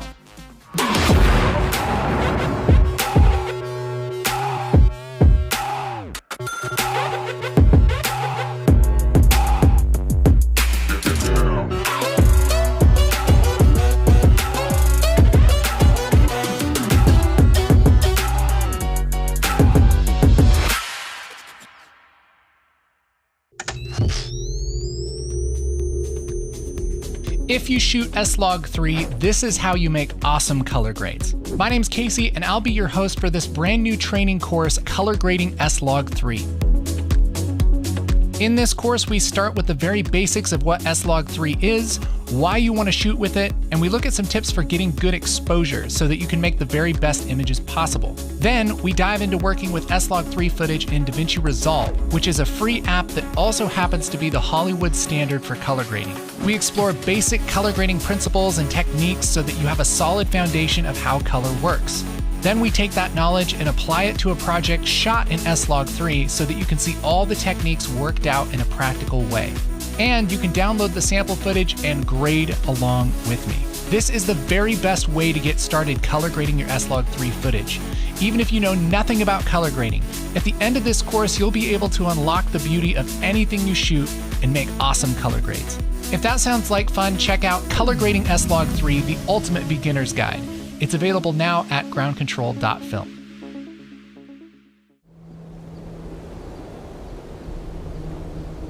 Yeah, most days start this way. I always do my routine. It's a bit of a ritual of sorts. Now, some of the guys are very superstitious. Always wear the same pair of underwear and such. I think that's taking it a bit far, though. I was in the warehouse the other day and I found a box.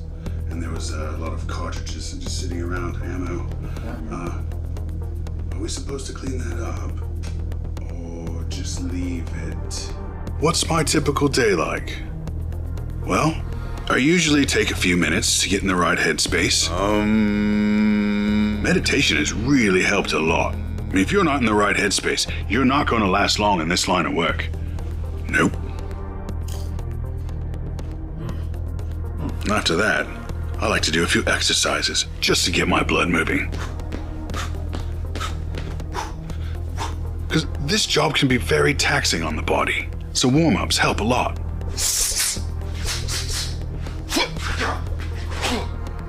Business time. Right. No. Yeah. Mind and body, right? Oh no! Look at these thugs. They're so strong and fast, you can't get away from them. We'll flank you. We'll flank you, flank you, flank you. Flank you very much. And then, it's business time, right? Yeah.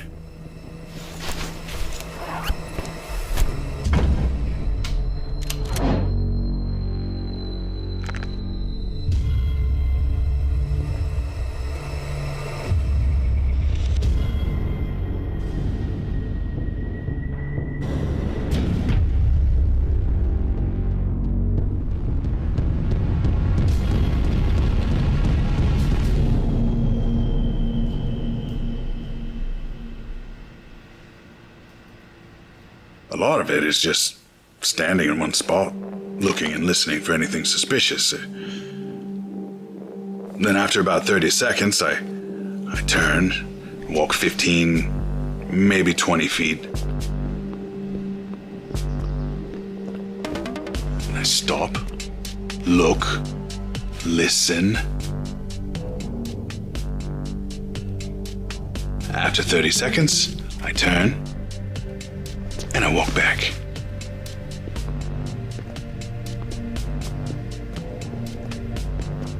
Now, if we do hear or see something suspicious, we get our choice of 3 replies.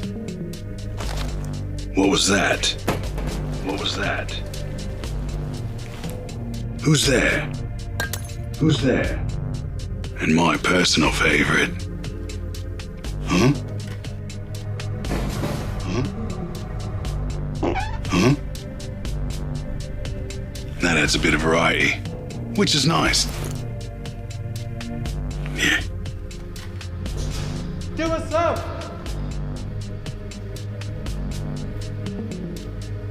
What's going on, man? So do you think you'll go far in this line of work? Well, I want to follow in my dad's footsteps. He was a thug. A good one. Got promoted to mini-boss. Of course, he didn't make it, though. Good guy came along, got in his head, made him get stuck in a corner. Good guy totally cheated his way through him. It's a shame. I miss you, Dad. But now, He's guarding that big warehouse up in the sky. Moving from box to box. Every 30 seconds I know, he's moving. I can hear him. Like a thunderclap in my heart. What was that? That must have been the wind. It's not a bad job, really. I mean, I'm not too worried about the good guys.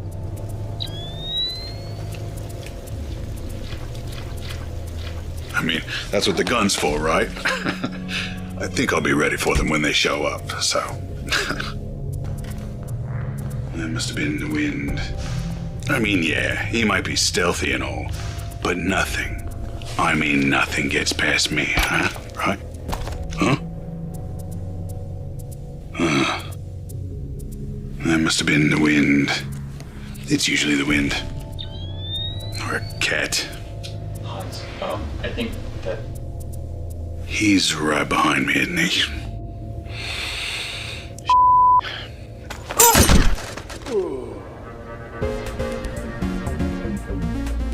Good job, Sturdy Cobra. Head back to HQ for debriefing.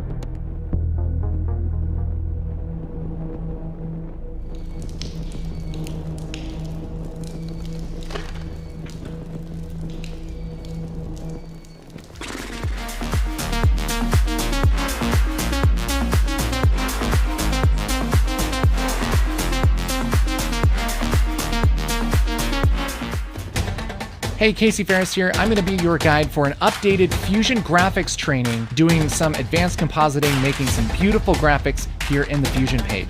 We're going to learn all kinds of awesome stuff, like how to use and customize some of the basic tools inside of Fusion, working with effects and color correction and external textures, animation and advanced transforms and motion blur, 3D camera animation, extruding 3D text, 2D and 3D particles, adding depth to your compositions, and just generally a whole smattering of really useful stuff for creating graphics inside of Fusion. This is the stuff I wish somebody taught me, and it's all the advanced stuff, and we're including our original basic motion graphics training, so that even if you're brand new to Fusion, this will take you from not knowing much about graphics to making some really cool stuff. All of this works in the free version of Resolve. You can even modify these comps, use them for your own work, but it's pretty much everything that you need to be awesome at graphics inside of Fusion. We really built this from the ground up to be the most useful graphics training on the internet. I think you're gonna love it. It's our new training pack, Advanced Motion Graphics in Fusion, and it's available right now for download at groundcontrolcolor.com. Based in the Pacific Northwest, Puget Systems believes computers should be a pleasure to purchase and own. They should get your work done and not be a hindrance. Puget achieves this through personal consulting and lifetime technical support. Find out more at PugetSystems.com. Yeah. Gonna be a beaut.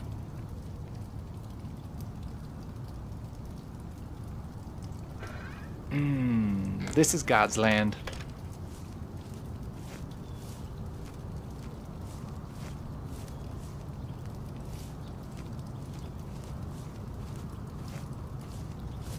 Gary? Jacob? What you got cooking? Got a real treat for us here today. Gonna be smoking a cheesecake. Okay, well, first problem is that's not a smoker, but most importantly, why are you smoking a cheesecake? Clearly this is coming from somebody who's never had a smoked cheesecake. Well, clearly that sounds like the worst thing you could do to a cheesecake. Counterpoint, the very worst thing you could possibly do would be to judge something before you've even tried it. Well, I'm just saying, with my knowledge of cheesecake, judging this smoky book by its cover is probably going to be pretty accurate. Mm-hmm. Get some of that accurate wisdom over at Judgy School, where you got straight A's for a straight quarter. Well, why don't you feast your eyes on this, Judge Judy?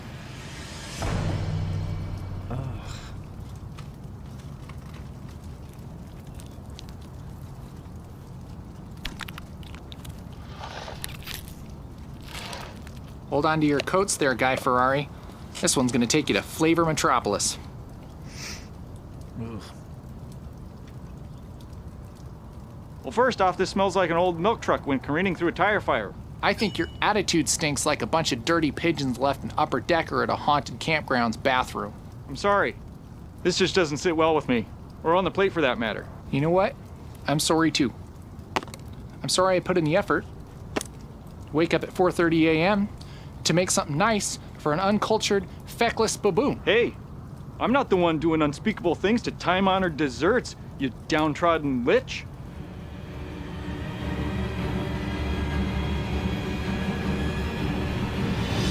I'm sorry.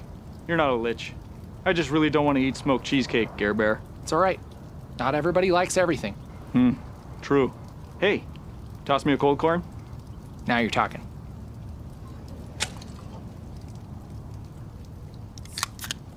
Cheers, brother. Beaut.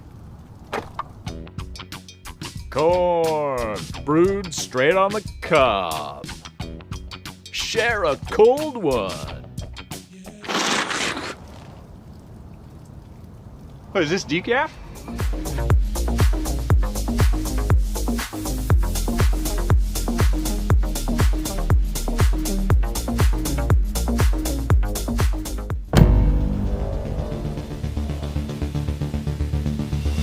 This is how you take your DaVinci Resolve editing to the next level.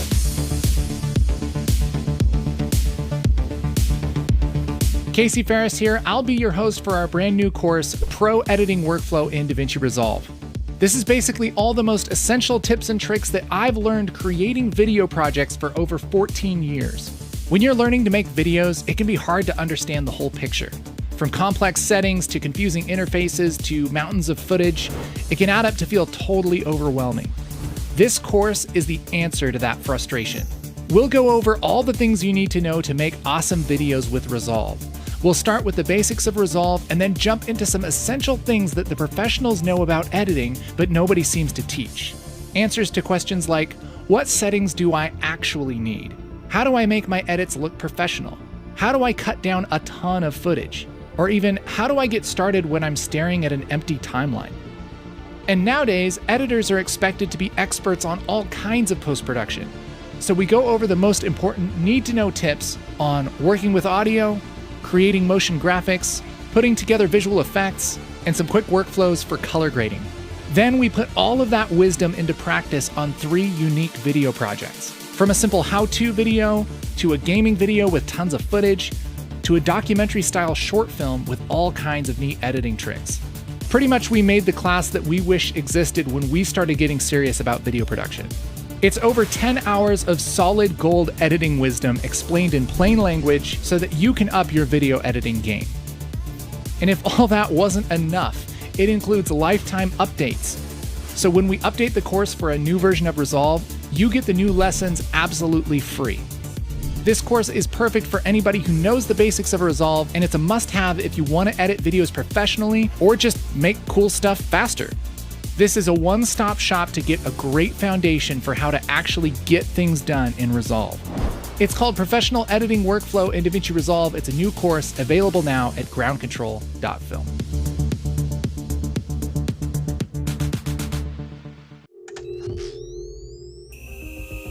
Editing for YouTube is a whole different beast.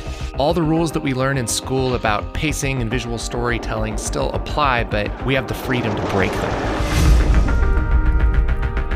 Casey Faris here. I'm going to be your host for the biggest training series we've ever made, the YouTube Editor's Master Training. You're going to learn everything you need to know to make your next great YouTube project in Resolve. Whether you're shooting vlogs or gaming videos or how-to videos or even documentaries, we'll go over my proven step-by-step process for making amazing projects fast.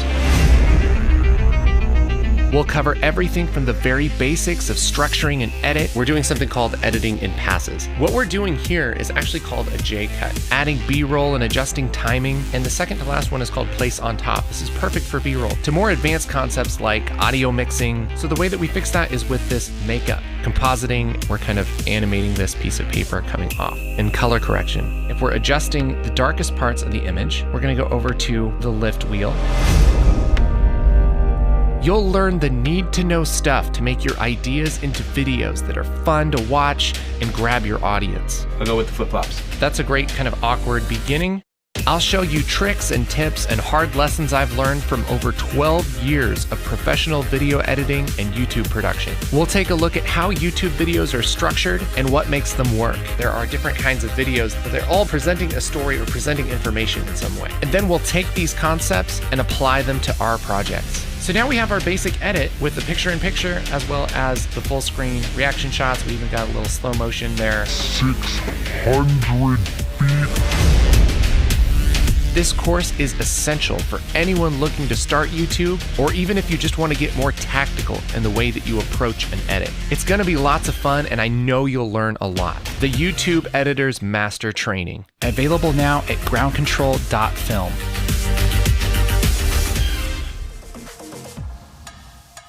Mostyn VFX, an official trusted partner of Apple, is the leading creator of plugins for Final Cut Pro, DaVinci Resolve, and Apple Motion templates, and the provider of top quality tools for video editors, content creators, and motion designers.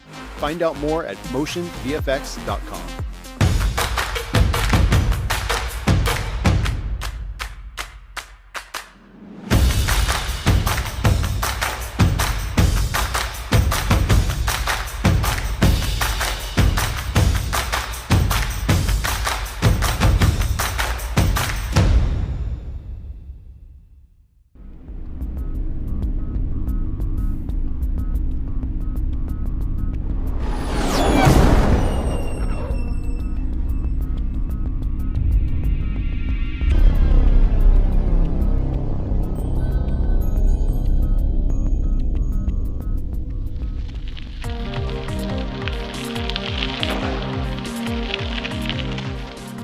It's just a little bit further. That's what you said 10 minutes ago. Shut up.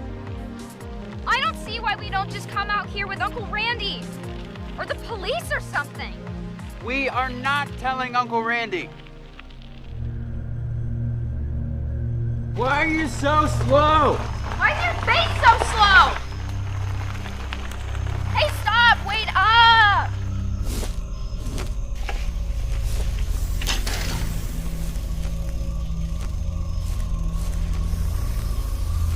Whoa.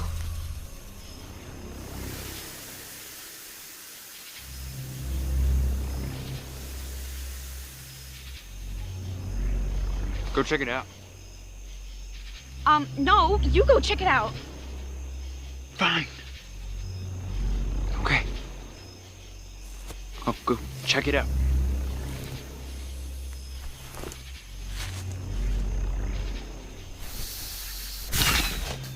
What was that?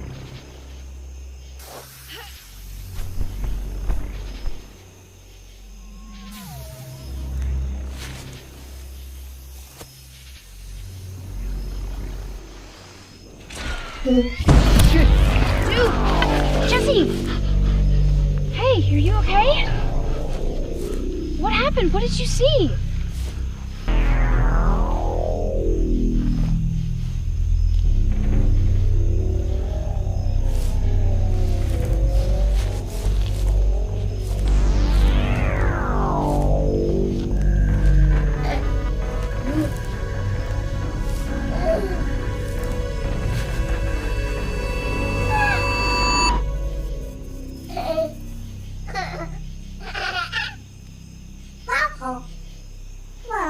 This is a terrible idea.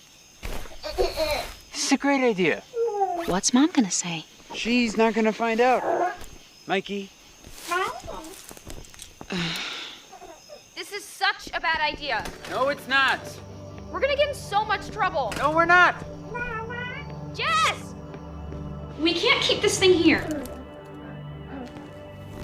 And Mom, she's gonna be home any minute, and what is she gonna say? I don't know. And what about Dad? I don't know.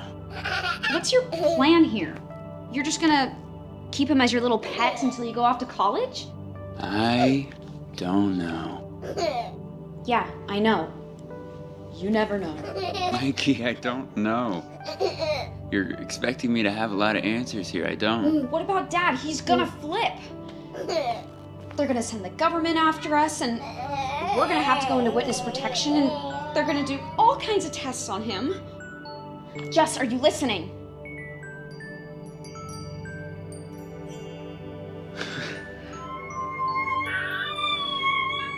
Dude, it's like Baby Yoda.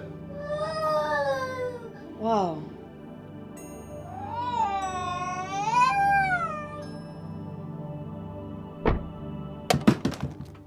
Mom. Where do I put him? Where do I put him? I don't know. You got him. I'm putting him in your room. Don't you dare put him in. No! We're gonna get in so much trouble. For the record, this is not my fault. Why you grounded for this? Swear to God. You were not being helpful. It wasn't helpful bringing an alien home either. Shouldn't just leave him there.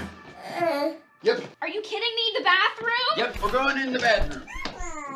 You take care of him. I'll go take care of Mom. Wait, no. Don't put me in here with this thing. Just be cool. Be cool? You're locking me in the bathroom with an alien. Shh. You. Just go. Hello? You guys must have bounced on the steps again. Where is he? I had him and then you pushed me.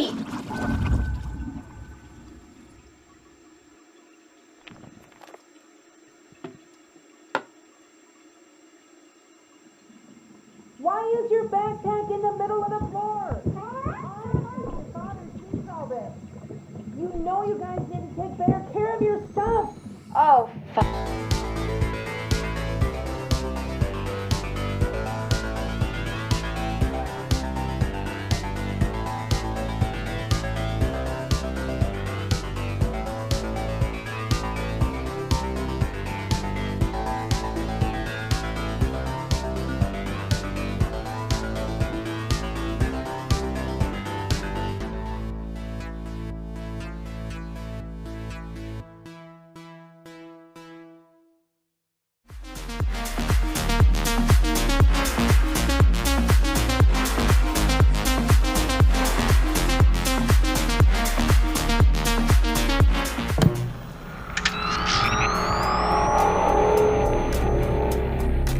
This is the best way to learn DaVinci Resolve.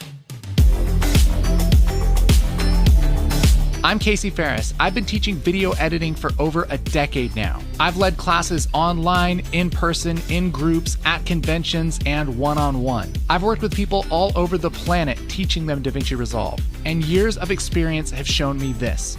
It's all about the concepts behind the controls. So we're bringing you a new kind of video training that will let you pick up DaVinci Resolve and start creating with confidence.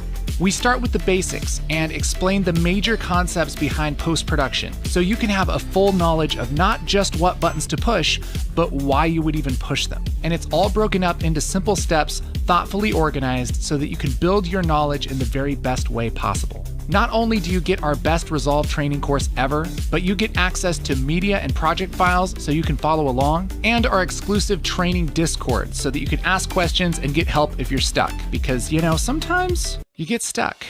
And for the first time ever, after the course, you can get ground control certified as proof that you know your stuff. No matter if you're just starting out with video or if you've been in the suite for years. At the end of this course, you'll have a deep understanding of the Resolve workflow so that you can create with confidence. This is the best way to learn Resolve, period. And we're gonna have a lot of fun while we do it.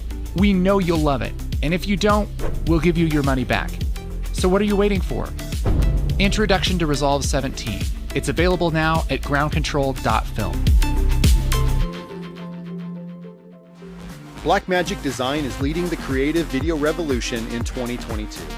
Dedicated to quality and stability, Blackmagic Design is willing to do whatever it takes to give creative editors and designers the very best quality tools. Find out more at blackmagicdesign.com. If you want to learn how to color grade in Resolve, this is the very best place to start. Hey everybody, Casey Faris here. I'll be your host for this brand new training, Professional Color Grading in DaVinci Resolve. This is a massive course with over 8.5 hours of video training, all about the ins and outs of color grading. We start from the very basics, covering why we should color grade, specific color tools, and the various techniques for making beautiful images. From there, we build on each concept to give you the most complete and practical wisdom for color grading your projects. This is perfect for anyone who's used Resolve a bit but hasn't really explored the amazing things you can do in the color page. You can follow along with everything in this class using the free version of Resolve with no special hardware, but we'll also show examples of professional gear and how it's used. Whether you're on a laptop or in a pro studio, this training is perfect for anyone learning color. We cover pro techniques for adjusting exposure, correcting color casts, creating stylistic looks, matching shots, masks, tracking, refining images,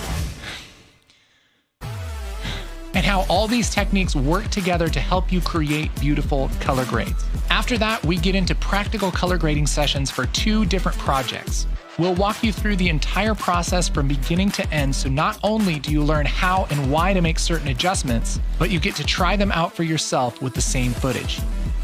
And as if all of that wasn't enough, this course comes with lifetime updates. That means if you buy this course once, we'll update it whenever a new version of Resolve comes out, and you get the new lessons absolutely free. We've built this course from scratch to be the very most effective way to learn color grading in Resolve. And if you don't think so too, we'll give you your money back. This is Professional Color Grading in DaVinci Resolve. It's a new video course available now at groundcontrol.film.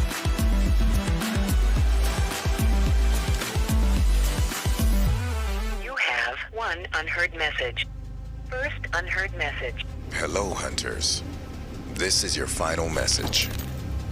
I trust that you're all aware of the value this item holds. Now that you have accepted the terms of the agreement, you will be sent the final coordinates of the packages. That's right. There are actually 2 packages. I figure this will make things a bit more interesting, don't you think? And remember, 1 device, 1 winner. Good luck.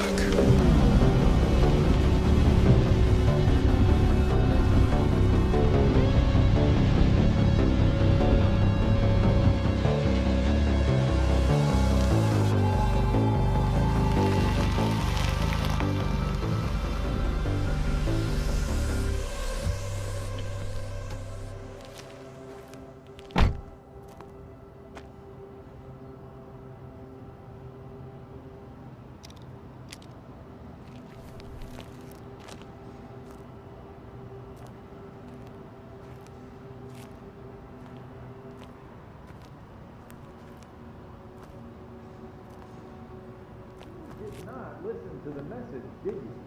It said, 1 device, 1 win.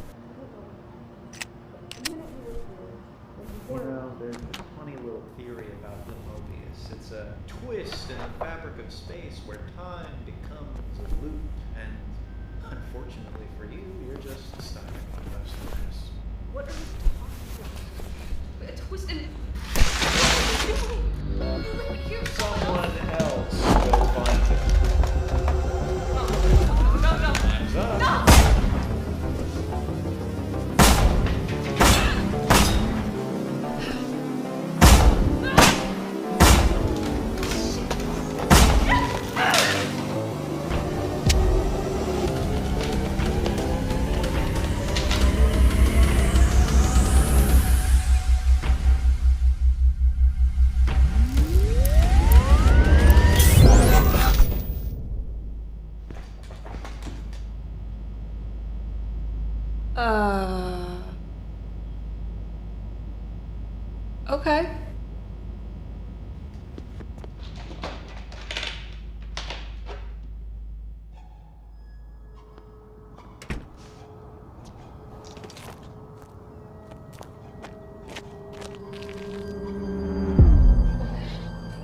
Just gotta get out of here. It's fine. It's fine.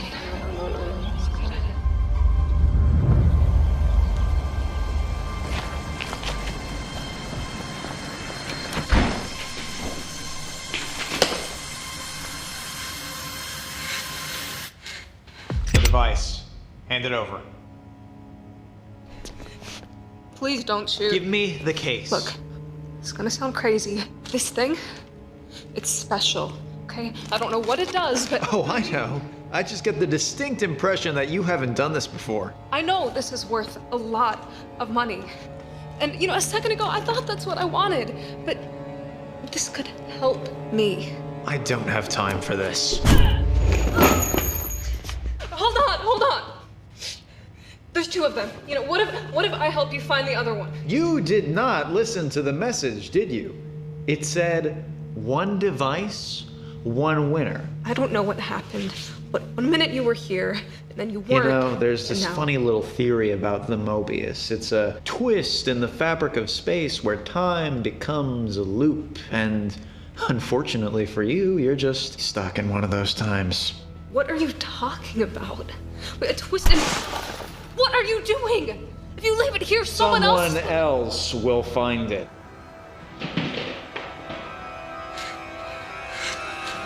Oh my god. Wait, no. No. Time's up. No!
Time's up. Hey everybody, Casey Faris here. I'm gonna be your host for our biggest training title ever, Resolve 17 End to End. This is an absolutely massive class where we create a film from scratch together. Every step of post-production is here, from the first clip in the timeline to hitting that beautiful render button. We're talking editing, visual effects, color correction, sound design, everything. If you want to learn how to get things done in Resolve, this course is for you. We start with a folder of media and a completely empty project, and I'll walk you through my process of editing a film one step at a time. We'll learn workflow tips, slick ways of solving problems, and dive deep into the most essential features of DaVinci Resolve. You'll learn the basics of every page, and then we'll put those skills to work on a real short film. You're free to follow my every move or create your own masterpiece. We brainstormed what the most useful, practical training would be for beginners and the most satisfying content for advanced users, and we built our dream course from the ground up. The course comes with over 18 hours of video training, along with project files, unedited media, royalty-free sound effects, and visual effects assets that you can use to build your skills and master DaVinci Resolve. If you want to learn advanced workflow in Resolve and make your own beautiful projects, there is no better way to learn, period. It's Resolve 17 End to End, available now at groundcontrol.film. Motion VFX, an official trusted partner of Apple, is the leading creator of plugins for Final Cut Pro, DaVinci Resolve, and Apple Motion templates, and the provider of top quality tools for video editors, content creators, and motion designers. Find out more at motionvfx.com.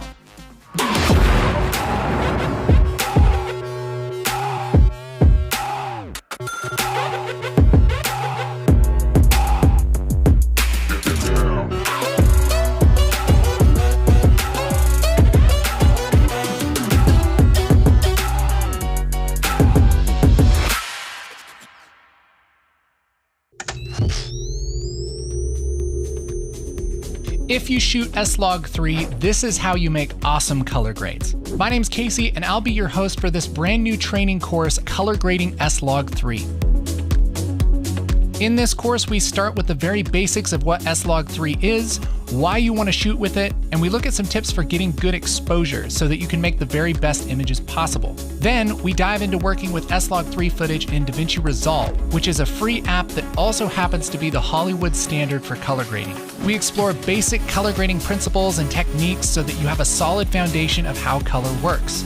Then we take that knowledge and apply it to a project shot in S-Log3 so that you can see all the techniques worked out in a practical way. And you can download the sample footage and grade along with me. This is the very best way to get started color grading your S-Log3 footage, even if you know nothing about color grading. At the end of this course, you'll be able to unlock the beauty of anything you shoot and make awesome color grades. If that sounds like fun, check out Color Grading S-Log3, the ultimate beginner's guide. It's available now at groundcontrol.film.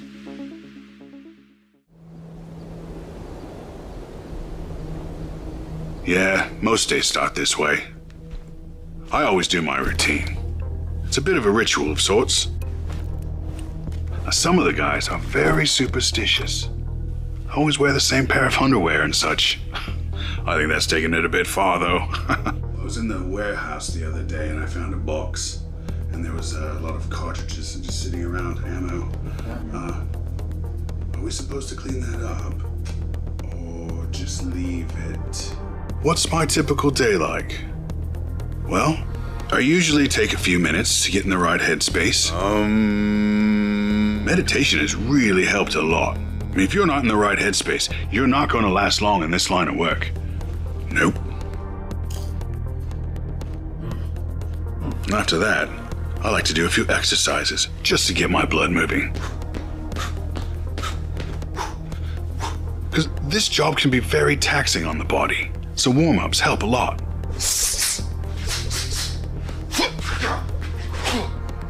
Business time.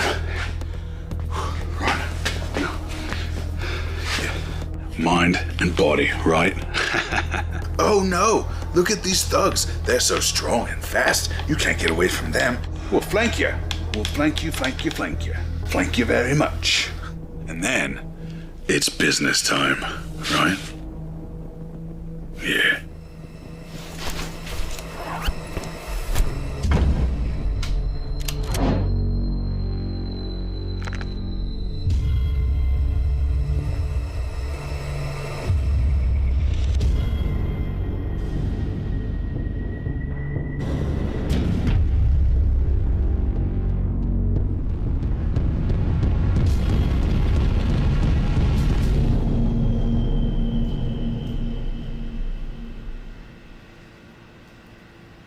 A lot of it is just standing in one spot, looking and listening for anything suspicious. Then after about 30 seconds, I turn, walk 15, maybe 20 feet.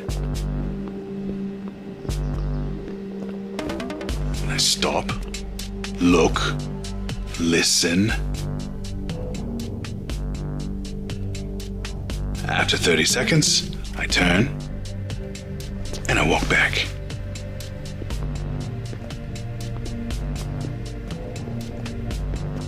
Now, if we do hear or see something suspicious, we get our choice of 3 replies. What was that? What was that? Who's there? Who's there? And my personal favorite. Huh? Huh? That adds a bit of variety, which is nice. Yeah. Do what's up?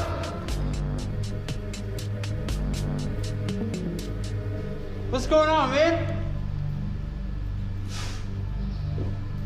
So do you think you'll go far in this line of work? Well, I want to follow in my dad's footsteps. He was a thug. A good one. Got promoted to mini-boss. Of course, he didn't make it, though. Good guy came along, got in his head, made him get stuck in a corner. Good guy totally cheated his way through him. shame.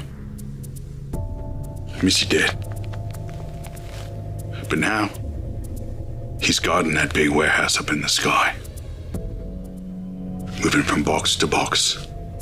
Every 30 seconds I know, he's moving. I can hear him. Like a thunderclap in my heart. What was that? That must have been the wind. It's not a bad job, really. I mean, I'm not too worried about the good guys.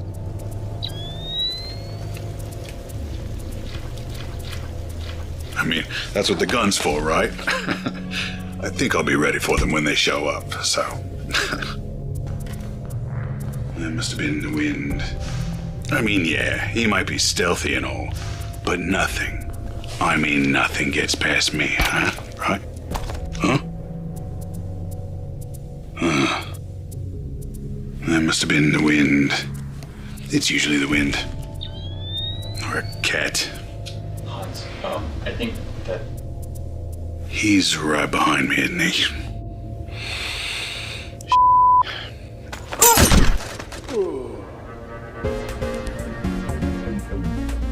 Good job, Sturdy Cobra. Head back to HQ for debriefing.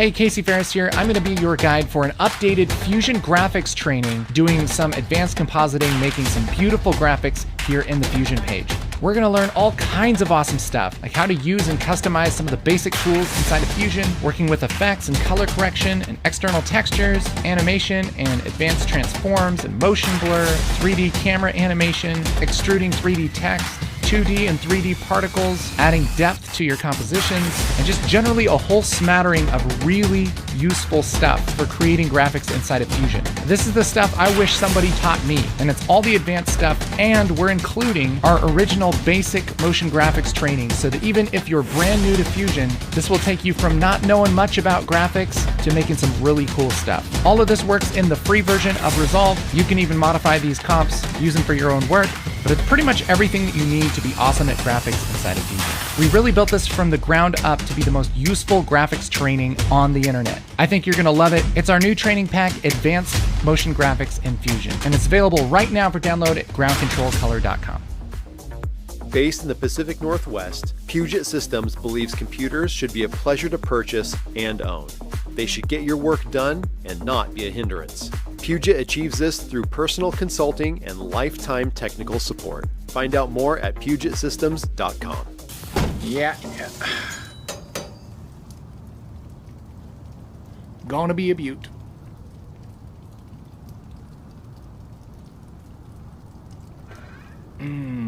This is God's land.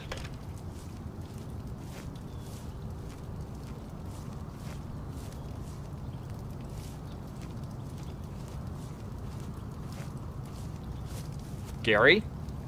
Jacob? What you got cooking? Got a real treat for us here today. Gonna be smoking a cheesecake.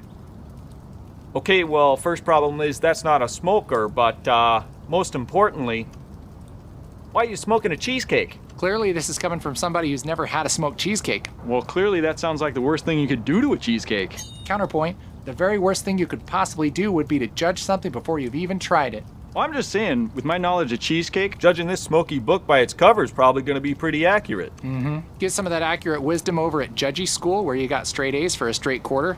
Well, why don't you feast your eyes on this, Judge Judy?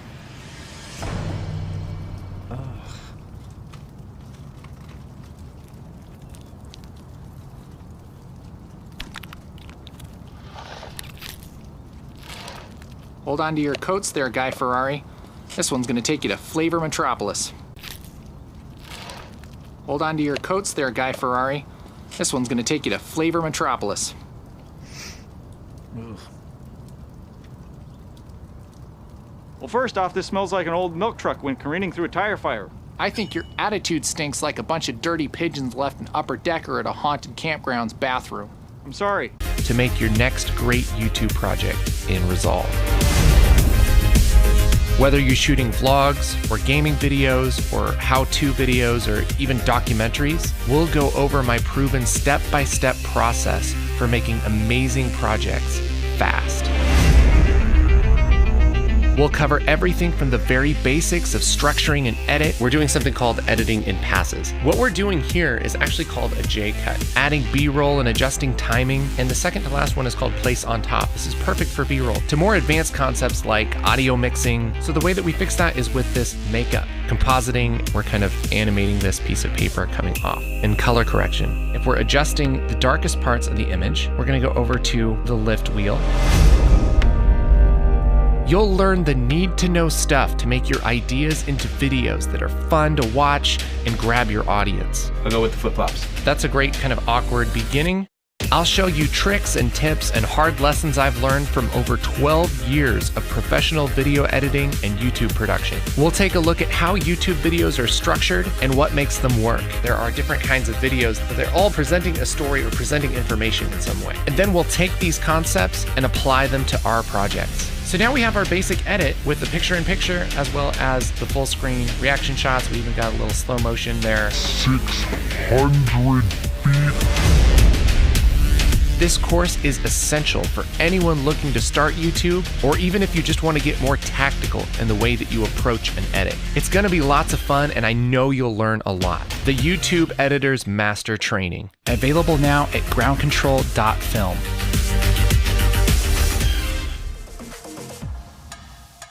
Motion VFX, an official trusted partner of Apple, is the leading creator of plugins for Final Cut Pro, DaVinci Resolve, and Apple Motion templates, and the provider of top quality tools for video editors, content creators, and motion designers. Find out more at motionvfx.com.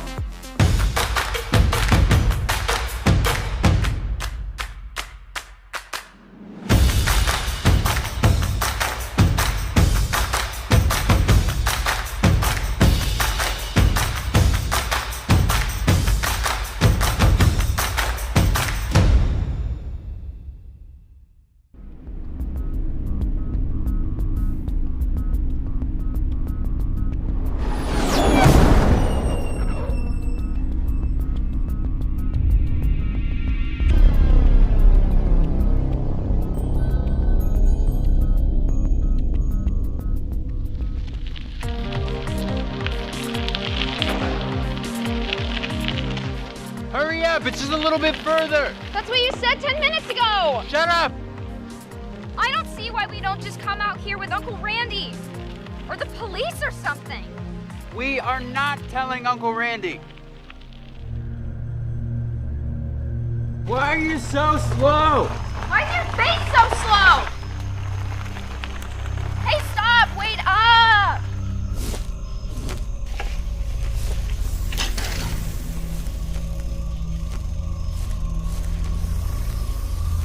Whoa.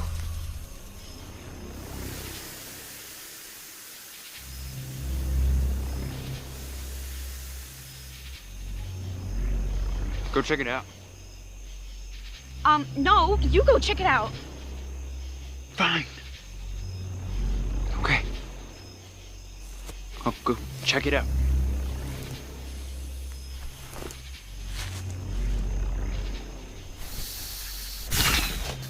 What was that?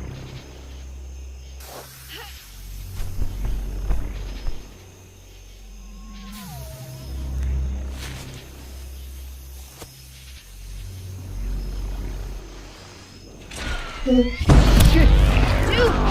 Jesse! Hey, are you okay? What happened? What did you see?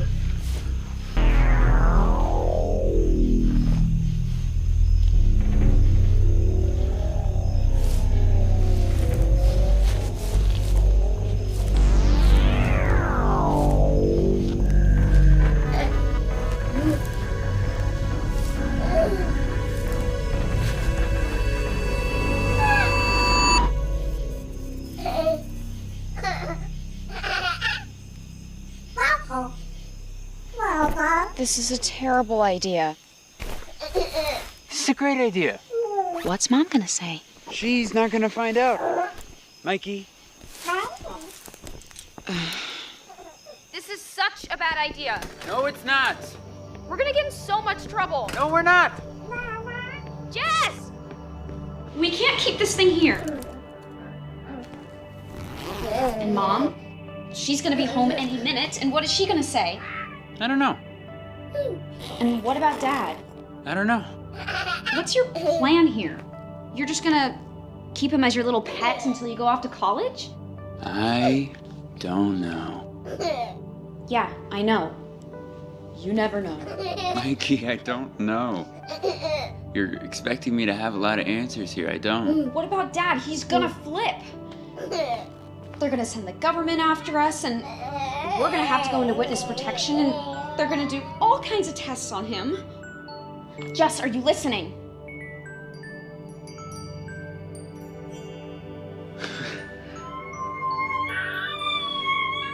Dude, it's like Baby Yoda. Whoa.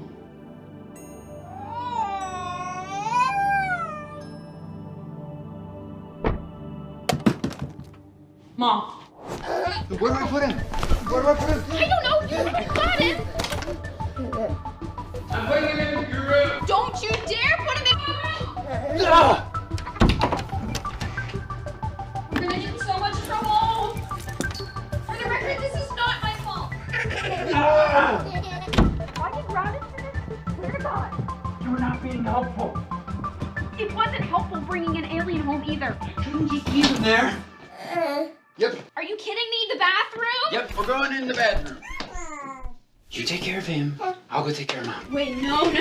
Don't put me in here with this thing. Just be cool. Be cool? You're locking me in the bathroom with an alien. Shh. You. Just Hello? You guys must have bounced on the steps again. Where is he? I had him and then you pushed me.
Thank you all for being here. I hope you guys had a good lunch. We're going to kick things off real quick here. I'd like to introduce the modern filmmaker himself, Marcel. Give it a hand. Thank you. I cannot appreciate you guys enough. It's been such an awesome time so far getting to meet some of you guys in person.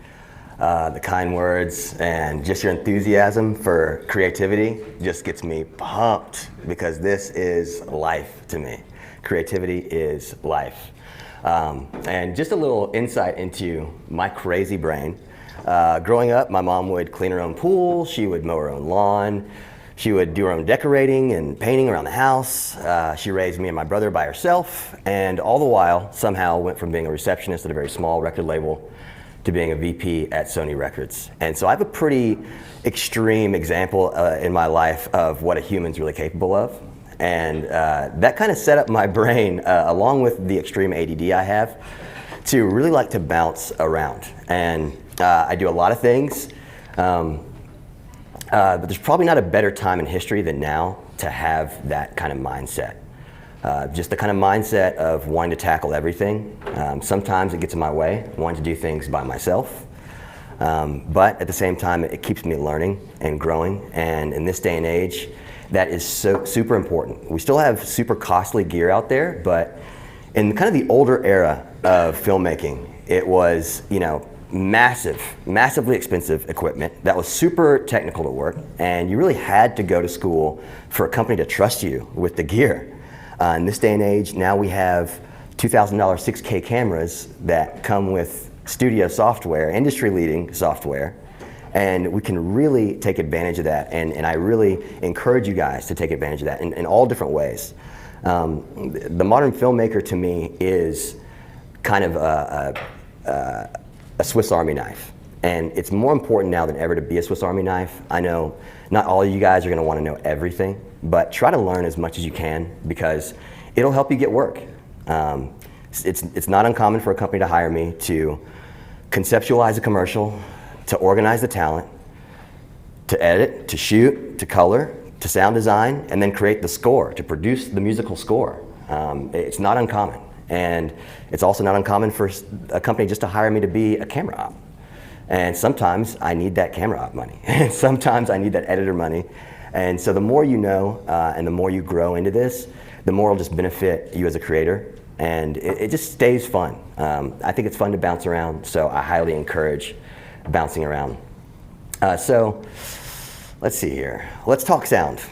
As Jay mentioned, wherever Jay is, well, there's two Jays, but they both kind of mentioned this. Sound is a little bit more, video is a little bit more forgivable than sound. And that is definitely a big deal. One reason is because a lot of people listen to stuff on headphones now.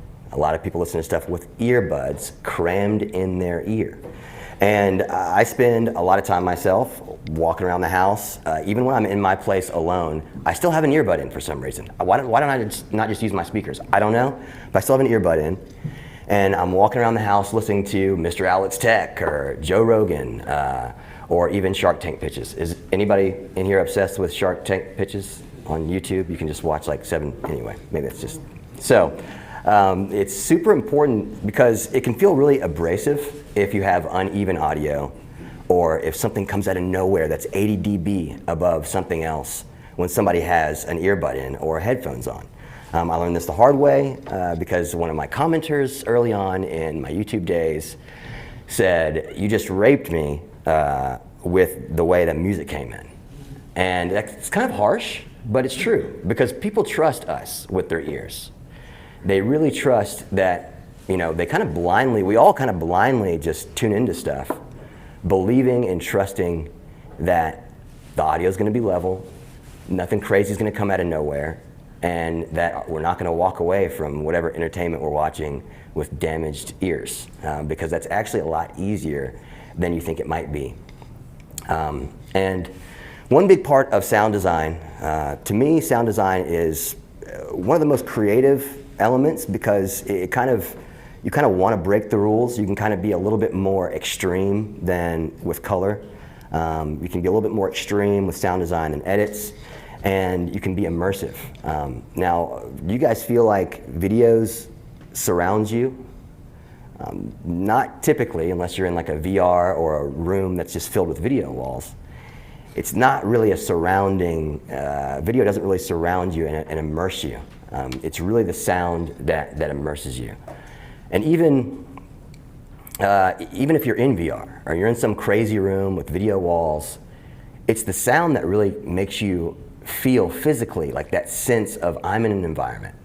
And creating that environment is super cool. And just even thinking about the ability to create that environment is super, super sick. It's something that I love because I mean, I listen to a lot of stuff more than I watch it, even though I enjoy shooting, I enjoy editing, and I love color, and I love VFX and titles and making animations. I love it all, but just because of the nature that we're in right now. I mean, we all, I think, you know, listen to a lot of stuff on earbuds, and that immersion can really help you sink into something, even if you're not watching, and that's pretty sick.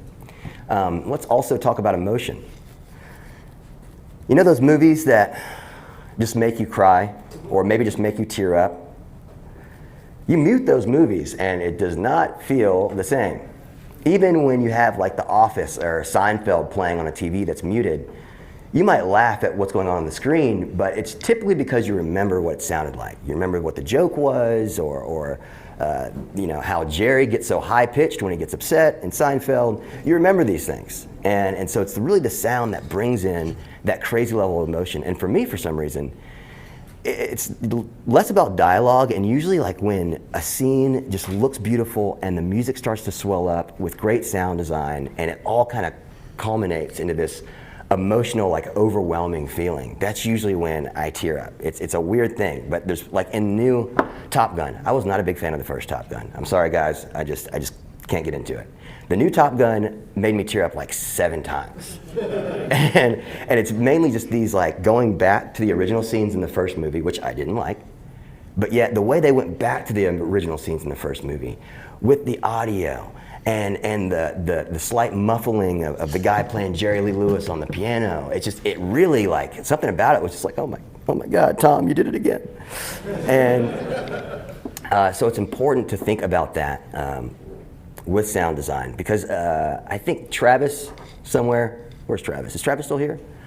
I've been sitting behind Travis. Hi, I'm Marcel. I should have introduced myself. I've just been a creep behind you. He's been working on, it looks like a sports edit, somewhat, you know, not the whole time, he's bouncing around, but even in a sports edit, when you watch ESPN or you know, UFC highlights, you know, sometimes you'll see a really cool edit with just a fat beat, some future bass going with some quick shots and, you know, some slam dunks or home runs or somebody getting their face kicked in. And that's cool. That's super cool. But what gets it a little cooler is when you can hear the pads hitting each other when you're watching football. And, you know, some of the scenes I've just seen on Travis's computer, sorry to be such a creep, is like there'll be some like football scene of, you know, just some on-field footage, and then it goes into some cheerleaders and then into the crowd, and you want to hear all that. I want to hear the helmets clanking. I want to hear the pom-poms and the cheerleaders, even if it's like a muffled kind of just ambience of, you know, the cheerleaders chanting and the crowd roaring in the background. Oh my gosh, UFC does it the best. I had so many examples I wanted to bring up here, but they would have shut the live stream down so fast for copyright issues.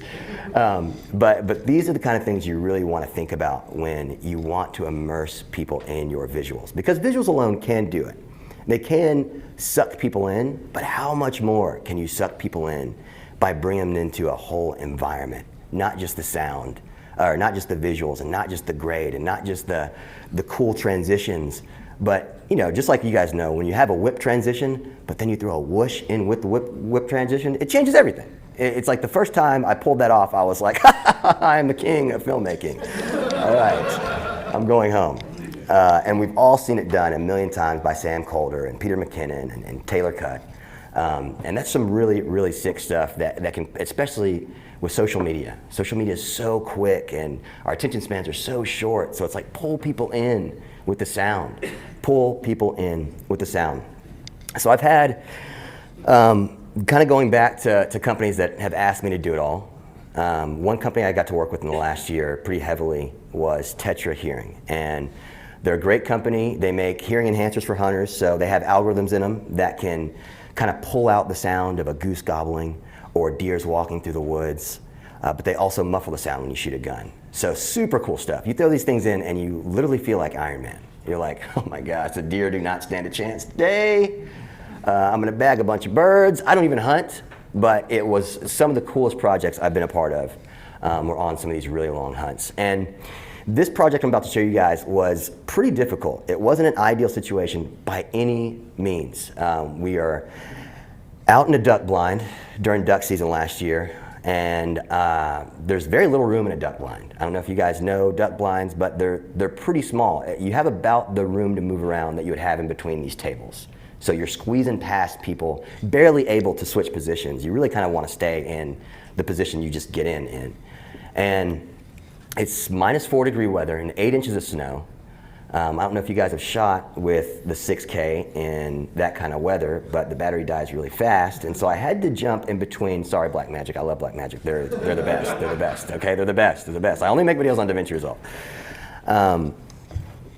So I'm out there with, you know, my 6K, which the battery dies, and I have to whip out the GH5 and go handheld, and I'm using, you know, some on-camera mics. With the 6K, you guys all know what the on-camera mic sounds like. And it's a nice stereo mic, but it's not ideal. As I talked to Casey about in our live stream, the DR40 Tascam mic, great mic for environmental sound. One of you guys actually came up to me and was like, I got that mic. Thank you for that. You said, I got that mic, dude, and just walking through the woods. You said you've barely been able to use it, but just walking through the woods, you went back and listened to it, and it was like you were back in that moment.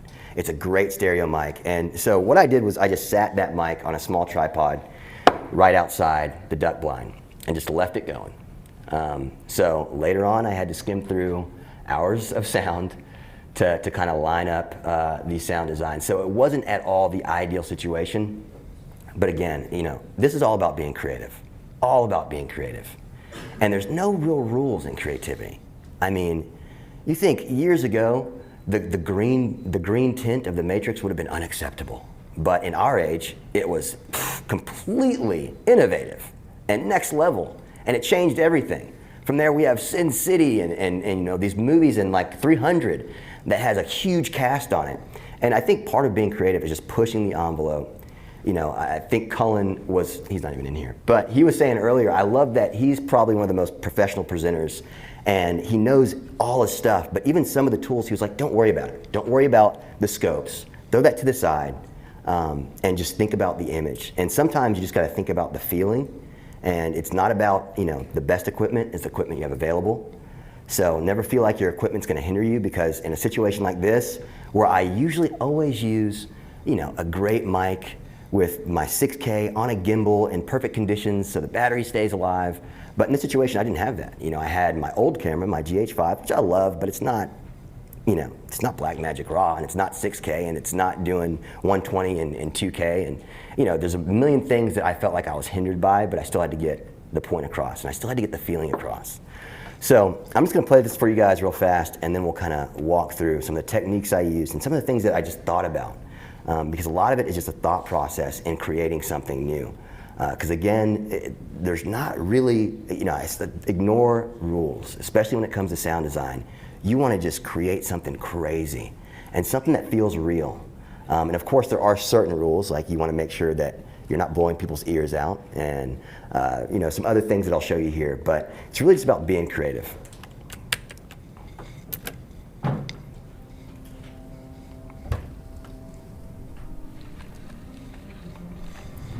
We have audio? We have more audio, maybe? It could help if this was louder for a sound design presentation. Could help, but hopefully. Thank you. Thank you guys for being here, again. I appreciate you guys. You all having fun? Sweet, sweet. I can't believe it's almost over. I'm so sad. I wish I could just take everybody with me back to Nashville, but it's all right. Can you play? Yes.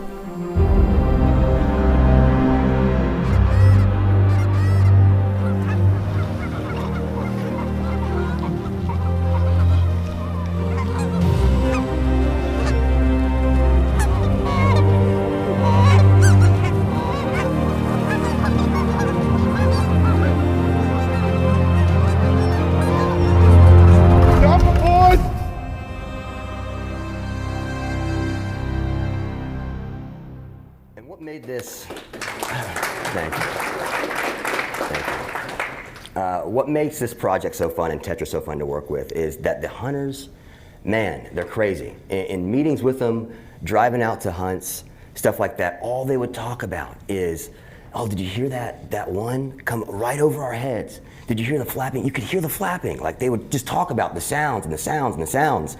And these guys, they would come back from 6-hour hunts in freezing cold weather and not shoot a thing. And still be like, but did you hear them flying overhead? And there was almost that one time we almost had them. And I'm like, you guys didn't even fire your gun. You didn't almost have anything. And I'll go back home sometimes and see a duck going across the road, and I'll just take a picture of it and send it to the owner and be like, can't be that hard, bro. But it really opened my eyes into how important sound is, because a lot of people would watch this commercial and not even really understand what it's about. But a hunter's going to watch the commercial, and the sounds are going to make them curious of like, oh, wait, what's going on here? What's this Tetra company? I'm into that. That's awesome. So one thing is just know who you're selling to. That's a big part of sound design. Who you're selling to, you can really lean in with the right sounds. And I think The Matrix did it really well, even with, a lot of movies do it really well with just their song choice. Will fit into a certain vibe. And The Matrix, for instance, did a lot of kind of quick beats with symphonies. It really just sounded like the future at the time. And in the new Matrix, they kind of switched it up, and we won't go into that. But so one thing I do want to point out is sound is, a lot of the time, you'll hear something before you see it.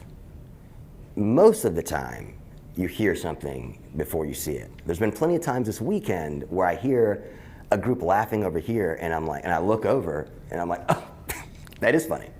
That is funny. And you want to think about that in the process of sound design. You can see that I have a lot of fades here, because before it gets into the next shot, I almost want you to hear it coming, because there's a payoff and a relief when you finally see it. And even if it's a simple sound, like let me solo this one.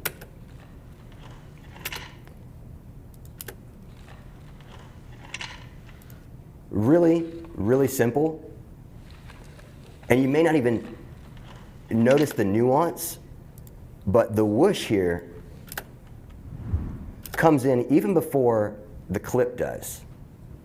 And that's a small little thing.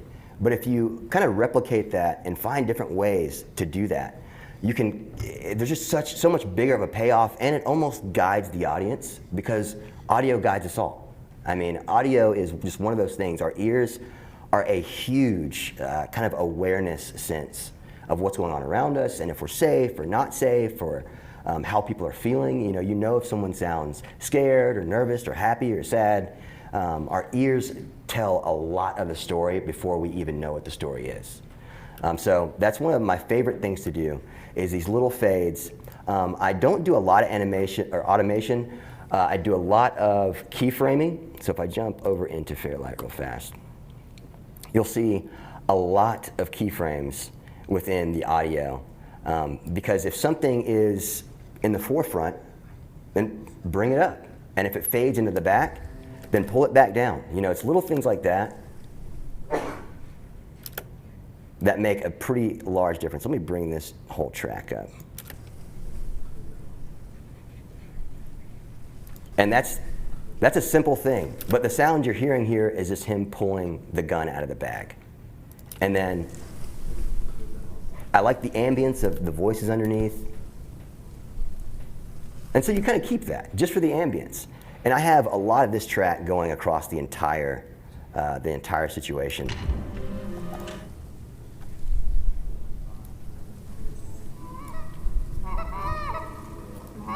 And it's just simple. Just creating that environment. And let me play this real fast without the music, because it still tells just as much of a story. Of course, the music really brings in an emotion of kind of a badassery, if you know what I mean. But even without music, it feels really, really nice.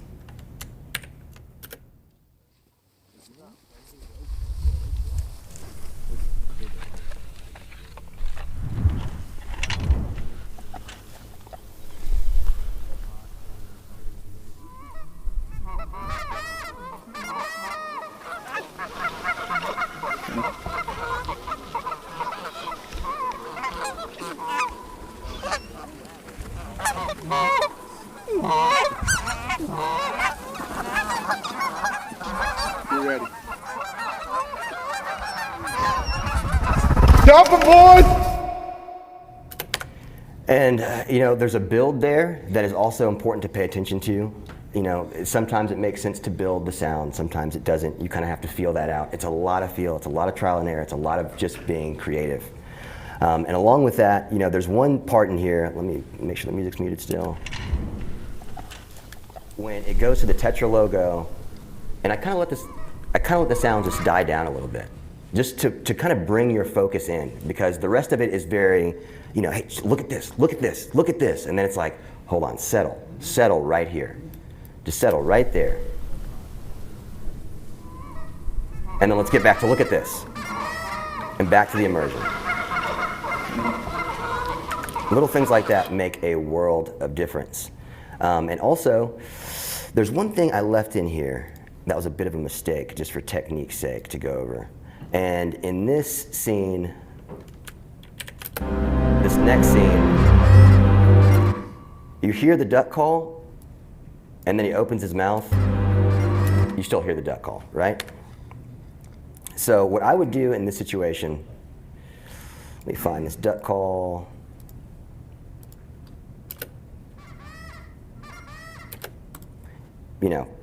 B for the razor tool.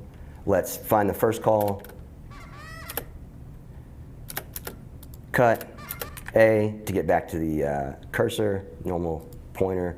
And then, actually, I'll use this slider to kind of slide this over a bit to try to match it up to where he's at. And then I'll cut this a little bit to get rid of that excess.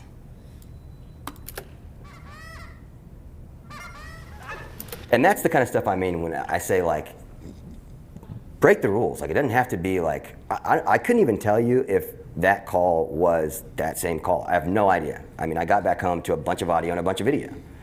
And so, I mean, there's a lot of camera magic going on. And you guys know that phrase, camera magic, and smoke and mirrors. You can do that with audio, and you can actually get away a lot more with audio because they can't see the mess up, or they can't see the mistake, or they can't see the switcheroo like they might be able to see if you try to do some weird thing with a clip, like if you have an interview and both people are interviewed from the same side, but you want them to be interviewed from opposite sides, you could easily just reverse the shot. But there could be a giveaway there that you reverse the shot, where in audio, a lot of the time they're gonna have no idea, especially when there's so many other layers going on. One other thing that really helped get this point across as well is in the end, this guy says, "Dump 'em, boys," which is just, how do you not put that in there? That's the most Southern phrase I've ever heard in my life. And I love the South, wherever my camera is, but it's one of those phrases that I'm like, yeah, this is why I like the South. Dump 'em, boys. And so I added reverb just to that section. Dump 'em, boys! And that adds a feeling. It adds such a feeling, and again, kind of a badassery to the whole thing, because now it's like you're in this, like, I can't even explain it. I honestly can't even explain it. I don't know where I got that technique from. I don't know why it makes sense to me. Does it make sense to you guys? There's just something about it. And that is a big part of sound design for me. I'm not, classically trained or college trained in this stuff. A lot of it's just me saying, I've got to create more, I've got to create more, I've got to create more. I just can't get enough. It started with color grading and then shooting, and now it's just on to sound design. And I could probably teach on each tab, but I'm lucky enough that there are a lot of other really smart people in here that have a lot better things to say about the other tabs. And for me, it's more about teaching the technique and the thought process than it is even teaching the program. If you guys know my channel, The Modern Filmmaker, a lot of the videos I make are just practical thought process and what I'm thinking in the moment when I'm creating something. Often, if I don't have a project that I'm like, you know what, I need to explain this thought of why I'm doing this, you're not going to see a lot of videos from my channel about, here's how the EQ works. I may do an audio ducking video, which I do have, check that out, or a compression video, but in my compression video, it's, you're gonna get to know the tool, but even better, you're gonna know why it's used the way it's used. In the audio ducking, you're gonna get to learn the tool, but it's more about why you're using the EQ to duck audio and why and how you're gonna need to use it in different ways. Jason did a great job of showing us some ducking yesterday. I'm a big fan of ducking. Favorite plugin, by the way, for noise reduction, because I've heard from a lot of you guys, noise reduction is always an issue, is the Waves NS1. Travis already knows, because we talked about it yesterday. The Waves NS1, it's a cheap plugin. I think I got it for $30 on sale, so you could wait for a sale, but I think even full price, it's pretty cheap. And I use it on everything. It can be a vocal with like an air conditioner going in the background, or it can just be a super pristine vocal that I want to make sure when that person stops talking, you don't hear anything. And it just sounds nice. I just bump that up to like 10%. You don't have to go all the way. Just 10% on an already nice vocal. It does a really good job of just cutting the fluff and keeping the quality. And that's one of the biggest problems with noise reduction is a lot of tools. You'll reduce the noise, but then you'll also reduce the quality, and it'll almost sound like they're in a tunnel, or you can just tell that things are taken, too many frequencies are taken out. And the NS1 does a super, super good job of keeping the quality for you. So one other thing, let me go over here, is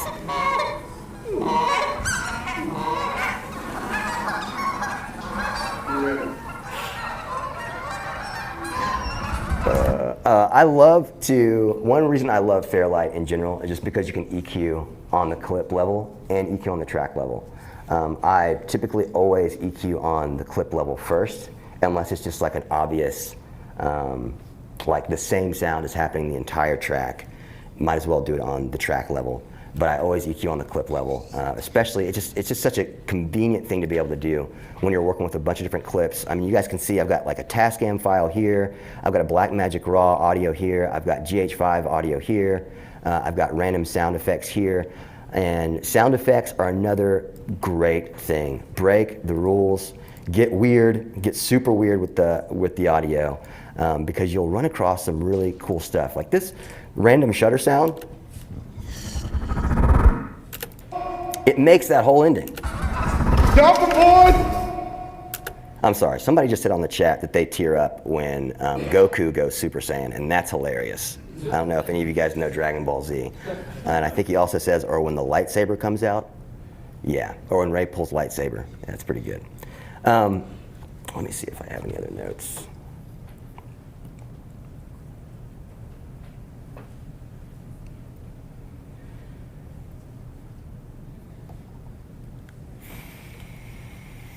All right, and kind of the last thing I'm going to go over is keeping people's attention with sound design. You know, I'm just going to mute all of this so you can see how lame this video is with no audio. And somebody said earlier, if you're making videos that bore you, then you're already doing it wrong. So a lot of these shots are slow. It's not super quick cuts. It's not super crazy transitions. I mean, that's as crazy as it gets. And that's really not that crazy. I don't think I even did anything, used any tricks. I just cut it to the movement. But this just sucks. This just sucks. This just sucks. But you know, it's a good practice to pay attention to. Just that little bit of like, well, audio really does matter. It matters a ton. And the last thing, even though I just said the last thing, you know, if you guys watch my channel, I'm notorious for the last thing. My clients hate it because I'll be like, yeah, let's just get that shot one more time. Maybe one more time. And sometimes I'll have like an athlete under a squat rack and they're like, Marcel, I can't one more time. That's 500 pounds. And I'm like, we gotta get the shot though. Last thing is I try to compress as little as possible until the very end in a sound design project. You know, if there's vocals on here, that would be a different situation. But me, I go to the main bus and compress at the end. You know, there are certain situations where you could compress some of these, but you don't want these natural sounds to start sounding really robotic. You want things to kind of come in and out. You want it to kind of feel almost like an ocean of sound that's kind of surrounding your ears and kind of pulling your ears in. You definitely don't want it to feel too crazy. Just be careful. I mean, at first, just like with color, as they mentioned before, in the beginning, you're going to oversaturate, and you're going to over contrast, and you're going to over sharpen, and all these things. Sound is the same way. Give yourself time. You know, be patient with yourself, and just enjoy the journey, enjoy the creativity of it, and enjoy kind of like that ability to kind of just let loose. Because a lot of clients aren't going to ask you to sound design either. They have no idea. And so take that as an opportunity to just like get wild. Because you can get wild, and the client will have no idea that you got wild, but they'll so appreciate it when they watch the video back and they're like, this is crazy.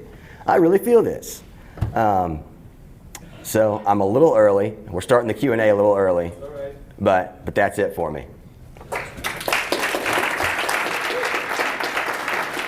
Awesome.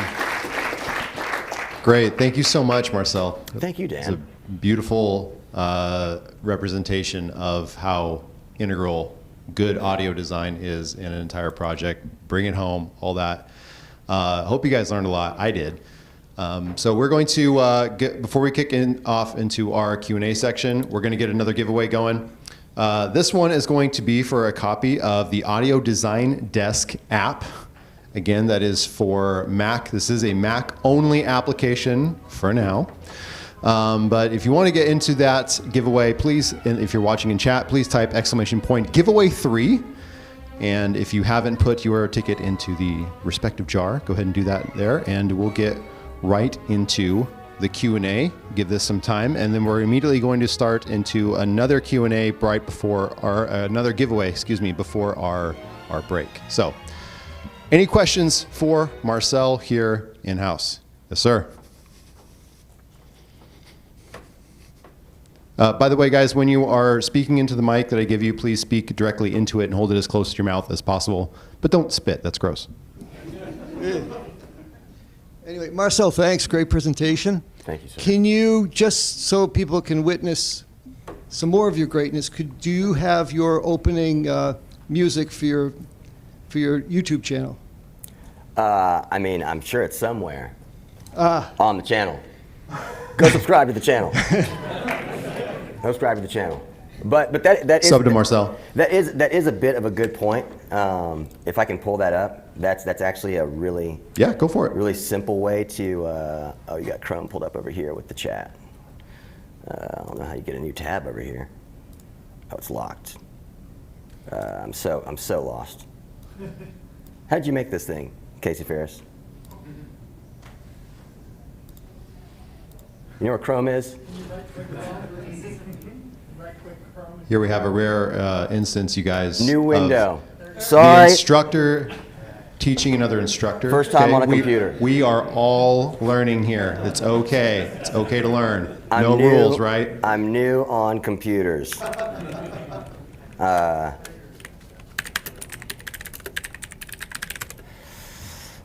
I definitely do this kind of thing a lot with my YouTube videos as well. Just I try to find sections of music. I always try to make the beginning, you want to drop the knowledge, like some of the guys mentioned before, tell them what you're about to do. Keep it kind of intriguing and innovative how you come into it, but then, I try to wrap in kind of a musical element to the motion of the video itself as well. What is up? I'm Marcel and welcome back to The Modern Filmmaker. In this DaVinci Resolve tutorial, I'm going to go over 5 things that'll save you a ton of time in DaVinci Resolve 18. Some of my favorite keyboard shortcuts, settings, and options that are kind of hard to find. As a matter of fact, some of them took me a while to find. So go ahead and give this video a like, subscribe to the channel, and let's get this started. It's simple. Super simple. But it keeps you flowing, if that makes sense. So the first thing I'm gonna go, and little things like that can just make all the difference. Try to almost match the beat. I usually always cut to a beat. A lot of the time, for me personally, if I don't know where to start and edit, if I have a hard time, I'll find a good song that feels like the emotion I want to provoke, and then I will let the song guide me through the edit. And I'll cut to the beat, so I'll either cut to either the kick or a snare, and try to just land on those beats and just kind of feel out the emotion of the song, because sometimes it's hard to find an edit. Have any of you guys ever had a hard time editing a video before? It happens to me more often than you would think, and music helps a ton with invoking kind of the rhythm and the pacing of a video. Awesome. Thanks, Norman. Any other question? Right here. Thank you for the presentation. It was great. Thank you. So I'm a wedding filmmaker, and my workflow is typically to spend hours digging through music first. Yeah. Because I really need that emotion. Absolutely. And then I'll lay down the vows and that kind of thing. I'm just wondering what your process typically is. Do you go for sound effects, voice first, or are you looking for music first, or does it just depend? Usually music first, just because it's such an easy way to get to the emotion. And I know that feeling of spending hours looking for the right song, but that's why you spend the hours. Because you already know, like, the music is going to make the feel and the vibe, and it's going to almost lean in to whatever the vowels are, or whatever the shots are. The music is really gonna help the end result lean into what you want and what the client wants. So me, usually I'll start with the music, and that is why sometimes I have to make the music, because it's sometimes just hard to like really pinpoint, like that's a good track, but it's just not the feeling. I need this certain feeling, and you can feel it, and it's hard to find sometimes, but yeah, usually always music first, and then I'll lay down clips to the music, unless I already have a plan in mind, but yeah, usually always music first. Thank you. All right, any questions? Here. Just a quick question. What do you use for your media library for music? Ooh, man. I used Artlist for the longest, and I like Artlist. It's a bit modern, so if I was looking for, you know what? Actually, Soundstripe is really good for wedding type stuff. And also, some Soundstripe tracks will give you the stems, which is super crucial, because if you don't make the music, then you usually don't have the stems. And the stems are just the individual tracks. And it's nice to have those stems It's really nice. Lens distortion is another one. They have some really good, like, emotion-invoking music. Artlist is great, but it's usually, when I use Artlist, it's usually going to be upbeat. It's usually going to be something modern and young. But if I want something slow, soft, something that builds over time, or something really cinematic, Soundstripe or Lens Distortion. I've really been enjoying Lens Distortion. They have some great music on there for invoking emotion, and just really cinematic, you know. Hey, thanks again. Yeah. So I was curious, you mentioned composing. Yeah. And when you're doing a composition for one of your projects, do you like to play the video along with it? Do you just watch the video for a while you tinker and then get into it without video? Like, what's your process? That's good. That's good. Man, because I usually lean on the music for pacing, usually I'll think of a melody that invokes the emotion I'm going for and start with that melody, and I'll build the composition first. Yeah, usually if I can't find the music and I know what I'm going for, then unless I find a song that almost works, and then I start editing, and I'm like, this is just not working. You know, then I might write off that edit, and then in that situation I could play it in the background and kind of play along with piano, guitar, or strings, whatever it may be. But yeah, usually music, I'll just start with a melody, you know, which is kind of tough. But if you're a composer, then you know. Because those melodies, they'll just come out of nowhere. That's the one thing I love about music, is like it feels like it just drops in your head sometimes, and you're like, oh, there it is, there it is. Where's the keyboard? Where's the keyboard? Yeah. All right, here's a question from chat. Do you have any tips for setting up a room for recording, specifically voiceover? Yeah. One thing you can do that's pretty cheap is find some paneling. Like there's some really cheap foam panels on Amazon that you could like glue to like a big wooden board. And like, let's say, you know, if you can't sound treat a whole room, then the easiest thing to do is kind of build your own vocal booth. So, you know, buy 3 big old boards, buy some really cheap foam panels off the internet and just glue them to the board, and then create like a little like three-walled situation. That's kind of the easiest way to do it, I would say, unless you just are balling out and you can just have a sound booth delivered to your house. So some people do that. You know, I live in Nashville, so I see them all the time. Any other questions for Marcel here in chat? Oh, Jay. So an idea so if somebody's just getting started with their sound design, how much of the recording are you using, or the audio are you using when you record it in the field, like for this example, versus using sound effects and things like that? You know, are you trying to get a lot of audio while you're out in the field, or are you, I mean, I know it's a mix, but if somebody's just getting started, should they focus more on getting audio in the field, or obviously it depends on the video and all that, but sound effects like that you would get stock somewhere versus live audio on set? I mean, you know, if you have a good library that you're used to, which if you're new, that's probably not going to be the case. But if you happen to have a good library of sounds, then you could lean on that. But just like when you're shooting early on, and one of the first things you realize is like, I should have shot more.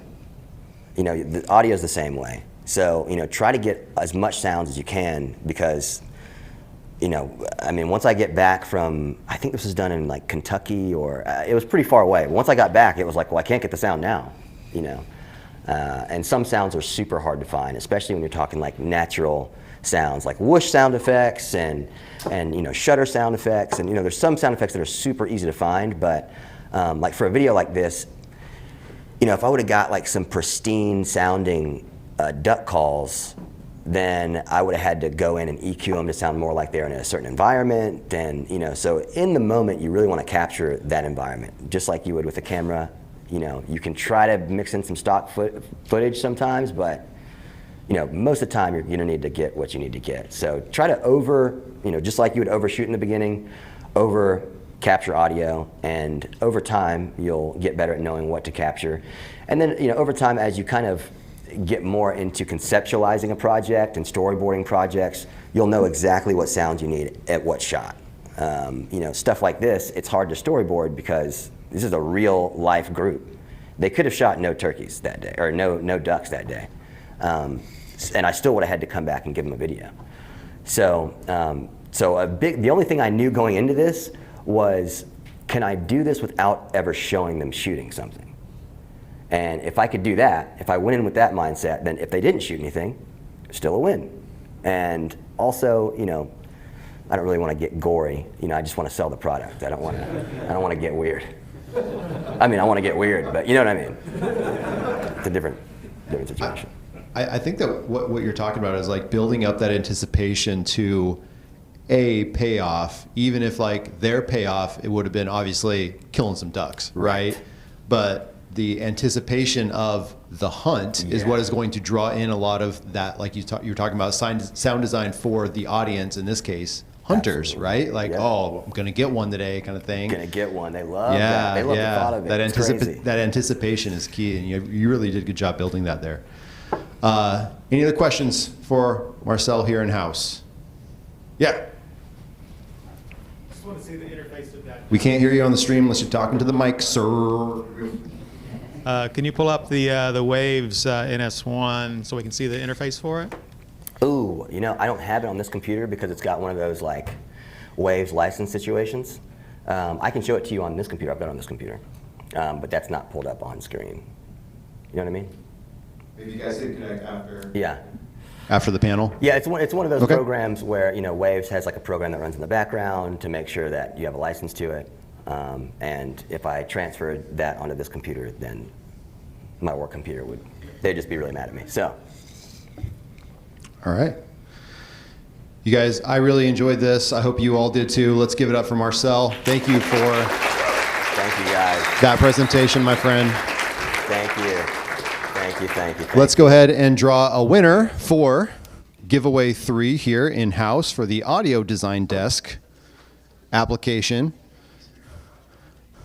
I mentioned this yesterday, but this app won Best of Show at NAB 2020. Pretty awesome. Super scientific drawing method here. You know what? That one went under the stage. I think that's the one. Because it made it difficult. What do you think, Mike? Mike, do you agree?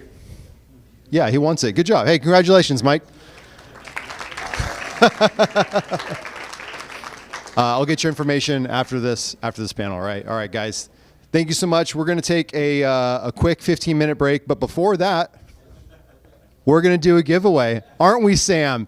You're darn right we are. We're going to go right into giveaway number 4. That is for the Blackmagic Cloud Store Mini. Guys, if you're watching live on chat, please type !giveaway 4 to be entered. When we come back from our 15-minute break, we're going to kick off that with the winner, and we'll draw the winner then. And until then, enjoy your break. We'll be back in about 15 minutes.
on in, have a seat. Come on in, find a spot here. We are going to be a little quick announcement here. We had a little snafu with one of our raffles earlier. So the current giveaway for the Cloud Store Mini is just going to be available for the online audience. There will be extra giveaways here for all you lucky people here in person. So even more incentives. Hey, you watching online, get out here next year. There's more goodies. Am I right? That's right. That's right. All right. So Gadali's going to go ahead and draw a winner. Take care of that. Now I want to move into another thank you. Big thank you to our sponsor, Blackmagic Design, for making all this possible, guys. It's pretty humbling to know that a organization like Blackmagic Design trusts this little team in Oregon that just believes in empowering creatives. So thank you so much for giving us this opportunity to pour back into all of this community. It's beautiful. All right, guys, for the last presentation of Resolvecon 2022, I want to give it up for Casey Faris.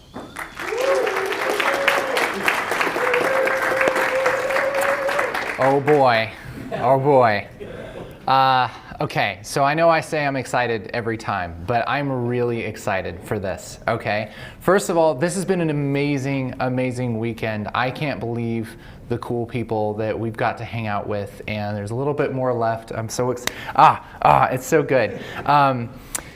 Guys, we're gonna talk about some visual effects, and we're gonna talk about using Fusion. And here's what's cool. How many people are like, visual effects in Fusion, that doesn't sound like something I can do? I'm very intimidated right now. Here's what's gonna be cool. At the end of this, you can either follow along during this if you have the files, or if you don't, I'm pretty sure that you'll be able to make something really cool in Fusion at the end of this, all right? This is so cool. There's no toast, unfortunately. But either there's toast or we riot. I'm here for the food. All right. I don't know what that voice was, but that's General Heckler, I guess. Like, get off the stage. I don't know. Here's something we're going to be making. It's pretty dang exciting, huh? Pretty dang exciting. So, it's not perfect, but I think it's pretty cool, and this is how it's made. This is how it's made. Okay, check this out. Oops. Oh boy. All right. So here's some of the nodes that we're going to be using today, and who looks at that and goes, "No thanks." Like, that's way too many little squigglies, and no thank you forever. Goodbye. Here's the good news. We're going to walk through each of these, and you're going to understand it, or else. So even if you've never done any compositing in Fusion, I mean, honestly, I'm just now kind of starting to get into the visual effects stuff. I've been really practicing a lot. I've comped this shot probably 80 times in the last couple weeks. And I'm really excited to share some cool tips, cool little things, cool concepts that I've been learning about visual effects in general, and especially about compositing in Fusion. And I think there's going to be light bulbs for some of us who are a little bit into it. And if you're new to it, I think things are going to start to make sense here. Okay, so let's start out. Let's go to the edit page. All right, and I'm going to start with a shot. This is just our background plate. So this is just a shot that we shot out at the beach, just about an hour that way. And the idea has always been to put some kind of spaceship in on this part here. And we shot it in Blackmagic Raw, and now this is Blackmagic Film Gen 5, and so it's all gray and washed out, and we have these light stands here to help with the tracking because we do have a moving shot here, okay? So we got a little bit of an idea of what we're going to be doing here. Let's grab this and bring it into the edit page under the timeline. And with our playhead over that clip, we're just going to go ahead and click in Fusion. Okay. So we talked a little bit yesterday about how nodes are just a flowchart, right? And right now we have a really basic flowchart. We have media in and media out. Media in takes a piece of media from the edit page, brings it into Fusion. Media out sends it back. Everything fancy happens in between. Now, to make some visual effects, what we're going to have to do is, one, I kind of look at it as solving problems, right? It's creative, but it's also like, if you think about what you want to make and then compare it with what's there right now, chances are, I mean, it might sound like a negative way to say it, but I look like, well, there's a few problems here. If this shot is supposed to look like it's supposed to look like this shot, what's wrong with it? Tell me from the audience here. What does this need? Needs a spaceship, right? That's going to be a very big factor in having a spaceship. Almost essential, I would say. Okay, so we need a spaceship. What else? Yeah, it's washed out, right? The colors are kind of washed out, so that isn't great. Okay, so we got to put the spaceship over it. We got to deal with the colors. What else might be wrong with this? On Tatooine, the sky is gray. Yeah, well, this isn't Tatooine. This is a non-specific, non-Star Wars planet. All right, we don't want to get sued. All right, this is Bad-Tatooine. It's way worse. Okay. Somebody said something though. What's wrong with this? It needs more contrast. Needs more contrast. Yeah, that's part of it. What else? Light stands. I mean, the guy didn't park his spaceship on top of light stands, right? So we're gonna have to deal with some of that. Okay, that's probably enough to get started. We'll probably figure out some other jobs we need to go first. Okay, so here's the first really cool thing in Fusion. If you type Shift Spacebar, it brings up this Select Tool palette. Okay, this is really cool. In fact, you don't even need this toolbar if you don't want. You can save a little bit of screen space and get rid of it if you want to. You can go. You can go up to, is it Fusion? Yeah, Fusion, Show Toolbar, and uncheck that. We don't need that. That's fine. We're going to just search, Shift Spacebar, just like that. And now I'm going to type in Note, N-O-T-E, and that'll make a sticky note. And so this is a great place, if I double click on it, to give us a little to-do list. So we need to add a ship. Cool, no problem. We need to deal with the colors. We need to get rid of the light stands. Okay, let's just start with that. That's probably plenty for, compositing this live. Let's start with the obvious. It needs a ship, right? So where are we going to get a ship? Well, luckily, we have a ship rendered out of Blender. And so if you're following along in the media pool here, if you have Resolvecon VFX KC2A open, you'll have saucer3.exr. Who knows what an EXR file is? Who's familiar with that? Wow, okay. So an EXR file is a still image, and it's generally, you'll find that 3D is rendered in EXRs a lot. EXR is a very high quality format, and you can actually combine a bunch of different layers inside of an EXR. And so you can make a 3D render, and you can have reflections, and you can have all kinds of different, they're called passes, that you can decide to view, and it's all built into one image. It's really cool. So this EXR is an image of our saucer, and I'll just grab that and drag it in. And if I hit 2 on the keyboard, everything breaks. I quit. All right, I won't quit. The reason why it breaks and why it's red right here is this layer here under our inspector is not selected. So if we select layer, we have all these different layers that we can view from our render, which is from Blender here. So if we select combined, here's our spaceship. Okay. Now, like I said, there's all kinds of different layers. If we switch to a different layer like AO, which is ambient occlusion, this is what that looks like. And there's all kinds of different things. Oh man, you can just go crazy looking at all the different things here. Some of these don't show up, but some of them make sense. Anyway, so we have the spaceship. we want to put it over our image. So how do we put something over something else in the Fusion page? A merge node, right? So we'll take the output of this media in 2 and merge it over our media in 1, just like that. And I'll select media out 1 and hit 2 on the keyboard. And as Alex would say, job done. We're pretty much done, so we'll just go ahead and render that. It looks pretty good. Okay, it looks terrible, all right? It looks terrible. Why does it look bad? Well, one of the reasons is the ship's really big, so that's probably a problem. It's also really contrasty. It's a little darker, and it just doesn't match with our footage. There's kind of some stuff wrong with that. So okay, so now that we've added a ship, well, we still need to deal with the colors. Ship is too big. Okay, needs to move over. And then let's see, if we play this back, then, well, this image doesn't move along with our shot. So we're gonna have to deal with that too. Oh boy, deal with camera shake. And it looks like our job is just getting worse and worse here. But here's the great thing. We got the basics here. We got the ship over the shot, so we're most of the way there. What should we tackle next? What do you guys think? Should we make the ship smaller, or should we deal with the colors? What do you think? Scale the ship. Okay, let's scale the ship. It's not a trick question. I'm literally, we could probably do either one of those and it would be fine.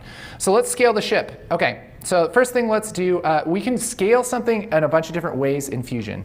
One way is you can select the merge node and you can adjust it here in the inspector of the merge node. So you can adjust the size and the angle and the center and all that stuff in the merge node.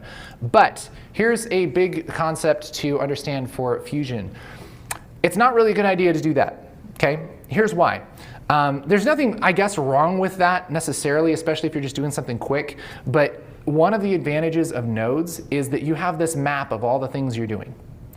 And the great thing about having a map is you have everything laid out, and it can be really clear of every little step that you're doing.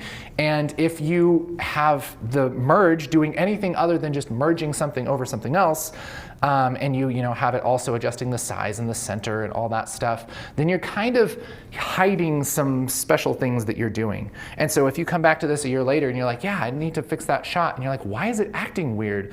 Well, it's because you have stuff in the merge that isn't obvious if you just look at the node graph, okay? So what we want to do is add a transform node.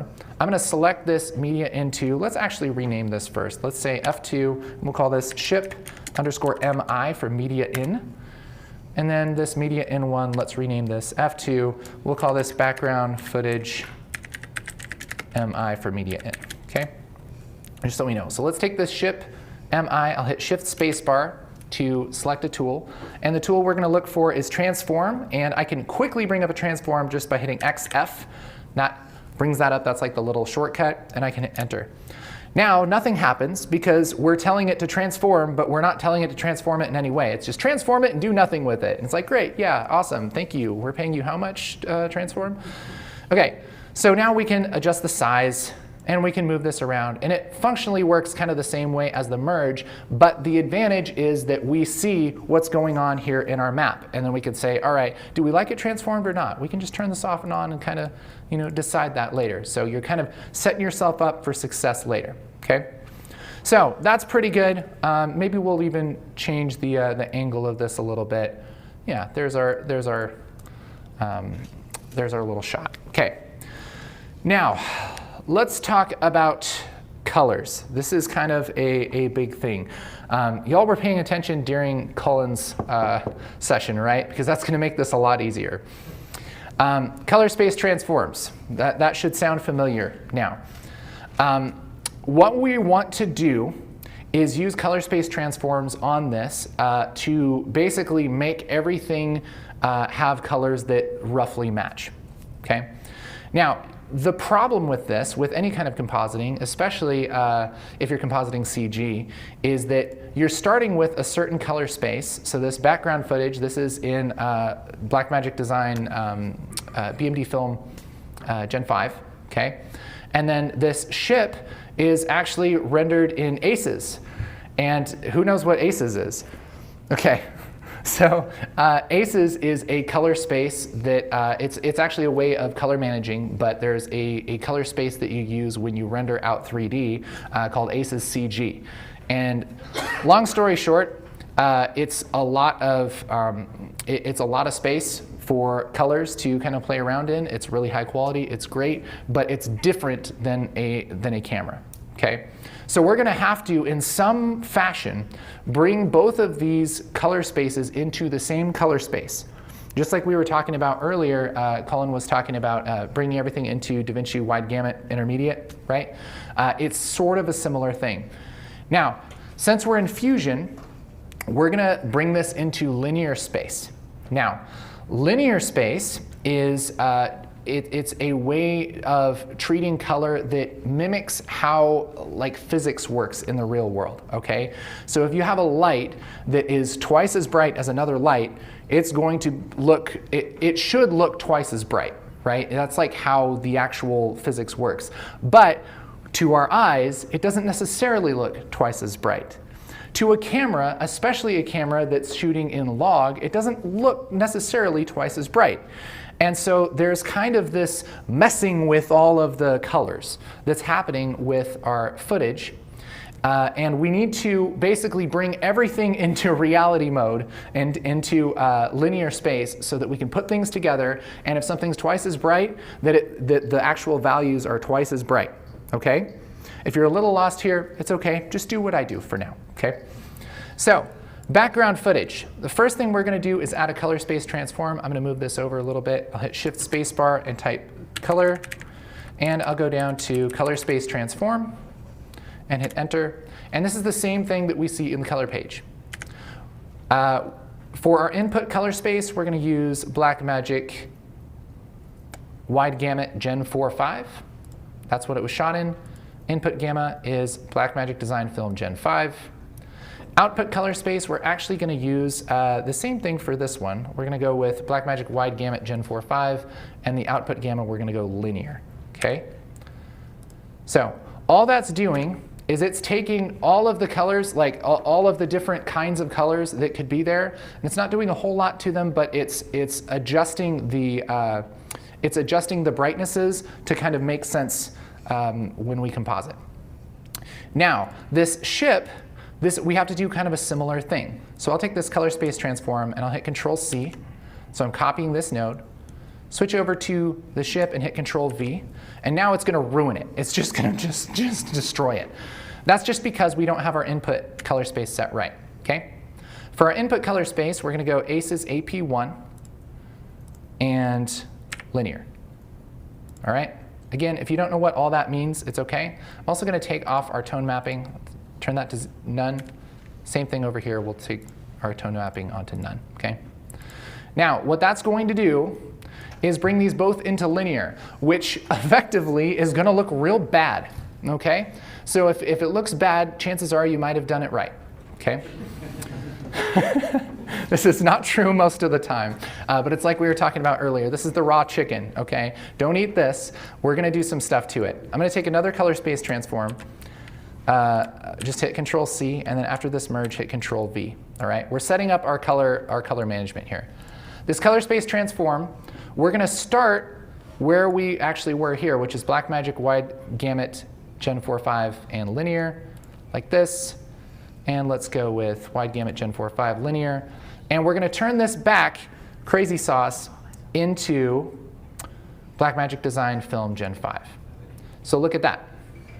That's interesting. What we've effectively done is nothing to our background image, but we've taken our foreground image, this ship, and we've transformed it to match better with the background image, okay? You can do this a bunch of different ways. We could put them both in DaVinci Wide Gamut. We could do a bunch of stuff, but this is a simple-ish way to do it that would work fine for this tutorial here, okay? Now, we still have a problem of it's gray and washed out. So congratulations, we've done nothing, it's awesome. But here's what we're gonna do. We're gonna preview what this would look like with a rough color grade on it so that we can do our compositing and everything and kind of pretend like it's already color graded. But we're going to do that in a non-destructive way where we don't have to composite everything after it's color graded. Okay? So we're basically looking at it through a fancy lens just in Fusion so that when we bring this into the color page, things don't break. All right? The way that we do that is up here in the upper right-hand corner, this little lattice thing here. This is our LUT. And I'm just going to go down to Blackmagic Design. And we're going to go to Blackmagic Design Gen 5 Film to Video. And that won't be perfect, but it'll give us a pretty good approximation of what this will look like with some color management on it, you know, with a grade on it. Okay? So now this is already looking better. It's already looking a lot better. And honestly, we haven't done anything creative. It's like Cullen was saying earlier, we haven't made any major creative decisions. All we've done is just treat our colors properly, right? So that's cool. All right, so we're actually doing pretty good here. Our ship was too big. Well, now it's gone. Now it's not too big anymore. We even moved it over. Okay, I split those in two just to make it seem like we did more. It was kind of one thing, but it's fine, it's fine. Okay, we dealt with some colors. That's pretty good. But now we have a couple more problems here. One is the light stands. So why don't we go ahead and deal with that? But actually, before we even deal with that, we're going to need to deal with the camera shake. So again, this camera is kind of moving back and forth, and the ship isn't. Which, if we had a news story about that and we were interviewing somebody looking at it, that would be classified as a dead giveaway. All right? That's a dead giveaway. So what we want to do is grab the motion that is happening in our clip, and we're going to take that and we're going to move everything else the exact same way. All right? That's called a match move. We're matching the movement. The way that we do that is with a planar tracker. You can do it a bunch of different ways, but a planar tracker I really like. So I'm going to take between our color, space transform, and our merge right here. Again, shift spacebar, we can search for anything in the world. The world is our burrito. Let's type PLAN, and that's going to bring up planar tracker, or PATRA, as I like to call it. So get our PATRA and hit add. And now, this brings us into tracking mode. I'm going to hit 2 on the keyboard just to bring this up. And look at this. Oh, baby, what's happening here? This is actually giving us a linear signal, and then it is being transformed by our LUT. That's why it looks crazy sauce. We can just turn off our LUT for now, and it will look a little bit slightly more reasonable. But anyway, we can grab our tracker, and we can click anywhere on our background here, and we can draw a shape. And generally what you want to do with the planar tracker, what it does is it selects a group of points. All right, you're basically selecting an area on your image to put a bunch of trackers, and then it kind of averages out the movement of those trackers. The planar tracker in Fusion isn't really like a planar tracker like Mocha. It's basically just a way to group a ton of points and kind of get the motion from them all at once without having to set one tracker here and one tracker here. It's a lazy way to do it that works great, and that's why I love it. Okay? So I'm selecting the area of the image that I know has two things. One, it's close to what I want to put in because I want that ship to be sort of near there. And two, it has high contrast. Because by default, what it's going to look for is a difference between a light pixel and a dark pixel, and it's going to latch onto that. And then any movement that happens, it's going to try and put that tracker there the entire time. It's going to do that a few dozen times around here, maybe more than that. And it's going to give us a tracking result. Before we get crazy and start tracking, we're going to go over to the inspector, and I want to set a couple things. First of all, I want to set our render time, or our reference time. I'll hit set. And for me, it's 58. It doesn't matter what it is for you. I was so irresponsible. I didn't think about this at all. I just started randomly in the middle of this shot. Fortunately, it's okay. We just need to make sure, okay, 58, that's great. Tracker, we can leave as point. Motion track, or motion type, we have as perspective. So what this does is it figures out the type of motion that it's trying to make from this. Perspective is like, if you're tracking my hand and my hand does this, right? That's like perspective. So one side is moving differently. It's kind of moving around in 3D space. That's something you'd want to track if your camera was moving a whole lot, right? And by moving, I mean like translating in space, like moving back and forth. But there's a whole list of these things, and generally at the top of a list like this, that's the simplest, and the bottom is the most crazy. So what we really want to do, just to save time and resources, and it's just less problems, is we want to pick the one closest to the top that we can, okay? Translation is moving like this. Translation and rotation is moving like this and rotating. Translation, rotation, and scale is doing that and also getting bigger and smaller, all right? So what of these are happening? Well, it's moving back and forth, and it's probably rotating a little bit because I happen to know we shot this just holding a camera like this. Probably is going to be a little bit of rotation. So I'll do that. I don't think it's scaling because we're not moving the camera back and forth or anything. So let's just go translation and rotation. And everything else should be good. And let's go ahead and hit this far right button here. This is track to end. Okay, watch what it does. So that's going to grab a bunch of points and it's going to track them. So now we've tracked like the last half of our shot. To go back to this point so we can track this way, a quick way is just to go to go. That's going to bring it back to reference time, which is 58. And then let's track backwards. So we're tracking that backwards. And now we've tracked this entire shot, tracked the movement just like that. To see if we've done a good job, a great thing to do is here under operation mode where it says track, just switch this to steady. And now what I like to do is zoom in and put this like on the corner of the screen so that we can see really easily how much it's moving around. And then play this back and see how much it moves. And we're zoomed in at 400%, and it's not moving too much. It looks pretty good for what we're doing. If it was moving around and tweaking and kind of doing a bunch of weird stuff, more than just what is, you know, native just because of the resolution and stuff, if it's doing it more than this, we'd have a problem. But this is going to be a pretty good track, okay? So we're just using this steady thing to check and make sure our track is good. So as long as things aren't moving around, that means we have a good track. I'll switch this back from operation mode steady to track. And now we're going to do something magical. This button right here, create planar transform. We're going to click that, and here's what's going to happen. Once we click that, it's going to make a new node. And that node is going to be like a holder for all of the movement that we just tracked. Okay? So I'll click that, and it's going to put it wherever it wants. It might put it in Narnia. I don't know. But you scroll through and you finally find it. And this is going to be our best friend. All right? In fact, I'm going to rename our best friend. I'll select it and hit F2. And we'll type track underscore PXF. PXF is short for planar transform. XF is transform, right? Track PXF, great. And now planar tracker, you've done your job. Thank you. I appreciate you, but go away. I'm going to go ahead and delete that. We don't need the tracker anymore because all of the data is in that tracker, track PXF, okay? Now, we're going to do something that will almost work. Are you ready for this? It's going to be so almost great. You're going to be like, wow, man, this is almost worth it. So I'm going to switch to media out and hit 2 on the keyboard to bring up our shot. I'm going to switch back and turn on our LUT so we can see what's going on. And now this part of our tree right here is our ship. So this is our ship and our color space transform and our transform. I'm going to move our transform up. And right before our merge, that's where I'm going to put this track planar transform. I'm going to hold shift.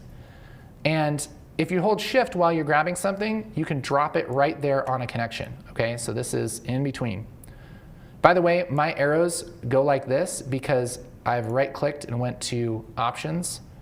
And I've chosen orthogonal pipes, okay? You can also choose direct. I started liking orthogonal because it's nice and tidy, okay? So now this is almost gonna work. It's gonna be great. So as we play this back, it's going to sort of move with our camera. Isn't that great? I know nothing about VFX. This is I did a terrible job tracking. Goodbye. No, there's actually nothing wrong here because remember, we checked our track. Everything was cool. We checked with everybody. We wrote letters. And they wrote back and they said, I'm sorry, sir. It is, everything is great. And then so I respond and I say, what gives? What gives? Why is this? Look at this. This is still in dead giveaway territory. Like it sort of moves along with it, but look, it's like moving around. It's weird. Well, the reason for that is because when you apply tracking data, and really when you transform stuff inside of Fusion, this is a huge concept. You have to have a matching size for your foreground and your background, okay? Now, this is a problem. This is a problem because your foreground and your background aren't gonna have the same size stuff all the time. Like, what am I gonna do? Like perfectly design everything to be exactly where I want it? That's why we have post-production, man. Like we're gonna move stuff around, we're gonna resize stuff, so like what gives? Well, what we really need to do is just put this, this flying saucer on a background that's the same size. There's a bunch of different ways to do that. One way that I've been doing that lately is using an effect called crop, okay? So here, between our color space transform and transform, I'll select color space transform and hit shift spacebar and type CROP. And this is crazy, this is very technical, all right? But if I hit enter, it moves up, we'll deal with that in a minute. But this track will work. Now the track works. And it's solid, it's great. That's because what the crop actually does is kind of a weird, it's like a weird thing to call it because it doesn't necessarily crop something, it puts it into a different size. And so what's actually happening here is we've gone from this, let me actually, there we go. We've gone from something that looks like this is our image, to this. And we've just cropped the top of it, which makes it the same size as our background. And now our tracker and our transform and everything, they go, yeah, everything makes sense and I'm happy. Now, this could be a problem depending on what size of image we have. But for this kind of thing, like you can move this around and everything. We could offset this and like use the Y offset and move this back in the center if it's cutting it off or whatever. It doesn't really matter. What's important is the resolution here, okay? So now, if we go back to 2, this is moved around, but we can still grab our transform and we can move this around, and it's going to stick wherever we leave it. We can resize it, we can do all this stuff, and it's gonna be totally fine because of the order of the things that we've done here, okay? So remember, order is important. This is a flow chart. First we have our ship, then we adjust the colors on it, which you can't really see on this, but then we crop it, then we transform it, then we apply the tracking data, and then we put it over our image, and then we do our color space transform so that it actually looks decent, okay? So we've done a lot of things here. We've dealt with our camera shake, and now we have to get rid of our light stands. So how many people have used image editing software and like cloned something out before? Okay, lots of us. This should make total sense. This is going to be the easy part, all right? We do have to do something a little bit tricky before we get to the easy part, but don't worry, it's going to be okay. So click anywhere outside of our nodes, like probably up here. I'll just click there for a second and hit shift spacebar, and we're going to type time, T-I-M-E, and what I'm looking for is time speed, or TSPD, okay? I'll hit enter. That's going to make a time speed node. This is a really, really useful node. What this does is it remaps time, okay? And you can do this for time, like all kinds of speed ramping and everything, but most of the time, what I use it for is a still frame, okay? Let's go ahead and just pick any random frame. I think we were at frame 58 earlier, so track, reference 58. Let's just keep it. Let's keep it classy. Let's keep it at 58. Doesn't matter. We're going to pause this image right here. Let me just turn off my saucer so we can look at this.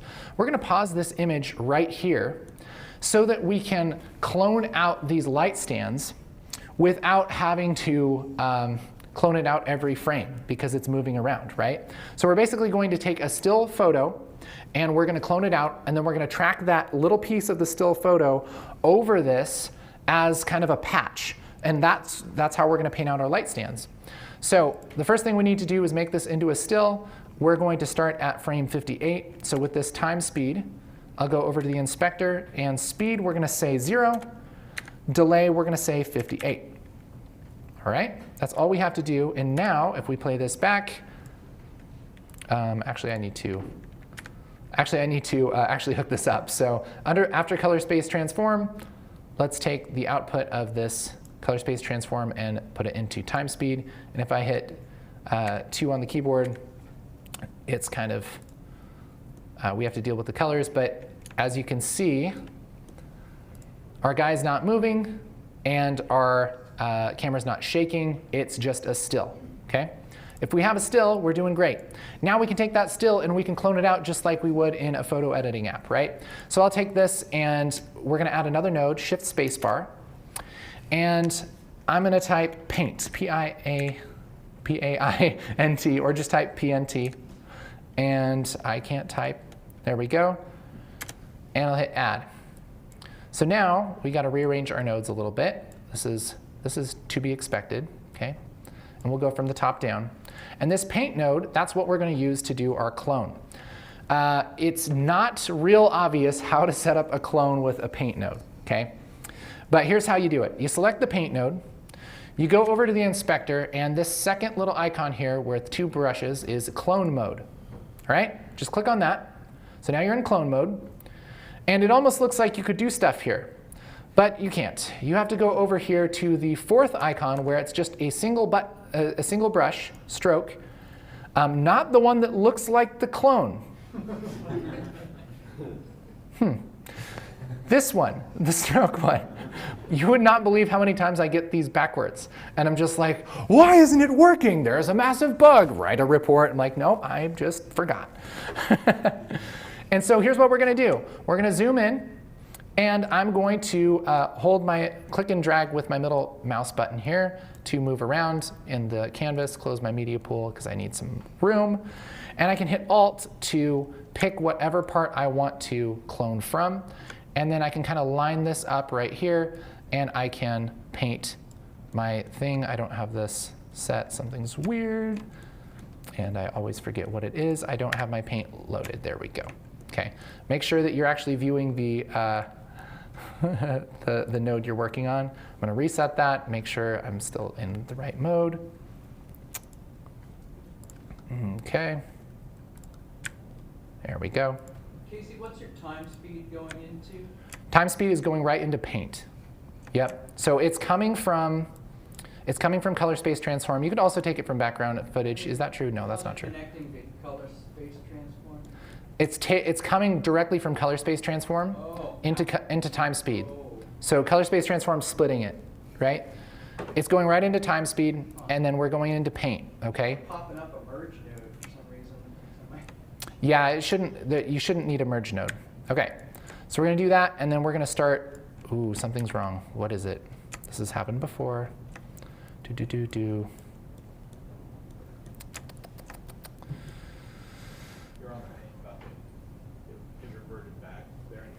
There it is. There it is. Yep, it just keeps giving, doesn't it? Okay. So great. You wouldn't believe how many times I've done exactly that, all right? If you want to adjust the size of this, you can hold down Control and drag like that, all right? So we'll do that. Hold down Alt. And is it? Thank you, God. Okay, it's actually going. All right. So we're going to do kind of the same thing. I'm going to do a really great job this time because I'm doing this live. But you get the idea. You take a lot of time and you paint this out, and you do a much better job than I'm about to do. Okay? And that's kind of how you get rid of something. And we'll just kind of keep trucking here. Okay. Now, you would want to put in those clouds. You would want to take more time. But you guys have all cloned things before. It works the same way. All right? So now we've basically gotten rid of our light stands.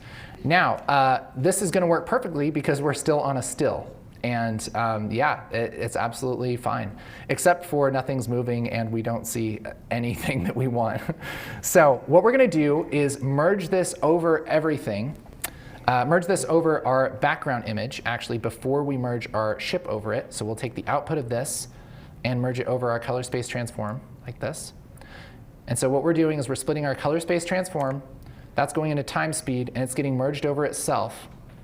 But we only want it to do that right where those light stands were. We don't want it over the whole thing because we want our guy to walk, right? So we're going to use a mask. A mask, remember, it tells a node to only do whatever the node is doing just right here, just inside of this circle, okay? So let's say shift spacebar, and I'll type, let's do polygon. So POL, we'll bring up polygon, and I'll hit add. That'll add a polygon mask to our merge. And I'll just bring this down below. And what we're saying is, okay, when you merge this over, only do it inside of this mask. So I'll select polygon, and I'll just kind of draw a little box here. And I'll hit 2 on the keyboard. And at frame 58, this will look beautiful. There's our stands, and we're just going to take those out like this. And we'll just kind of put this little patch over here. So here's with the patch, and here's without it. We're just getting rid of those stands. Make sense? OK. We can also feather out that mask a little bit. I'll just soften that edge a little. And we'll call that good. Now, we're going to run into a problem here immediately. If we move off of frame 58, look what happens. Weirdness happens. Look at this. Oh, goodness, no. This is weird, right? That's not going to work out. So what we need to do is we need to use our tracking data that we already made for sticking our ship to the shot, and we're going to put that still over the shot and move that along with the shot, and we're also going to do that with the mask. So we can take this track PXF, and I can hit Control-C and click off of this and hit Control-V to paste it. I'll hold down Shift and just put this in between our merge and our paint. And now, this is going to move along with our shot. Same thing for polygon. I'll hit Control-V with the polygon. If I have something selected, it will paste it after whatever I have selected. So we have this tracking data being applied not only to our ship, but also to our still and to the mask that controls where our still shows up, okay? So we're saying just do it here, and it's being tracked, and the thing that we are masking is being tracked, and the ship is being tracked on top of that, okay?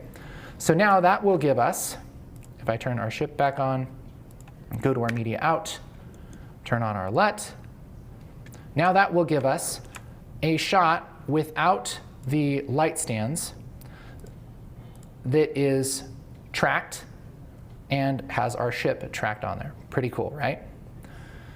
Now, there's a, yeah, we did it. We got rid of the light stands. This is great. Now, this is a pretty decent composite so far. And actually, I'm going to take a second and kind of label things. So this tree right here, this is our ship. So a little cool thing that you can do in Fusion is you can select a bunch of nodes and hit Shift Spacebar and type UND, and that's going to make an underlay. I'll hit Enter, and that makes a little panel behind it where you can label stuff, which is very nice. So I'm going to click off of this, hold down Alt, and click back on it, and then I can select the underlay by itself. If I don't do that, and I just grab the underlay, it'll move everything. So I'll click off of it, hold down Alt, and click on this. So I'm just selecting the underlay. Then I can hit F2 and rename it, and we'll call this ship, like that. And I can right-click and set a color. So I don't know, we'll make it orange. OK. So now we have this kind of labeled. I'll start to spread these out a little bit, just because it looks nicer when they're spread out. I used to want to keep things like together a lot, but it looks nicer when it's spread out. It looks like, you know. So I'll select all of this stuff. This is our paint out, and I'll hit Shift Spacebar, paint, or no, underlay, UND. Hold down Alt, select that, F2, same thing, and we'll call this paint out, like that. And we'll make it a pretty color, like violet, okay? There's our paint out. So that's kind of the basic idea. But there are a couple things that I want to clue you in on. One is, I'll keep ourselves organized here. One is there's a problem with our colors. Okay? The other one is some 3D nerdiness. Which one should we talk about first? What do you think? It's your call. 3D nerdiness. 3D nerdiness. Okay. So one thing that's really cool about making a 3D render is you have control over everything. You have control over the lighting. You have control over the quality. This ship isn't the most realistic model in the world. Modeled it really quickly, but we could make all kinds of greebles and little like crazy things on the ship and add lights and everything. But what's really cool about a 3D render is you have all of those layers we were talking about earlier. So one of the things with this shot is that the brightness of the top of this ship is just a little bit too dark. If this was out in a sunny day, I would expect the top of this ship to be a little bit brighter, okay? So to fix that, we can do that with a color corrector, right? And we could even put a color corrector on here and mask it, and that would work. So yeah, let's try that. So I'll take the ship here, and we'll just bring this up. And I think after our color space transform, but before our crop, we will hit Shift Spacebar and type color. And the second one, color corrector, I'll grab that. And what we could do is we could add a mask to this, and we could do something like bring up our lift, except for there's a problem with that, which is what we need to talk about. But we'll just do something quick here to make the point. We could gain this up like this, and then only select the top of this ship with a mask. And that would be a way to deal with it, right? But because this is a 3D render, we can actually use some of those other layers to make a mask for us, which is actually called a matte, which is a black and white image that controls the transparency of something. So let's grab our ship MI, and I'm going to hit Control-C, double click off of this and hit Control-V, and I'm just going to make a straight up copy of this. All right, so we copied the ship, but this time with the ship selected in the inspector, I'll go over to where it says layer. And again, there's all these different kinds of layers, which is just more than we can get into today. But one of the things, if we scroll down here, there are some layers called normals. Now, a normal in 3D is basically a way to describe what direction a face is facing in 3D. And so if my hand was, in 3D or whatever, the normal of my hand would be straight out like this. So without getting super complicated, this normal Z, this is basically going to highlight the places in the image that have a face in 3D that's facing up in the Z axis, which is actually kind of convenient because if we have this ship and it's being lit from the sun, which is up above it, the pieces of the ship that are facing up are going to be brighter. So what we can do is grab this view layer normal Z, and I'll just bring this up in our first viewer here. And look what we have. This is a white map of everything that's facing up in the shot. If we were to view a different layer like Y, that's everything that's kind of facing other directions, X, like that, right? But normal Z, that's actually pretty useful for us, right? So we can use this to change where our color corrector happens. I can take the output of this and just push this into the mask input of our color corrector, and that will limit where our color corrector does things. But if we select the color corrector and we go up to settings, and here where it says fit mask crop channel alpha, let's change this channel to luminance. What this is doing is it's taking the channel of the mask, whatever you have input in the mask, and it's saying, how do you want me to use this as a mask? A lot of the time, if you have a mask, it's actually giving it an alpha channel. So wherever it's transparent, that's where you want things to not be affected. but we're giving it a black and white image. And so we're saying anywhere where it's black, don't do stuff. Where it's white, definitely do stuff. So we've set that to luminance, and now if I select this color corrector and go up to correction and I move this around, it's only going to adjust the top of my ship, and it's going to do it in a really accurate way. A lot better than if I were to roto this out, right? So that's pretty cool. So what we can do is we can do something, pretty simple, like push this gamma up, oops, or the gain, or whatever we want. Oops, I reset this. I went to settings, and there we go. Luminance. Isn't that cool?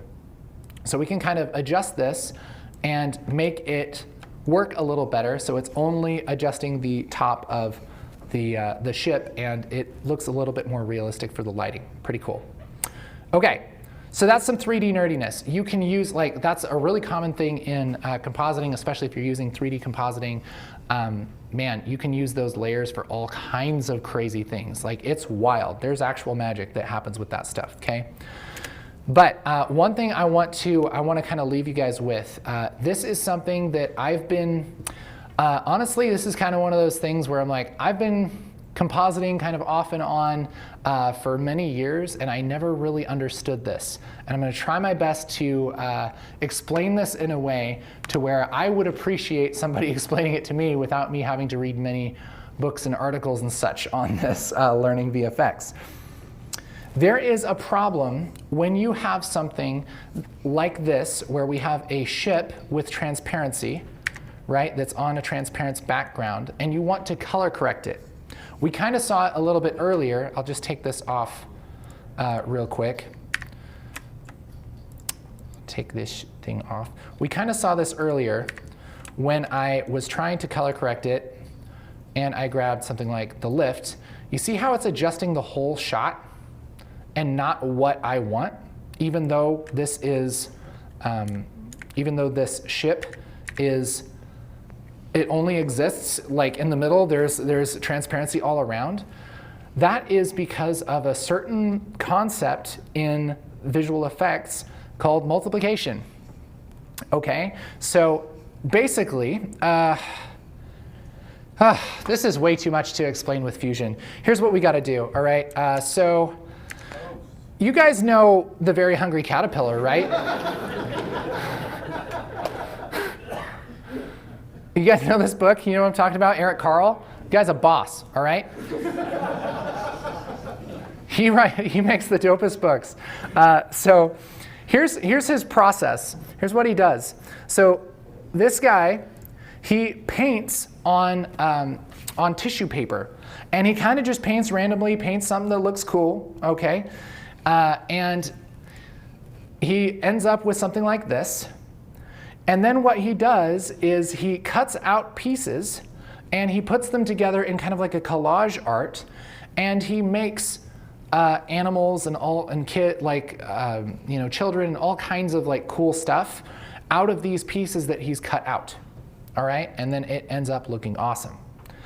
Well, you may have noticed when he paints this, look at this right here.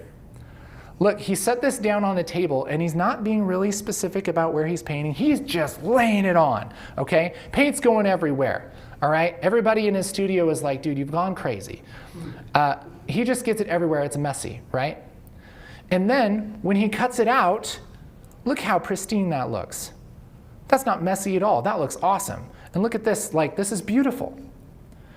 Imagine what it would be like if he cut out white paper and he made all the shapes and he put it down on the paper like this, and these were all white shapes, and then he took his drippy brush and he was like, all right, I'm gonna color it in now. How well do you think that would work out? Some people are very talented and could probably do a decent job with that, but I know if it were me, what would happen is it would be awful. It would look, well, it would look about like this. It would look like that, but a children's book, and then I'd bring it to the publisher and they'd be like, sir, please quit. Please quit making this art. Okay, why am I going into this? Well, here's the thing. When you have something that's transparent, like this image, and you want to do some color correction on it, you kind of need to set it up the same way. Because if you're going to mess with the colors and cut it out, it's best to mess with the colors before you cut it out so you don't get the mess everywhere. So what we need to do instead of bringing in our cut out thing and then coloring it, right, is we need to bring it in and then lay it on a nice piece of paper where we can be messy and be messy all we want and then cut it out so it looks nice, all right? So here's something also that I hope that this shows up live. Let me see if this will actually work. It's sometimes hard to see this difference, but it is a real difference and it becomes a very big problem sometimes. Actually, can I do that? I'm not sure if I can do that. But here's basically how it works. Before you color correct anything with a transparency, you need to lay it down on top of something so you don't get it messy. That is called dividing. Okay, it's the opposite of multiplication. It's like math. Yeah, it's like math. Okay, so you type divide, alpha divide, and what that's going to do is ruin it. It's going to just look worse. All right. So look at the edges here. Like, dude, do you want that as your final comp? You're like, oh yeah, man, this looks. Let's see, why does it even look that bad? I don't know. What's going on? What did I do? What have I done? I did something crazy to make it look even worse than I thought it would. Let me think what's happening. I'm not sure. It's okay. But anyway, you have these like awful edges here. That's because what it's doing is when something is transparent, it's actually kind of blurred at the edges. That's why it looks nice, is because it has a little tiny blur. And what happens is when you color correct that little tiny blur, things get messed up. And so what we do is we take off that blur and we make it really junky looking. Then we can do our color correction. And then after we do our color correction, so after this color corrector, you can hit Shift Spacebar and type multiply. That's alpha multiply and hit add. What that's going to do is cut it out nicely.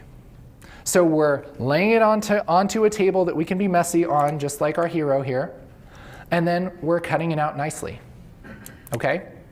So now that it's cut out nicely, we can do any kind of color correction we want to do without worrying about it. Oh, it's because I was messing with the colors earlier. I know how things work. This is my first day. And so let's put this back into here, but actually the right way. Let's put it into the blue input, and we'll select luminance, and we'll adjust our colors, and we can push up our gain to match however we want to do, right? And now we have these really nice edges that make a whole lot of sense. And I'm really banking that this actually looks different, but we'll do this. If I hold down Control and select alpha divide and alpha multiply and hit Control P, it's not going to work, is it? Well, believe me, it is sometimes a very, very, very big deal. It will mess up the edges, basically, if you don't do it this way. And so basically, what you're doing here is in between divide and multiply, you're making a safe zone. So I'll type underlay, and we'll call this safe zone. All right? In this safe zone, that's where you can actually color correct stuff without ruining everything. All right? So that's where we want to put any kind of color correction on something that has transparency like that. Now, that is a concept I didn't know about at all. And so when you are compositing something that has some transparency, like a stock footage that you might get of like a gunshots, explosions, anything like that, and you want to color correct them and make them brighter, if you've ever tried that in Fusion, chances are you put that on there, tried to make it brighter, and then it ruins everything. And it's all because of this stinking thing right here. It's all because of divide and multiply. So if you don't know, if your colors are acting weird, you have to put it down on the table, do all your colors, and then cut it out nicely. So that is the problem with colors. And now we're doing pretty good on this whole thing. I don't know if we'll have time. I don't think we'll have time to do the shadow, but I'll tell you kind of how I did it in this other comp here. So let's switch back over. Really, these like few concepts that I've gone over, If you understand some of these, you have this massive toolbox to do so much stuff because a lot of the things are actually very similar, okay? So to make a shadow, here's all we're really doing with the shadow. Let's just zoom into the shadow. This is 3 nodes. Oh, well, there's more nodes than that.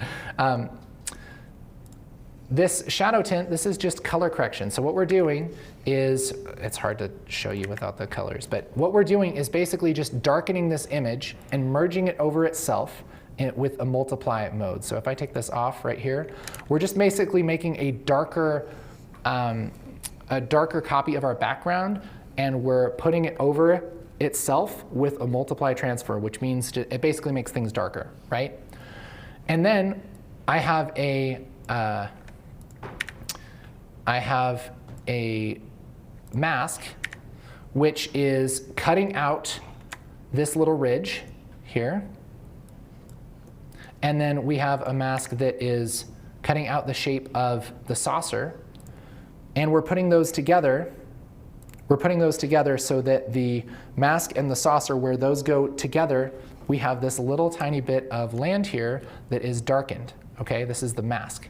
And then that goes through our tracker so that it sticks to the image, and we have just the darker version of our image inside of that circle, which is limited to only happen on the sand right there, okay?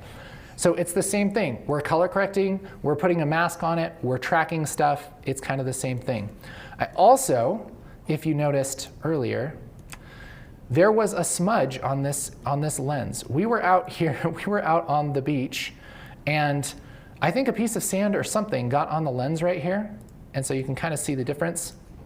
And when this moves around, again, it's really distracting. There's kind of this little smudge there. And so how would you think we fixed that? It's pretty much the same way that we fixed the light stands. And so we made a still frame and painted this out, and then tracked it back onto itself so that it moves along with the footage. And then we put a mask on it that's also tracked. Actually, I didn't even track the mask, I just put it right there. And then that all comes together for the finished shot.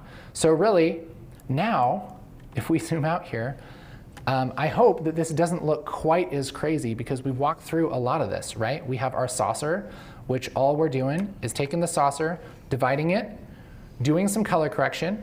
Part of that is with that normal Z, which is just the upper part of our ship. And then we crop it, which we already talked about. We're making it the same size. We transform it to put it right where it's supposed to be. We apply the tracking data, and then we put it over itself. I have a couple of little extra things here, but for the most part, that's pretty much what we're doing. So I hope that helps you with your visual effects stuff, and I hope that helps you kind of think about, man, some cool stuff can happen in the Fusion page. So glad to share this with you guys. Thank you so much.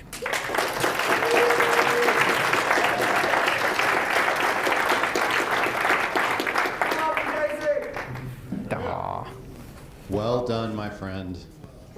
As usual, you continue to impress me. All right, guys. Before we jump into some Q&A with Casey here, we're going to get our, I'm going to say our last online eligible giveaway of today, which is going to be giveaway number 5 for this big boy right here, the DaVinci Resolve Quotes mini panel. Type exclamation point giveaway 5 in chat if you'd like to be entered into that giveaway. And at the end of our Q&A time, we'll be drawing a winner for that, and an additional in-house only winner for one of the Cloud Store minis, which is pretty awesome. So let's move into Q&A here. Where's my phone? In my pocket, doy. All right, any questions for Casey? You're closer, so you win. Hello. I was just wondering, is there a specific reason why you put the divide and multiply nodes around the color corrector instead of checking the pre-divide post-multiply box in the color corrector node? Yeah. The short story is that with that little checkbox in the color corrector, it's dividing it and then multiplying it, and then if you add another corrector, it divides it and multiplies it again, and you generally don't want to do that a bunch. So if you add like 3 color correctors, you're degrading your image is the thing. So this keeps it higher quality. Yep. Someone else, another question. Also, you're closer, you win. Yes. Thanks again. This has been great. Favorite weekend all year. Wonderful. I was curious, we have such a badass computer sitting right there, the Puget Systems. Maybe at the end of this, if you just wanted to ramp like a gajillion particles through it in Fusion, I just kind of want to see where it breaks. That would be fun. We might be able to do that. All right. Over here. I saw you first.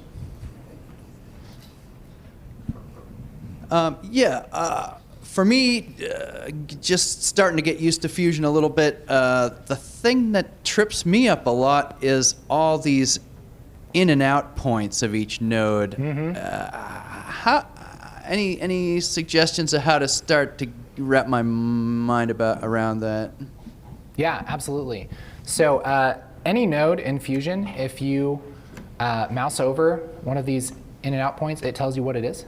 So that's a big thing. Usually the main one is yellow. It's all about the colors. So it kind of gets confusing because, you know, it can come from any direction and the directions don't matter. It's all about the colors and the shapes, right? So your yellow is usually your main input, your blue is always your mask input, and then your square is always the output. And those can be anywhere, and it doesn't really matter, it doesn't change it. The other thing that you can do is if you are gonna hook up a node to another node, you can right click and drag instead of normal click and drag, and you can drop it on a node and you'll get a nice little menu here, and you can select what you want to connect it to, so you don't even have to remember. Just say foreground, and that's what you want to do. It's really kind of comes down to getting some experience with the nodes, and I mean building something really simple, like merging one thing over something else and getting really used to the merge node. And you know, this is a lot to take in all at once, but really like, you know, the main concepts are you have your output, and that output's an image. And depending on what node you're hooking it up to, you might have a different reason to put it into a certain input. You know, a mask generally goes into the mask input, right? But up here, this isn't a mask. This is a matte. This is actually an image that we're putting into the mask input, which if we were to just drop this into the color corrector without being really careful, just drop it on there, it connects it to the green input. Just because by default, color corrector, the second thing you connect to it is the match reference, okay? So you can either right click and drag over there and select effect mask, or you can be really careful and drag this over the blue input and connect it to the effect mask. But you kind of have to like have an idea of what you want to do before you connect it, and that'll help a lot, which again, a lot of that is just thinking about it before you do it. Or you can just kind of put it together and see if it works and then kind of fix it from there, which is often what I do.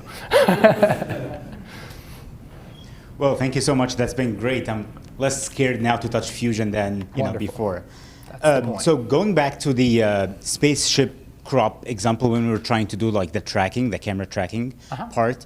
So we did crop since the video is 1920 by 800 and you know the 3D is 1920 by 1080. Yeah. If it was the opposite, would you do like a transparent solid layer to match it, or you still do a crop? Do the same thing. From I'm pretty sure that if you put a crop on something and it's a smaller resolution, it will just put it on the bigger canvas.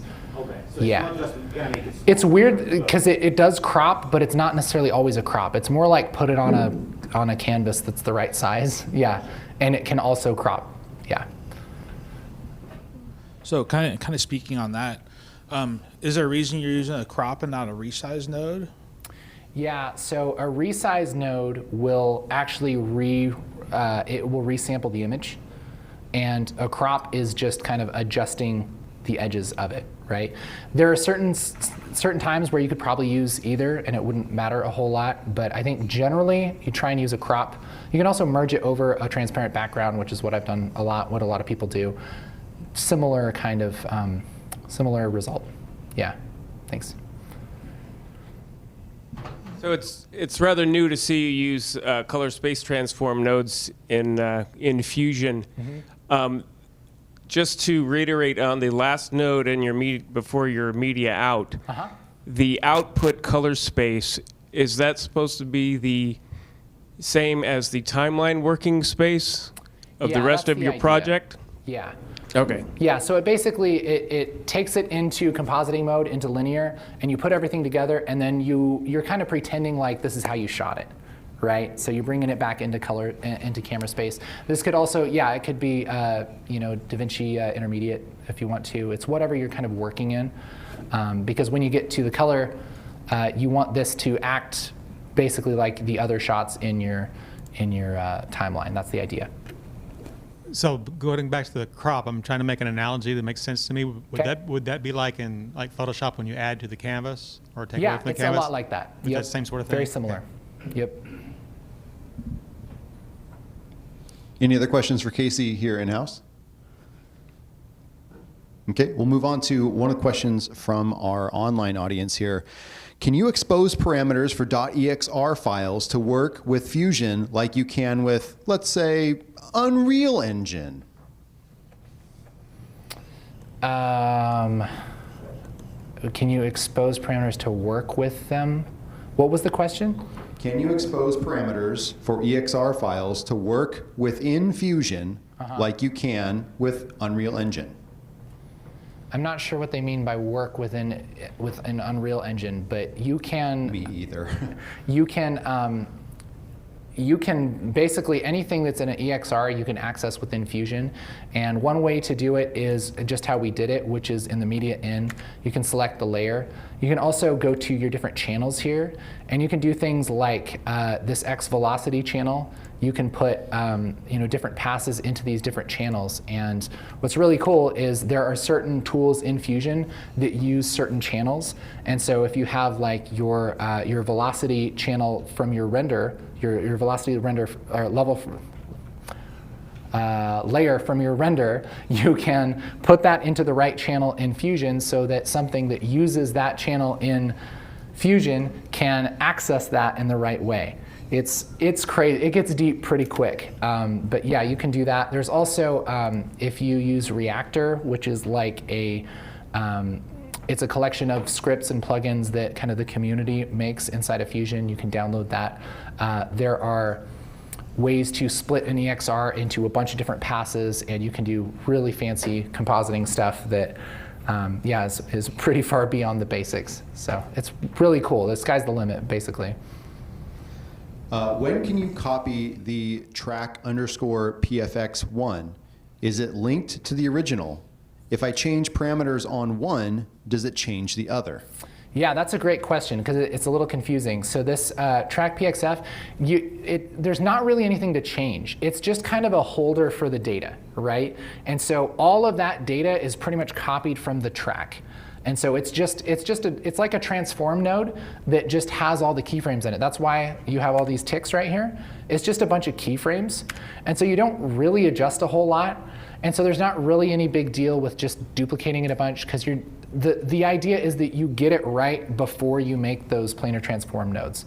And if you don't have it right, you got to fix it in the tracker before you make that planar transform. There's also ways to use the tracker kind of as the same thing, but this is like kind of a cleaner way to do it. So, yeah. Okay. All right, guys, let's give it up for Casey. That was an incredible presentation. Next level VFX are a thing in your life now. You're welcome. All right, let's do a giveaway here for the DaVinci Resolve mini panel. There's a whole bunch in here, man. Okay. Sprinkle. I feel like a flower guy, you know, like walking down the aisle, and there we go. This one looks nice. This one says Tony. Oh, Tony! The Tony! Dude! Congratulations, man. Man, I'm so glad you don't have to get on an airplane with that. You can't, where are you from? Copenhagen. That is incredible. Congratulations, man. That's so awesome. All right. I mentioned the snafu earlier, so we're going to do a quick giveaway to that for our Cloud Store Mini. And my lovely assistant, Andrea here. Give it up for Andrea. This is going to draw our winner here. Okay. That's the one. A number. 5182148. Hey, Jeff! Congratulations, man. Hey, this is for you. Thank you again, Blackmagic, for sending us this cool stuff that we can give away. So awesome. All right. Okay, guys. Online winner for giveaway 5. Go ahead and roll that. Okay, that's happening. Congratulations, person. I don't know who you. I don't know who you are, but yeah, we have officially come to the end of our present day Resolvecon happenings here. Casey, come on up. Come here, friend. We've been doing this for a while now, and this is really neat. This is really special. All these people here came here because they believe in what you're doing for the Resolve community. That's really special. That's really cool. Okay, and so I would like all of us to just say a big thank you to my best bud here, Casey, for making this happen. And from all of us here at Release the Hound Studios, Ground Control.film, thank you for coming. Thank you for being a part of this, and happy painting. God bless. Good night.